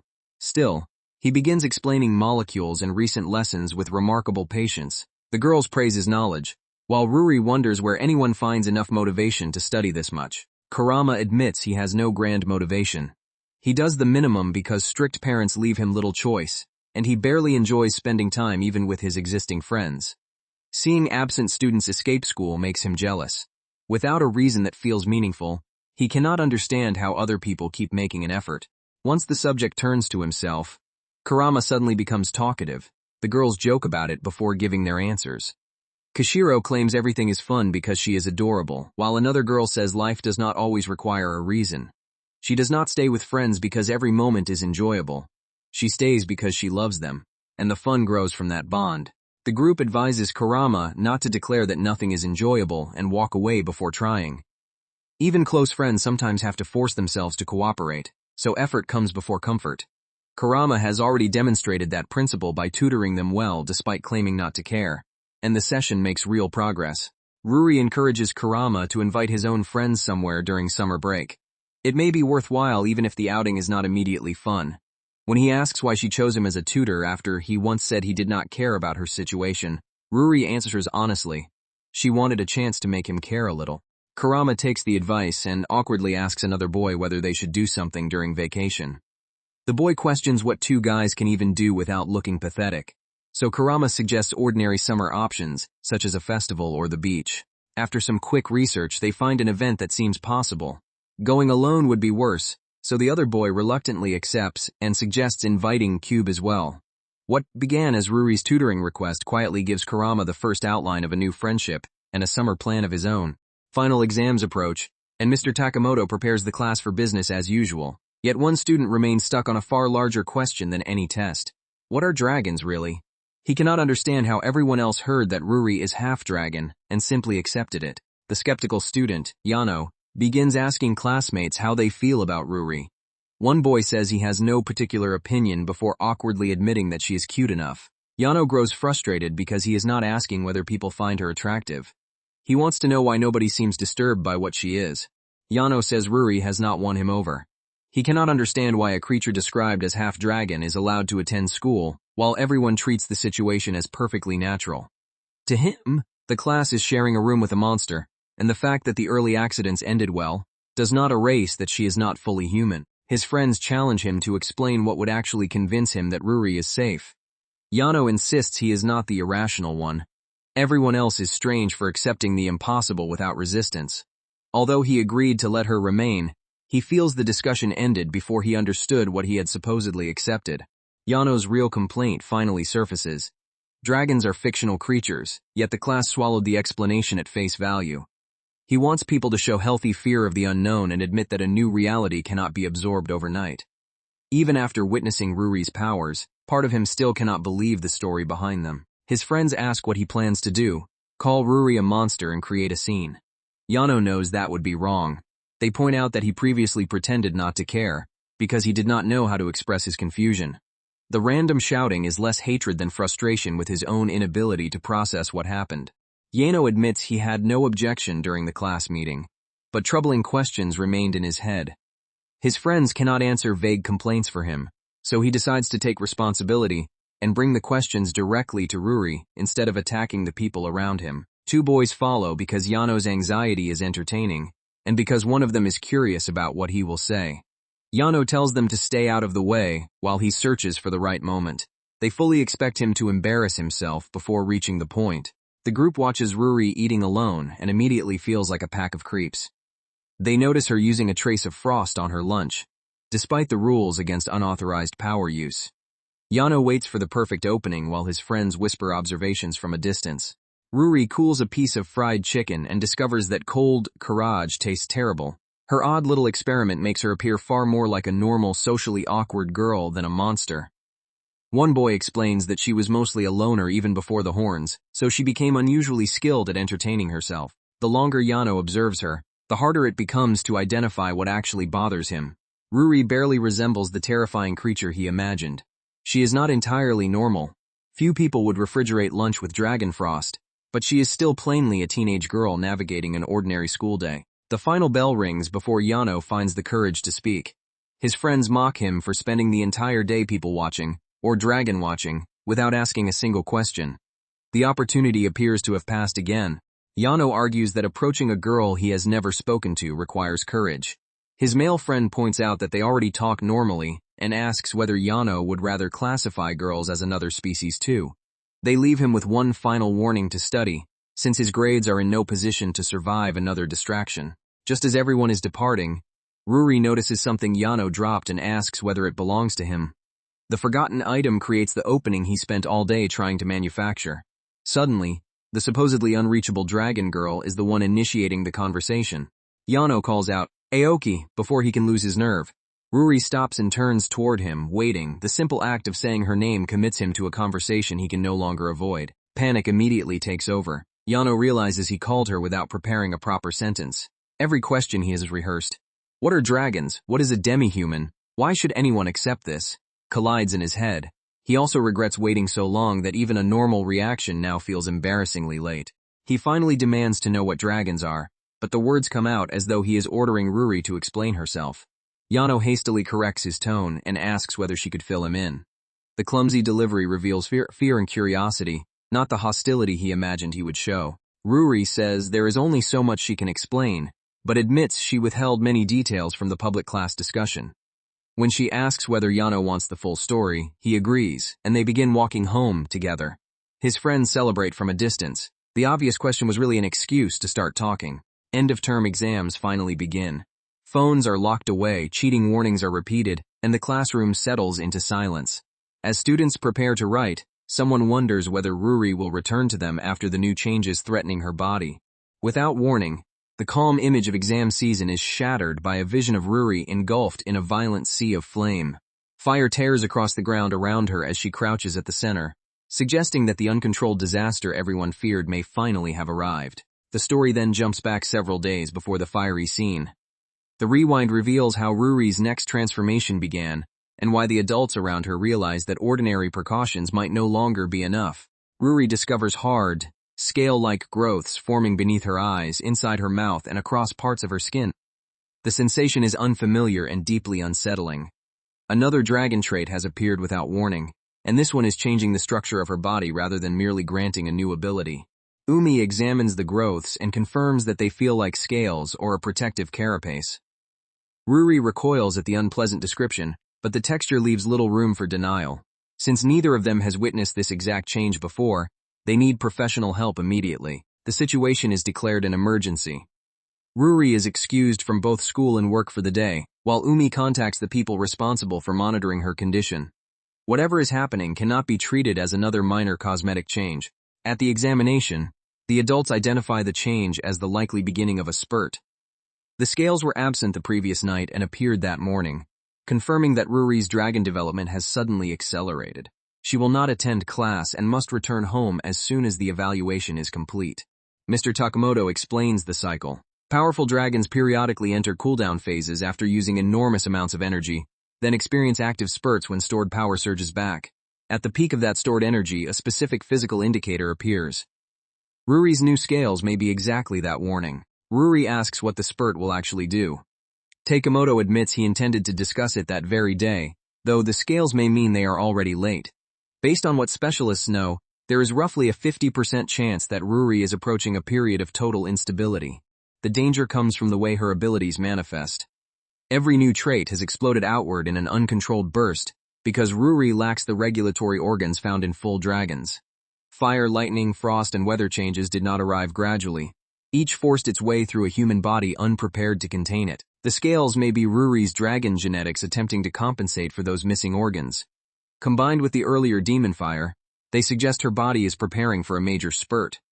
Instead of remaining human and adapting around isolated dragon traits, she is becoming more dragon-like at an accelerating pace. More physical changes can be handled as they arise, but the true threat is the spurt itself. Without the organs that regulate a full dragon's energy, Ruri's accumulated powers may all run wild at once. Even Takamoto's awkward attempt to sound reassuring cannot hide how dangerous the prediction is. Kashiro tracks Ruri down with almost supernatural accuracy, joking that she can always smell the Aoki family. She and they other girls accuse Ruri of avoiding them and insist that she return to the group. Then they notice the dark scale-like markings beneath her eyes and realize something serious has changed. Before Ruri can explain, electricity crackles around her body again. She had not even realized she was discharging power. The involuntary sparks confirm that the spurt is already affecting abilities she previously learned to control. Umi quietly says that it has begun. She warns the girls not to touch Ruri for a while, because physical contact may trigger another shock. Although everyone knew additional changes were possible, seeing the danger return so suddenly leaves Ruri apologizing for yet another frightening surprise. The girls ask permission to borrow Ruri for lunch so they can hear what is happening. Since there is no immediate medical solution, the adults allow it as long as she is returned afterward. The group reacts with amazement rather than panic, and Ruri once again finds herself being poked and examined despite the warnings. Ruri apologizes for dragging the others into another crisis. They ask whether she wants the entire class informed, but she says the problem belongs to her, not to everyone else. Her friends understand that she is suffering, yet they also know she will try to minimize the danger if left alone. Ruri says she wants to make absolutely sure her spurt never becomes anyone else's problem. Her friends answer with blunt affection. Then she needs to control herself, dragon. Their teasing steadies her before she asks why they were so determined to pull her away from the adults. After watching the girls leave, the adults agree that Ruri is fundamentally a good kid. They already suspect the next concrete step. A human specialist cannot safely guide an unstable half-dragon through a power surge of this scale. Ruri needs to meet a real dragon. At the medical facility, an examiner studies Ruri's arm and remarks that the skin still feels human despite the scales. Her resemblance to Umi remains unmistakable, but that is precisely the problem under investigation. How can a girl who looked fully human for 15 years suddenly develop so many non-human traits? The specialists admit that dragon-human genetics remain almost entirely theoretical. Ruri appeared ordinary for most of her life, then manifested multiple traits in rapid succession. Her current spurt is progressing as expected, and the test results reveal nothing immediately alarming, but there is still no clear explanation for how she was born. Ruri asks whether the examiner has ever met a dragon. He says he has not personally, though a colleague was involved in the circumstances surrounding her birth. He later became assigned to Umi and Ruri, partly because he had attended college with Umi, making the monitoring arrangement more personal than Ruri realized. Ruri returns to Umi with new information about the old connection. Umi admits that Takamoto and the other adults supported her through a difficult period after Ruri's birth, when nobody knew what pregnancy with a dragon child might have done to her body. Their relaxed behavior now was built on years of shared uncertainty. Umi tells Ruri that she is grateful her daughter was born and grew up healthy. Ruri awkwardly insists that the proper reply should be gratitude for giving birth to her, But the exchange reveals something larger. Countless people have quietly protected her life, long before she understood there was anything unusual about it. Unable to attend school normally, Ruri joins her friends through a group video call. They test microphones, complain about sound quality, and laugh at the embarrassment of seeing one another through screens. The familiar chaos makes isolation feel less severe. Since exams are near, the girls organize remote study sessions. They joke that this may be Ruri's final form and possibly the last time they see her in person before the term ends. Beneath the teasing lies real worry that the spurt could keep her away longer than anyone expects. Ruri reports that the outbursts have temporarily calmed. The spurt appears to rise in waves rather than increase smoothly, with peaks and valleys leading towards something larger. She keeps a flame active whenever possible, so she can notice the moment another change begins. During the call, the others suddenly react to something strange on their screens. Ruri believes she is producing fire, but no flame appears on camera. The power is visible in the room yet absent from the digital image, creating another unexplained property of dragon biology. They compare the effect to spinning propellers that appear frozen because of a camera's frame rate. Perhaps the flame exists at a frequency ordinary video cannot capture. The discovery is fascinating, but with exams looming, the group decides not to derail the entire session, and finally begins studying. The girls ask how Ruri plans to fill her enforced absence from school, expecting video games or endless revision. Instead, Ruri reveals that she is going to meet a dragon. The announcement instantly makes every exam topic seem insignificant. Her friends are stunned and jealous. They demand to know where the meeting will happen and ask for photographs of the real creature. Ruri assumes cameras will be forbidden but promises to ask, while the group struggles to accept that her strange family history is about to become physically real. Umi confirms the plan. A genuine dragon may understand the spurt better than any human expert and can safely withstand a stray blast that would injure an ordinary person. The meeting is not merely symbolic. It may be Ruri's best chance to survive the period without losing control. If the encounter goes well, Ruri may learn techniques for reducing future symptoms. She realizes that she cannot simply suppress the spurt and must endure it. Takamoto adds that the dragon also wants a private conversation with her, though he has not been told exactly what subject it intends to raise. Ruri questions why no dragon was introduced when her horns first appeared, or when the earlier abilities erupted. She trusts Takamoto and is not angry, but asks for an honest answer rather than another vague reassurance. If the timing was wrong before, she wants to understand why it has suddenly become necessary now. Takamoto apologizes and reveals the deciding factor. Ruri's father requested that she meet a dragon once her abilities began erupting in earnest. Dragons rarely agree to audiences with humans, but for reasons tied to her father, one is now willing to receive her. Takamoto admits that he hesitated because Ruri was still struggling with an impossible amount of information. He stresses that the recommendation comes from experts, not merely from her teacher, and that the meeting will demand real resolve. Ruri accepts. She has already chosen to face the spurt instead of running from it. The departure immediately becomes less majestic when someone forgets a phone and then has to return again to lock the door. Ruri and Umi rush through the final preparations, proving that even a journey to meet an ancient dragon can begin with ordinary household chaos. They hurry through Tokyo while blaming one another for getting lost. Umi's terrible sense of direction nearly ruins the schedule, and Ruri cannot understand how someone who has lived in the city for decades still struggles with the station. Avoiding Tokyo Station becomes the only decision they both consider wise. Despite the confusion, they reach the train in time. Umi remarks that children today can handle almost anything, and she is relieved not to worry about Ruri as constantly as before. Ruri thanks her, then realizes this is their first trip together in a long while even if the destination is medically necessary. Ruri calls it a small excursion to meet a terrifying dragon, forcing Umi to admit it counts as more than an errand. They promise that the next journey will be a real vacation.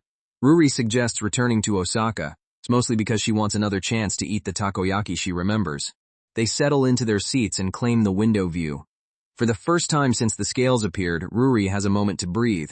The train begins carrying them away from familiar Tokyo, and toward a creature she has imagined her entire life, but never truly expected to meet. The route is long.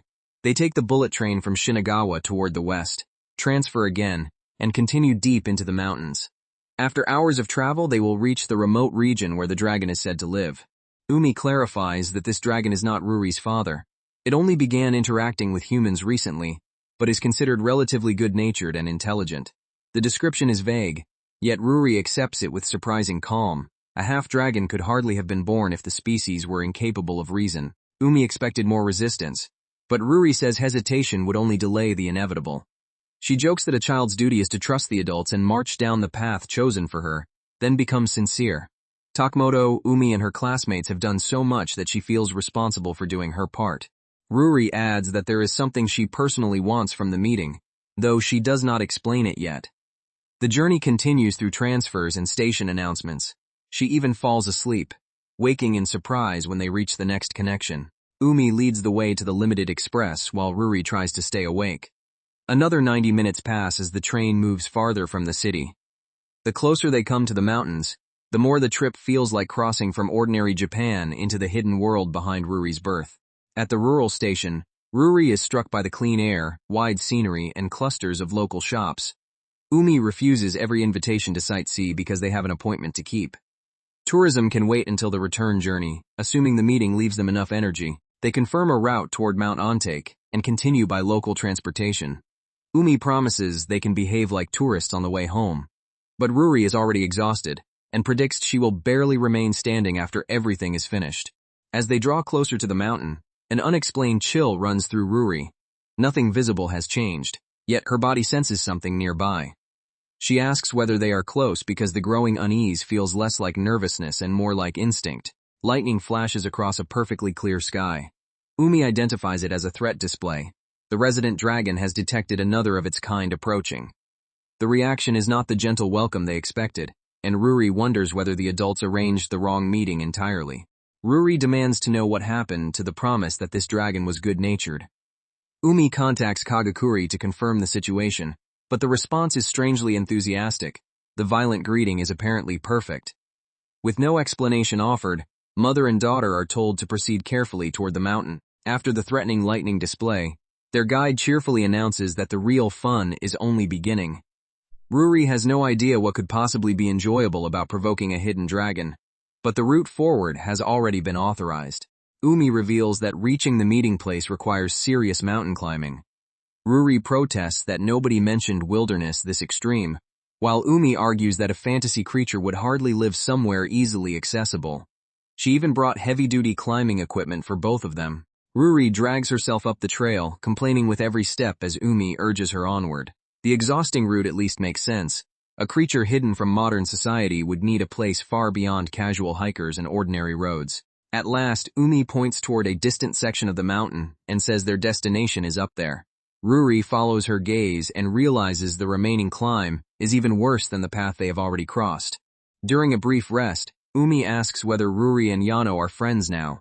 Ruri says that would be an exaggeration, but they finally spoke properly and walked home together. For someone who once avoided nearly everyone, even that small connection represents real progress.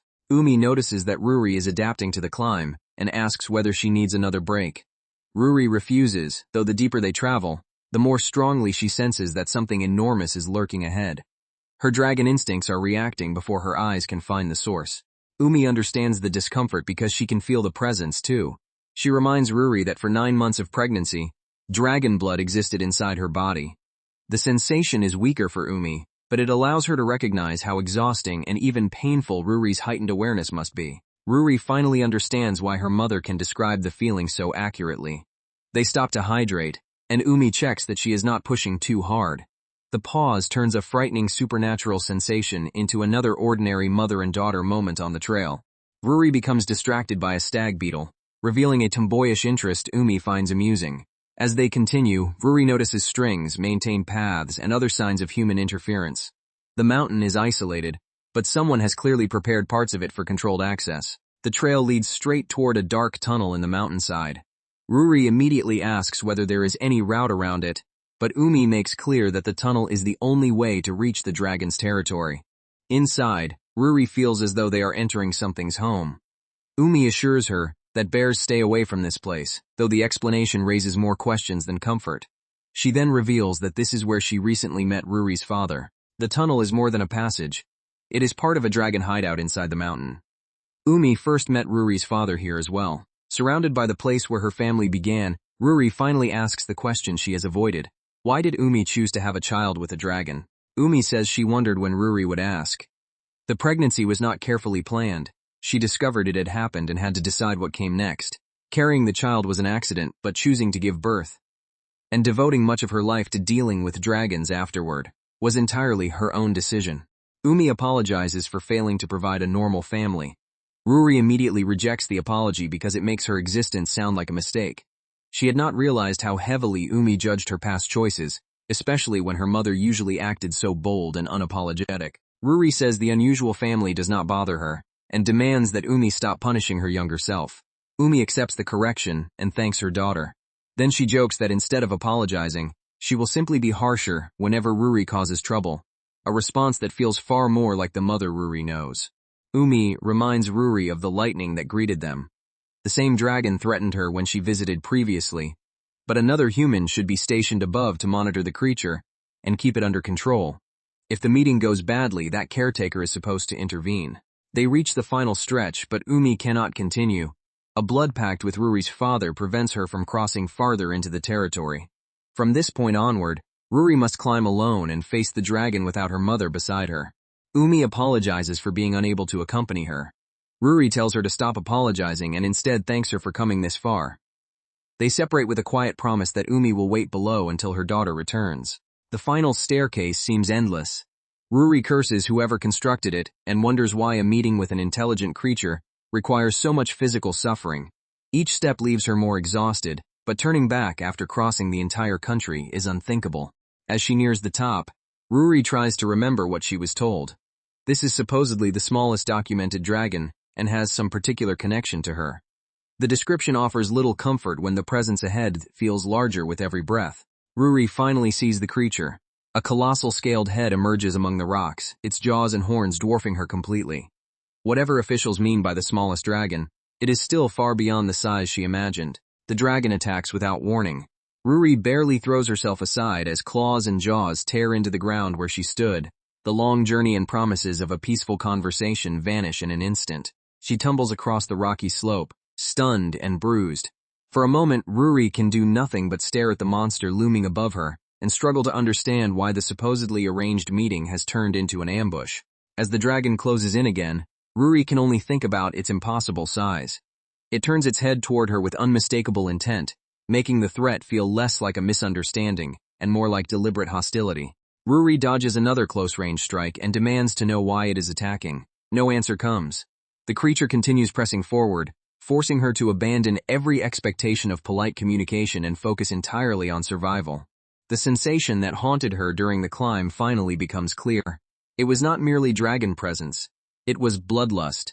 The creature has been radiating open hostility from the beginning, though Ruri still cannot understand what she did to provoke it. With no explanation and no protection in sight, Ruri decides to run. She apologizes instinctively while sprinting down the path, as though courtesy might somehow calm a dragon determined to chase her. The next attack nearly catches her. Ruri screams for the creature to explain why it is so furious, but the relentless pursuit suggests something is wrong beyond ordinary anger. The behavior does not match the intelligent, good-natured dragon she was promised. Ruri remembers that a human monitor is supposed to be nearby. If the dragon cannot communicate and behaves like a mindless beast, that caretaker may be her only chance. She searches the area while continuing to dodge, hoping to find someone before the next strike lands. The dragon gathers power and releases another violent attack across the mountain. Ruri is forced farther away from any obvious path, while the promised monitor remains nowhere in sight. Electric energy coils around the dragon's body, transforming the surrounding air into a storm of static and light. Ruri realizes she is facing the genuine source of the lightning instincts she inherited. A creature built to wield the element without restraint. A massive discharge crashes toward her. Ruri is blasted through the rocky terrain and barely escapes being overwhelmed by the current. Her own lightning suddenly feels tiny compared with the power of a mature dragon. Even while fearing for her life, Ruri becomes emotional at seeing the real thing. This is a true dragon, not a theory, family story, or hidden photograph. Unfortunately, the historic encounter is also trying very seriously to kill her. When the creature charges again, Ruri stops running. Anger replaces panic, and she remembers that she is a dragon too. If it wants a fight, she decides she will finally use the abilities she has always treated as hazards rather than weapons. Ruri has never deliberately attacked anyone with her powers, but offense must exist somewhere in her dragon instincts. She gathers energy, hoping that survival pressure will teach her how to turn fire frost. or lightning against a moving target. Her first counterattack collides with the dragon's advance. The impact shakes the clearing, yet the mature creature barely slows. Ruri discovers that possessing dragon abilities is very different from knowing how to fight with them. The exchange throws Ruri hard across the ground. She scrambles back up, exhilarated and terrified by the raw force of the battle. Every failed attack hurts, but retreat is no longer the only instinct controlling her.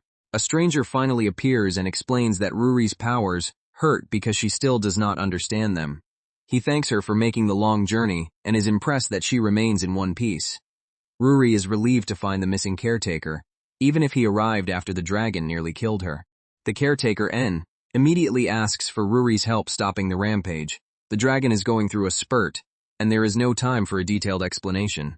Running remains possible, but Ruri refuses. After everything she endured to reach this place, she will not leave the creature uncontrolled. Ruri declares that she is ready for a fight. Standing beside N, she faces the raging dragon again, no longer as a lost visitor, but as another dragon entering the battle by choice. N studies the signs on Ruri's body. Altered horns, daemon fire, a clear fighting impulse, and several abilities already active. He concludes that her own spurt has progressed far, perhaps sooner than expected. The confrontation may become a test for both dragons at once. The rampaging creature rears back and roars, flooding the clearing with pressure. N remains calm, but Ruri feels the challenge strike directly at her instincts. Ruri answers the roar with an angry shout and launches herself back into the fight. N watches with surprise at how readily her competitive dragon nature surfaces once she is challenged. The creature fires lightning again, and Ruri retaliates with her own discharge. She treats the clash like a contest over who can strike harder, even though N urgently tells her that matching its strongest element head-on is a terrible strategy. The backlash slams into Ruri. N orders her to reduce the output before she destroys herself, while the dragon continues attacking without hesitation. Ruri is already breathing hard, but refuses to stay down. N notes that her eagerness to fight matches everything he has heard about her developing instincts. He steps between the two combatants and begins directing the battle instead of allowing Ruri to trade reckless blows. With a practiced movement, N redirects the dragon's attention and buys Ruri a few seconds. His familiarity with the creature proves that he is not an ordinary guide. He has spent enough time with it to survive this exact kind of violence. N formally introduces himself as the dragon's caretaker and apologizes that their first meeting became a battle. He explains that Ruri is witnessing a full-scale spurt similar to her own condition. The main difference is that she can still form words and retain enough judgment to cooperate. Ruri thought intelligent dragons could speak, but N says this creature has circumstances of its own. He promises the full explanation after they stop the tantrum. For now, the two of them must survive its repetitive but devastating attacks. The dragon relies heavily on the same overwhelming lightning strike, yet knowing the pattern does not make it easy to stop. Ruri demands a real plan, and N assures her that there is one, provided she listens instead of charging straight at it again. Ruri fires another burst, but every discharge sends painful, static blowback through her body. N is impressed by the unmistakably draconic power, while Ruri reminds him through clenched teeth that she is in fact a dragon. When the pain drains her strength, N asks how many elements she can currently use. Ruri lists fire, lightning, frost, and weather-related effects. He immediately tells her to set lightning aside, because the opposing dragon is naturally built to endure electrical attacks better than almost anything. During the creature's brief cooldown, N explains the actual plan. He has already landed tranquilizer darts and needs 3 more doses, but the dragon's hard carapace blocks ordinary shots. The remaining darts must strike softer areas, and Ruri's job is to create a moment when the target cannot move. Ruri agrees to restrain it, then asks why the dragon cannot simply be reasoned with, and explains that it suppressed its natural spurt cycle for 12 years, despite normally experiencing one every year. Its ability to speak and think has been overwhelmed by the eruption it postponed for far too long. The dragon resisted each spurt because it hated the battle-hungry instincts that came with them. Eventually, forced suppression reached its limit, producing one enormous eruption built from 12 years of stored energy. Ruri's understands that stopping it is not punishment. It is the only way to protect a creature that fought against its own nature for too long. There is no alternative. N readies the tranquilizer while Ruri turns back toward the charging dragon. Both know the next opening may be their only chance. The creature crashes through the clearing with another attack. N calls out to check whether Ruri can continue, and she answers by forcing herself upright despite the accumulated pain. Ruri orders N to stop interrupting and let her fight. She knows Takamoto and Umi would never forgive her for risking her life. But the dragon's struggle has become personal. She challenges it to come at her again, determined to hold it still long enough for N to end the 12-year spurt.